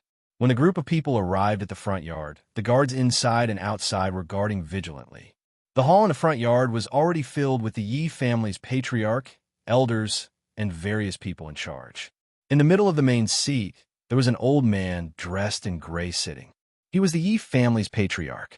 Everyone looked at the few people who walked in from outside. After glancing at the few familiar faces, their gazes landed on Du Fan. "How should I address you, young master?" the Yi family's ancestor asked. "Du Fan," he said, saluting with folded hands, fan in hand. To those who were in seclusion, the name Du Fan was unfamiliar and unheard of. Therefore, he looked towards the Yi clan leader at the bottom left. The Yi clan patriarch looked at Du Fan and said, "Is young Master Du Fan under Fengjiu?" "Yes." Du Fan answered and walked to the seat that was originally reserved for the Yi clan leader and sat down. He had a leisurely look on his face. His actions were casual and natural, as if he was in his own home. There was not the slightest bit of restraint. At this moment, someone came forward and whispered something in the great ancestor's ear, then quietly retreated. After hearing that, the great ancestor looked at Du Fan with surprise. He looked at him and asked, "May I know why young master Du has come to our residence?" "I'm here to accompany her," Du Fan said and looked at Bai Qingsheng, who was standing in the middle of the hall, disguised as Yi Fei. Chapter 4058. "Yes," Bai Qingsheng replied. She stepped forward and bowed respectfully. "Greetings, Patriarch." Patriarchy nodded and asked, "Were you the one who rang the ancient bell? What's the matter?" Bai Qingsheng was about to speak when she was interrupted by a voice from behind. "Patriarch." Patriarchy stepped forward and bowed. "I've spoiled this girl too much, causing her to run amok. Some time ago, she avoided the guards and left home. I don't know what she did outside. Now that she's back, she's alerted you. She's really disgraceful." As soon as he finished speaking, he glanced at the person beside him. His eyes were cold as he shouted, "Wicked girl! Kneel down now." Bai Qingsheng glanced at him and looked away. She turned to look at Patriarch Yi and said, "Patriarch, this person isn't my father. He's not a member of the Yi clan." As soon as she said that, the entire hall was in an uproar. It was a mess. Some people were surprised and shocked. Some people's hearts sank. They had a bad feeling. Some people were silent and just watched coldly. Some people were gloating as if they were watching a show. Patriarch Ye's face was gloomy. As soon as she finished speaking, he raised his hand and slapped Bai Qingsheng, "Wicked girl." However, the one standing here was Bai Qingsheng and not the real Yi Fei. Therefore, when he slapped her, she took a step back and increased the distance between them. She only felt a gust of wind sweep past her, but it did not touch her at all. Du Fan watched calmly and thought to himself, "This Yi family's affairs are really messy." It's no wonder that Yi Fei didn't want to come back and wanted to stay with the master, saying that it was the safest place. Also, if the one standing here today was Yi Fei, this slap would probably make her face swollen. Perhaps he didn't expect this slap to hit nothing. Patriarch Ye's face became gloomier. He wanted to step forward, but at this moment, the second master of the Yi clan stepped forward and stood between them. "Brother, let's talk nicely. Don't hit the child," the second master of the Yi clan said, obviously protecting Bai Qingsheng behind him. Patriarchy took a deep breath and clenched his fist tightly. At this moment, he heard someone in front of him speak. Fei, you are too outrageous. How can you say such disgraceful words just because your father wants to scold you?" A middle-aged man said as he shook his head, looking very disappointed in her. "That's right. We all know how your father treats you.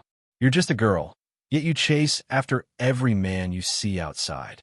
You've made your reputation so bad. If it were any other family, you would have already been locked up or sent to the countryside. Why would they let you stay in the family?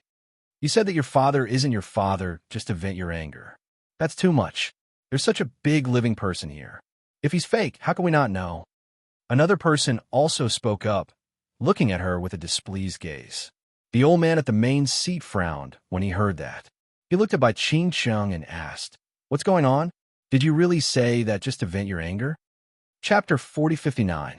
Hearing this, the clan leader's eyes widened, and he stood up abruptly. "Nonsense! Men, take her down! Take her down!" Looking at the furious clan leader, the others all had different thoughts and were deep in thought. When the guards outside heard the shouts from inside, they immediately rushed in and surrounded by Ching. When the Yi family's patriarch saw this, his face darkened and he slammed his hand on the table. "Leave!" Hearing his shout, the guards couldn't help but look at each other before retreating. "Continue," the Yi family's patriarch said in a low voice, and his gaze fell upon Bai Qingqing. Bai Qingqing glanced at the clan leader and continued, "Now, more than half of the Yi family is part of that power. There are not many who have the right to speak. If the patriarch goes into seclusion for a few more years, I'm afraid the Yi family will no longer be the Yi family."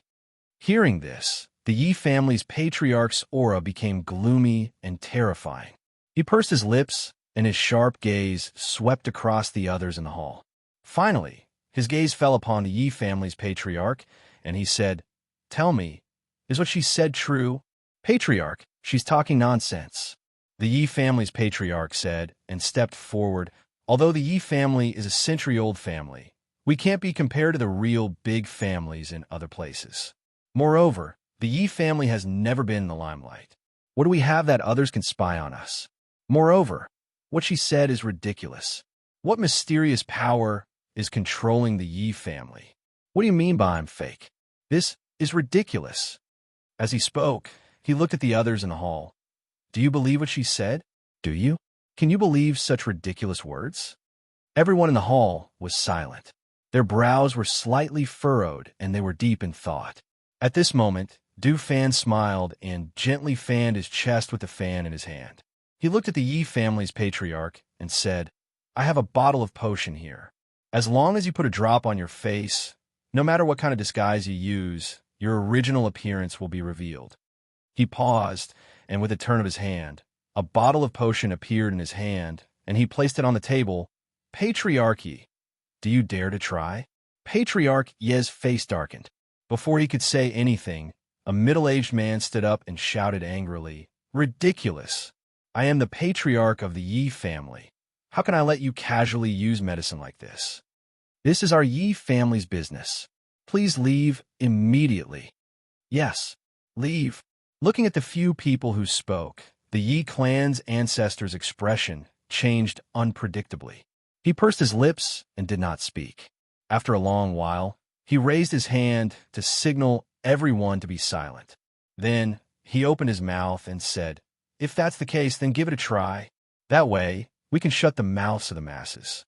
Hearing this, the eyes of the Yi clan's patriarch flashed. He glanced at the Yi clan's patriarch and remained silent, as if he was thinking about something. "What? Master Yi doesn't dare?" Du Fan raised his eyebrows and looked at him. The Yi clan's clan leader glanced at the crowd. Some of them were deep in thought, some were evading the gazes of others, and some were staring at him. His heart trembled. He glanced at the ancestor of the Yi clan and said, "Since the ancestor has spoken, I have no reason to decline." Chapter 4060. This, Fei. Everyone sucked in a breath of cold air due to their shock. The second master of the Yi family, who was the closest, instinctively let out a low cry. He reached out his hand, wanted to pull Yi Fei back, but he was sent flying by a palm wind. His entire body fiercely fell backwards and fell to the ground. The Yi family patriarch's face was as white as a sheet. His hands trembled slightly. He seemed to have forgotten to react and just stared blankly. When the Yi clan ancestor saw this scene, his expression changed greatly. When he saw that Yi Zichen had captured the person, he immediately gathered his qi and rushed out. His old and deep voice carried a powerful pressure. "Where do you think you're going?" In an instant, the hall was in a mess. Everyone quickly got up and chased after him. Therefore, no one noticed that Du Fan was still sitting there without moving. Instead, he was leisurely fanning himself with one hand as he watched the scene unfold. Ever since Yi Fei said that she was in danger and was unwilling to return, he had already made arrangements for Bai Qingqing to disguise herself as her and appear in the Yi residence on her behalf. Even if there was really danger, with Bai Qingqing's strength, she would have the chance to protect herself and escape at any time. Others did not notice, but he did.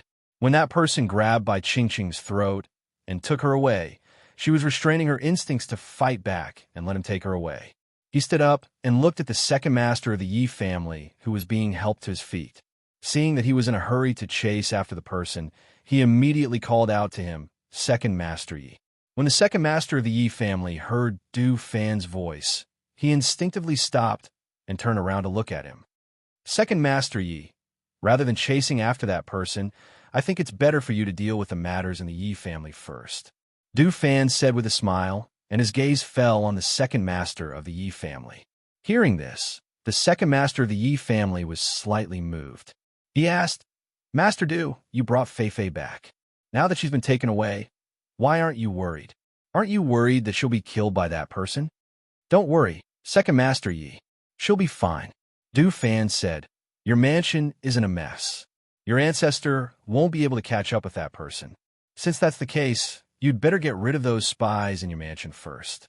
Hearing this, Yi Clan's second master paused for a moment, then said, "I understand." He cupped his fists towards Du Fan and bowed.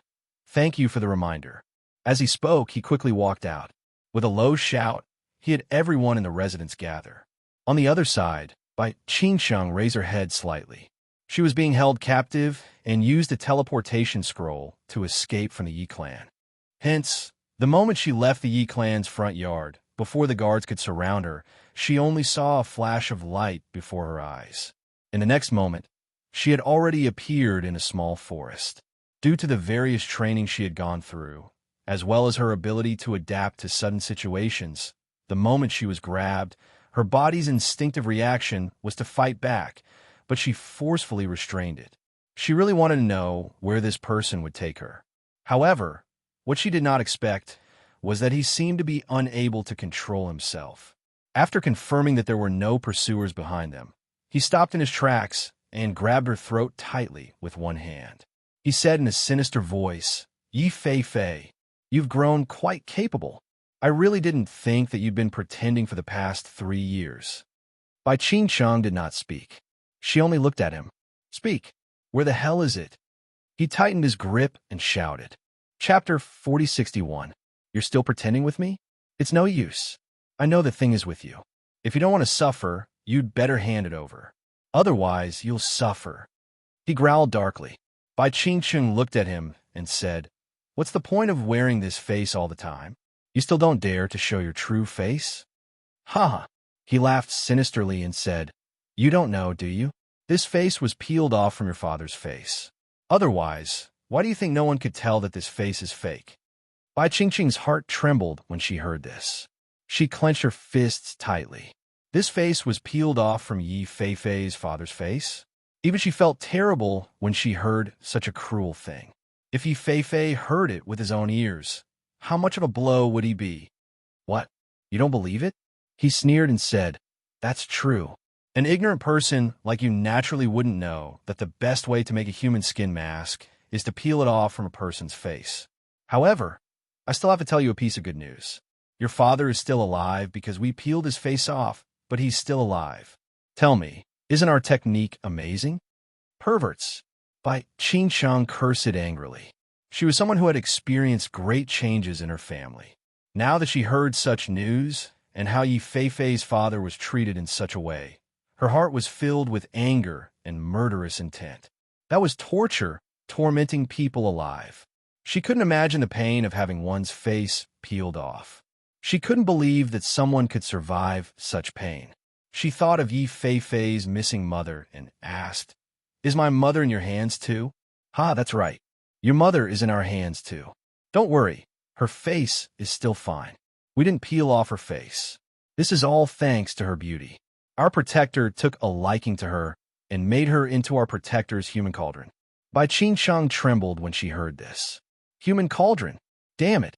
These people actually, the aura in her body churned as she burned with anger. Her killing intent soared to the sky, but she forcefully suppressed it. She took a deep breath and looked at him. "Don't you want to know where that thing is?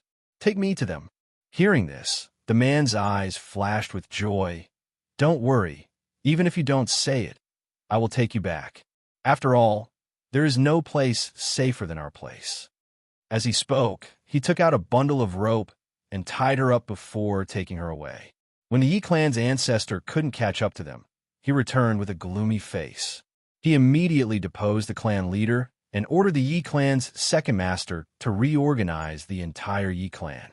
Seeing this, Du Fan quietly left and headed outside. There was a strand of his divine sense on by Qing Qing's body. This was specially set up to make it easier to track her down. Even if they had already left, he could still follow this strand of divine sense to find her. As long as they weren't too far away from him, he would be able to find them. When Fengjiu heard the news at the residence, he asked Lung Shuang to inform Yi Fei. At the same time, he asked her not to return. It wouldn't be too late for her to return after everything was settled. Chapter 4062. However, were her parents still alive? The next day, in the evening, Du Fan chased after by Qing Qing. On a mountain road, he met Qi Kong and the others who were rushing back. Du Fan, why are you here? Where are you going? Qi Kong asked. You're back. A smile appeared on Du Fan's face when he saw them. He patted their shoulders and said, the situation is like this. He gave a simple explanation of the situation and finally added, so, I'm currently on my way to chase after the person who captured Qing Qing. So that's how it is. Qi Kong nodded and said, then let's go and help. That's right. We can help along the way. Hui Lang grinned. Du Fan shook his head and said, the more people there are, the bigger the target. In addition, all of you have just returned and still have to report back to your master. If you want to go with me, then Qi Kong can go with me. You all can go back first. You can also tell your master what happened. Seeing this, they looked at each other and nodded. Okay, let's do it. Be careful. Qi Kong, let's go. I don't want to be too far away. Du Fan said and continued to move forward. Qi Kong nodded at Hui Lang and the others, then followed Du Fan. After they left, Hui Lang and the others followed them. At noon the next day, the person brought by Qing Sheng to a valley. After entering the valley, Bai Qing Sheng looked around and saw that there were many cultivators with above-average cultivation levels guarding the place. Moreover, this place was hidden. If she hadn't been brought here, she probably wouldn't have found this place. After she was brought into the valley, she was locked in a dungeon.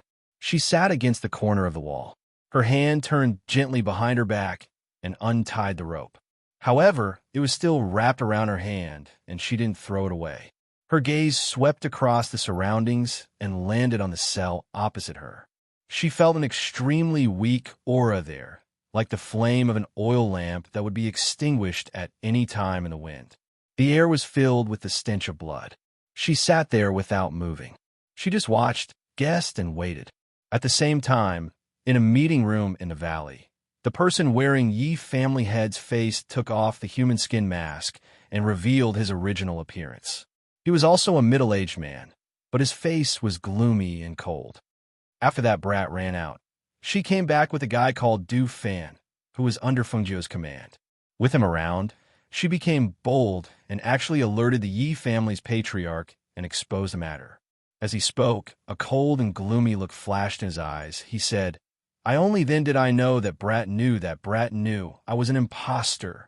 If I had known that she had seen through me, I would have captured her and interrogated her. On the main seat, a white-haired man with a youthful face sneered when he heard this. If interrogation worked, you wouldn't have had to sneak into the Yi family for 3 years. Master, that brat is now locked in the dungeon. Should we bring her out for interrogation? Hearing this, the white-haired man with a youthful face played with 2 egg-sized luminous pearls in his hand and said, These people from the Yi family are all stubborn. If they weren't restrained, those 2 wouldn't have survived until now. Chapter 4063. Hearing this, the man's heart skipped a beat. Use her parents to force her to speak, to prevent any unexpected events from happening. Let's do it tonight. The man in the main seat looked at the luminous pearl in his hand. He paused and asked, On this trip, did you only see the ghost Dr. Fengjiu's subordinate? Or did you see the ghost Dr. Fengjiu? She didn't see him, but she did see the battle between the Azure Dragon Sovereign and the sect leader of a hidden sect. At the mention of this, his expression turned serious.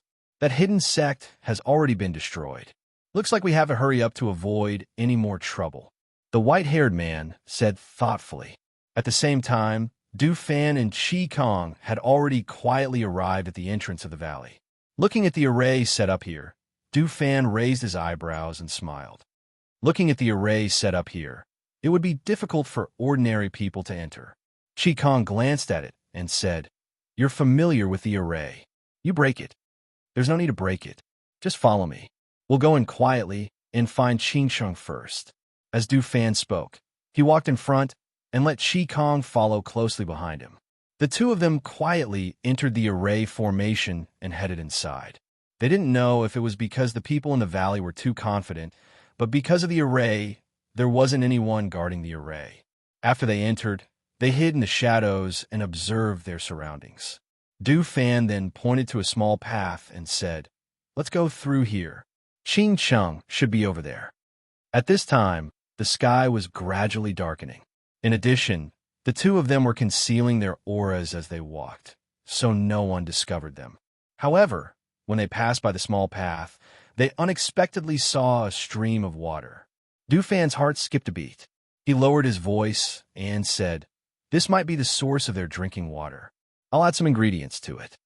As he said this, he took out a medicine bottle from his space and sprinkled some medicinal powder into the water. Seeing this, Chi Kong asked, "Will this medicine work? Will it be discovered?" "No, this is the medicine that Master refined. I only have 1 or 2 bottles on me. Even those who are proficient in this field won't be able to detect anything. Don't worry," he said with a smile and put away the bottle, indicating for him to continue walking. At this moment, Qin Sheng was in the dungeon.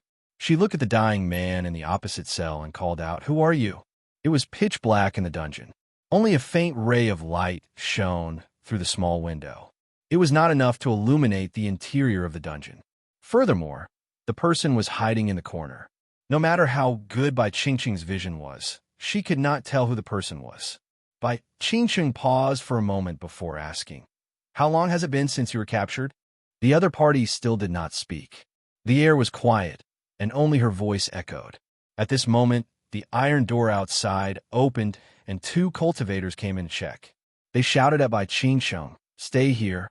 Don't even think about running away. No one who enters this place can escape." Bai Qingqing glanced at the 2 cultivators and sat against the wall. Her hands were behind her back as if they were tied up. After the 2 cultivators left, she stood up and took out an inconspicuous hairpin from her hair and unlocked the cell. She gently opened the cell door. When she arrived at the iron cell, she paused for a moment. Then, she used the hairpin to open the cell door and walked in. Chapter 4064. She saw that the man's legs were chained up and his clothes were tattered. The wounds on his body had worsened and were filled with pus, emitting a foul stench.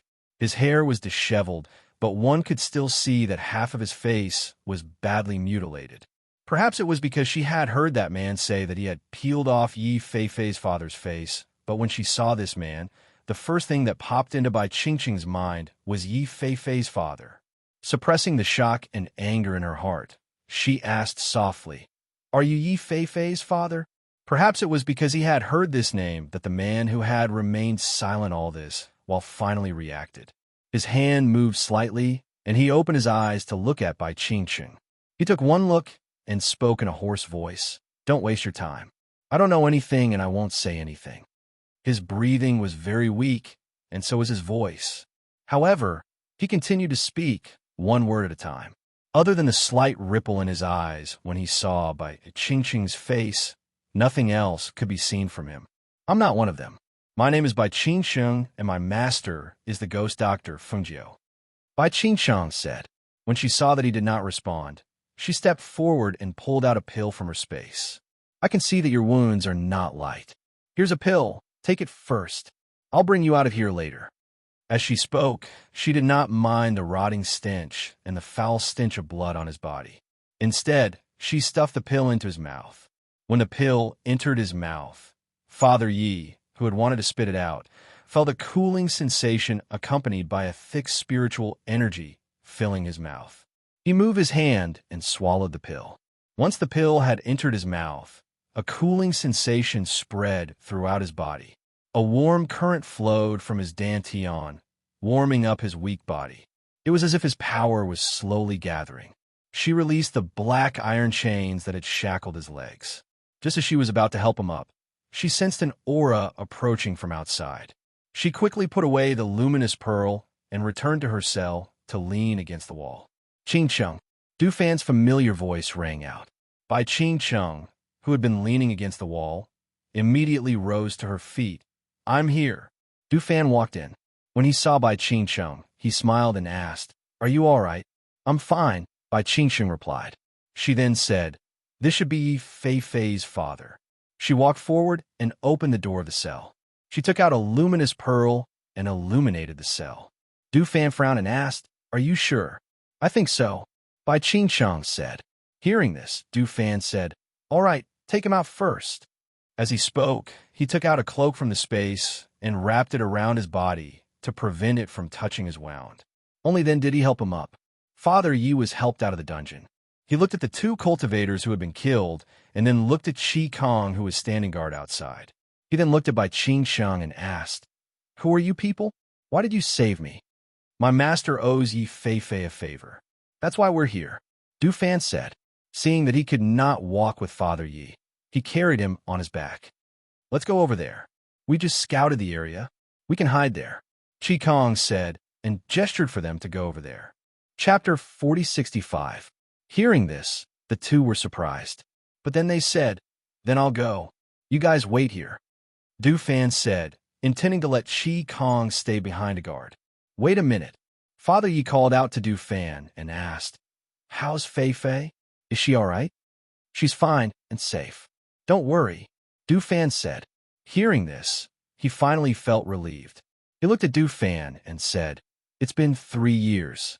We've lived a life worse than death for 3 years. We've been worried about her, and that's why we've been living an ignoble existence. Now that I know she's fine, I'm relieved. We'll bring you guys out and let you guys reunite, Bai Ching Chung said. Unexpectedly, as soon as she finished speaking, she saw him shake his head. We've suffered 3 years of inhumane torture here. To us, death is already a kind of release. I only hope that before I die, I can see my wife again, Fei Fei's mother. Bai Ching Chung pursed her lips slightly and transmitted her voice to Du Fan and Chi Kong. I heard from that person that Fei Fei's mother was chosen by a protector and he made her into a human furnace. Hearing this, the two men's faces turned ugly. A human furnace. To a woman, that was a life worse than death. You guys wait here. I'll go out and take a look, Du Fan said, then said to Bai Ching Chung, help him treat his wounds. I'll set up a formation outside. As long as you guys don't leave the formation, ordinary people won't be able to sense that you're here. Okay, Bai Ching Chung responded and helped Father Yi lie down. She untied his cloak and prepared to help him clean his wounds. Be careful, Chi Kong said. After sending him out and seeing that he left after setting up a formation outside, he walked back into the house. At this time, those people had not realized that the people in the dungeon had been rescued. They wanted to interrogate them after the sky darkened. They did not expect that the people had already been taken away. Du Fan went out. Because it was too troublesome to find the people in the entire valley, he could not search everywhere. So, he grabbed a cultivator and brought him to a dark place. Speak, where is Yi Fei Fei's mother? The cultivator didn't expect someone to sneak into the valley. For a moment, his face revealed a shocked expression. He struggled for a while, but seeing that he couldn't escape, he said, I'll take you there. Let go of my throat first. When Du Fan saw this, he loosened his grip, and the cultivator opened his throat to report. He tightened his grip, and a cracking sound was heard. The cultivator's mouth was wide open, and his words were all cut off in his throat by Du Fan. He couldn't make a single sound, and his entire body stopped breathing because of his broken throat. Du Fan glanced at the dead body in his hand and frowned. He threw the body to a corner and poured a bottle of corpse-dissolving water to clean up the body. Only then did he continue to walk forward to find his next target. After the time it takes for an incense stick to burn, he arrived in front of a formation. The cultivator leading the way said with a trembling voice, It's here. This is where our left protector lives. That woman is inside there. When he heard this, Du Fan clenched his hand and killed the cultivator. After destroying the corpse, he stepped into the formation. The fog of this formation was poisonous. However, their master had once made them consume pills that would not contain any poisonous substances for 10 years. This little bit of poisonous gas naturally couldn't do anything to him. Chapter 4066. Restraining his aura, he walked in and caught a glimpse of a pool that was several meters long.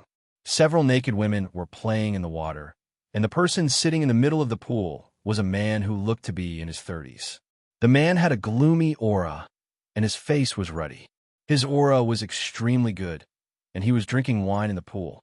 When his sinister gaze swept past the naked bodies of the women, he let out a low chuckle. After draining the cup of wine in one gulp, he reached out and pulled one of the women into his embrace. He leaned over and kissed her, while one of his hands wandered around the woman's body without restraint. The other women saw this and leaned forward, each of them coquettishly moaning as they wrapped themselves around the man. Du Fan, who had a panoramic view of the scene in the pool, raised his eyebrows. The corner of his lips curled up, and his eyes turned cold. It seemed that this person was truly a lecherous monster. Aside from the few cultivators hidden in the shadows, this place was filled with women with extremely good figures. However, although these women looked to be in their 20s or 30s, their actual ages should only be in their 20s. It was likely that they had become old after being plucked by him. Taking advantage of the fact that he was leaning over one of the women, Du Fan rushed out from the shadows. The fan in his hand carried a sharp blade of chi that attacked the man's throat at a speed that was too fast for one to cover their ears. Facing the attack of killing intent, the man fiercely pushed a woman beside him away to block the attack.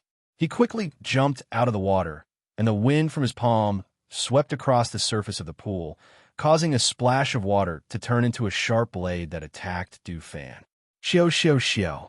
Du Fan turned the fan attack in his hand and struck the surface of the pool. As the water splashed, the fan in his hand also blocked the water blade.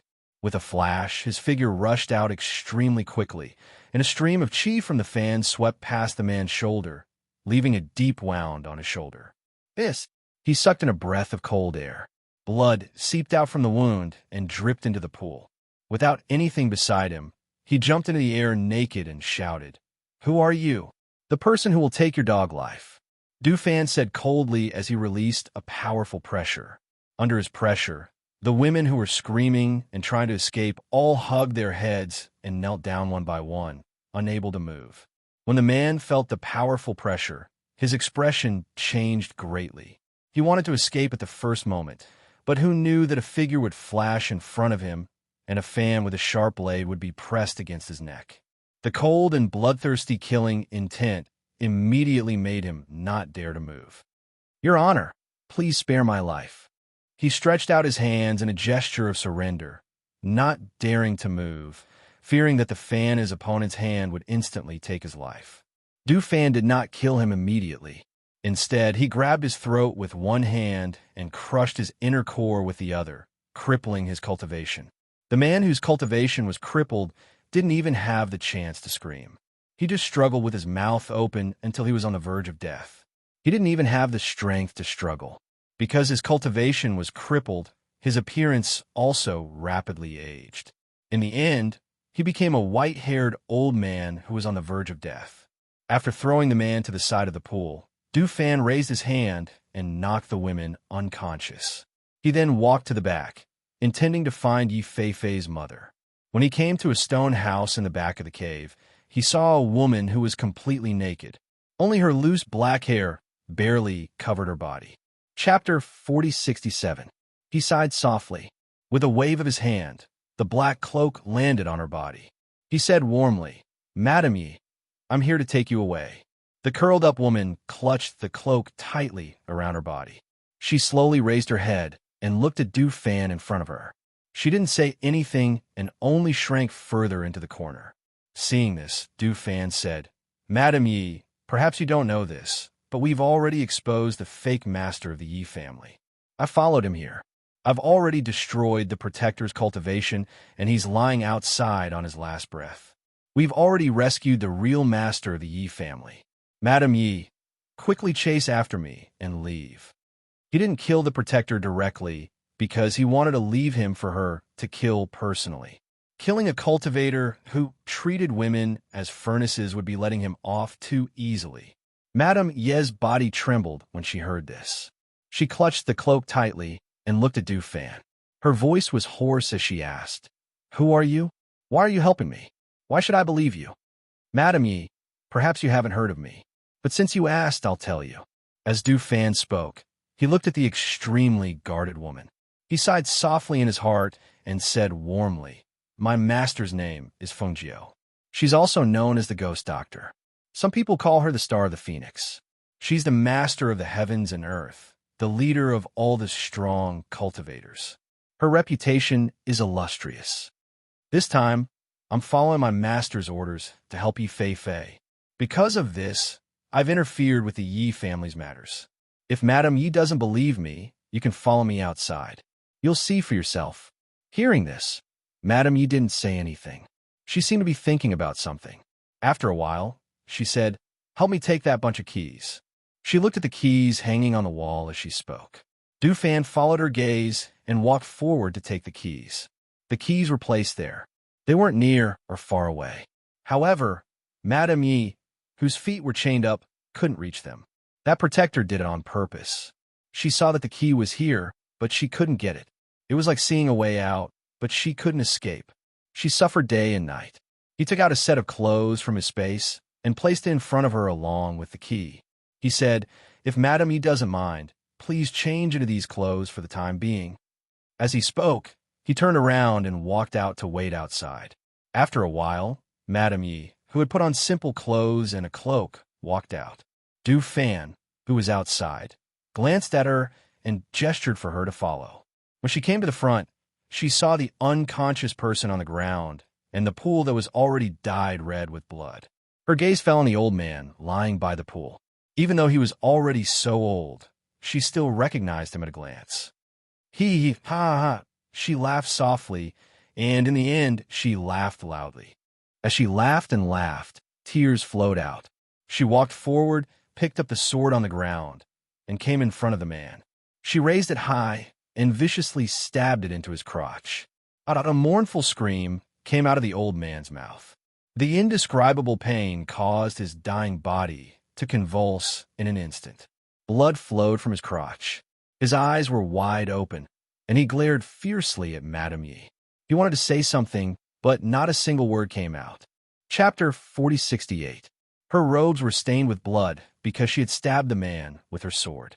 She was in a daze as she stood there thinking about something. Tears kept flowing down her cheeks. Seeing this, Du Fan said, "Madame Yi, come with me." She regained her senses and took a moment to calm down before following Du Fan outside. When she saw him take her away from the sight of those people and pass through the array to arrive at a deserted house, she couldn't help but stop in her tracks. "He's inside," Madame Yi asked. Her footsteps became heavy at this moment, and she couldn't take another step forward. How could she face him now? She was already an unclean person. After being a furnace for 3 years, she no longer had the face to continue living in this world. Her vital energy and blood had long been depleted. If they hadn't restrained her and prevented her from dying, how could she have dragged out an ignoble existence until now? Du Fan paused for a moment, then said, "His body is severely injured, and he's on the verge of death. You'd better go in quickly." As he spoke, Du Fan walked inside to take a look. Seeing that Bai Ching Chung had already treated his wounds, he gestured for the two of them to come out and give the couple some space. The two of them walked out and stood guard outside with Du Fan. Du Fan saw that Madame Yi was still standing there and said, "Madame Yi, quickly go in. I'll have them take you away in a moment. We still have to clean up the people in this place." Hearing this, Madame Yi's eyes flashed. She glanced at Du Fan and the other two before walking inside. When she came inside and saw the person sitting against the wall, tears began to flow. Sure. Seeing her, Master Yi, who was sitting against the wall, called out her name in a trembling voice. He reached out to her, wanting to hold her hand. "Brother Gong," Madame Yi called out in a trembling voice. She stood there crying silently as she looked at the pitiful state her beloved was in. In the end, she couldn't help but rush forward and hug him tightly. Brother Gung, you've suffered. He held her hand. Even though his body was weak, he held it tightly, unwilling to let go. I'm useless. I can't protect you. I'm useless. No, it's me. I implicated Brother Gung. She choked with sobs and held his face gently with one hand. It's me. I'm the one who hurt you. Outside the house, the three of them stood by the formation in disgust. Bai Qingsheng and Qi Kong looked at Du Fan and said, "Let's settle them down first and make sure they are safe before we deal with the people in the valley." Qi Kong pondered for a moment before saying, "I think this place is pretty good. It's relatively remote, and after setting up a concealment array here, as long as someone who isn't very strong passes by, they won't notice anything wrong with the array here." Hearing the two's words, Du Fan said, "I added medicine to the water they drank. This can greatly reduce their combat effectiveness. However, we don't know the true strength of the person in charge here. We have to be careful." Bai Qingsheng paused for a moment. Her heart was heavy. She asked slowly, "Can the two of them still survive like this?"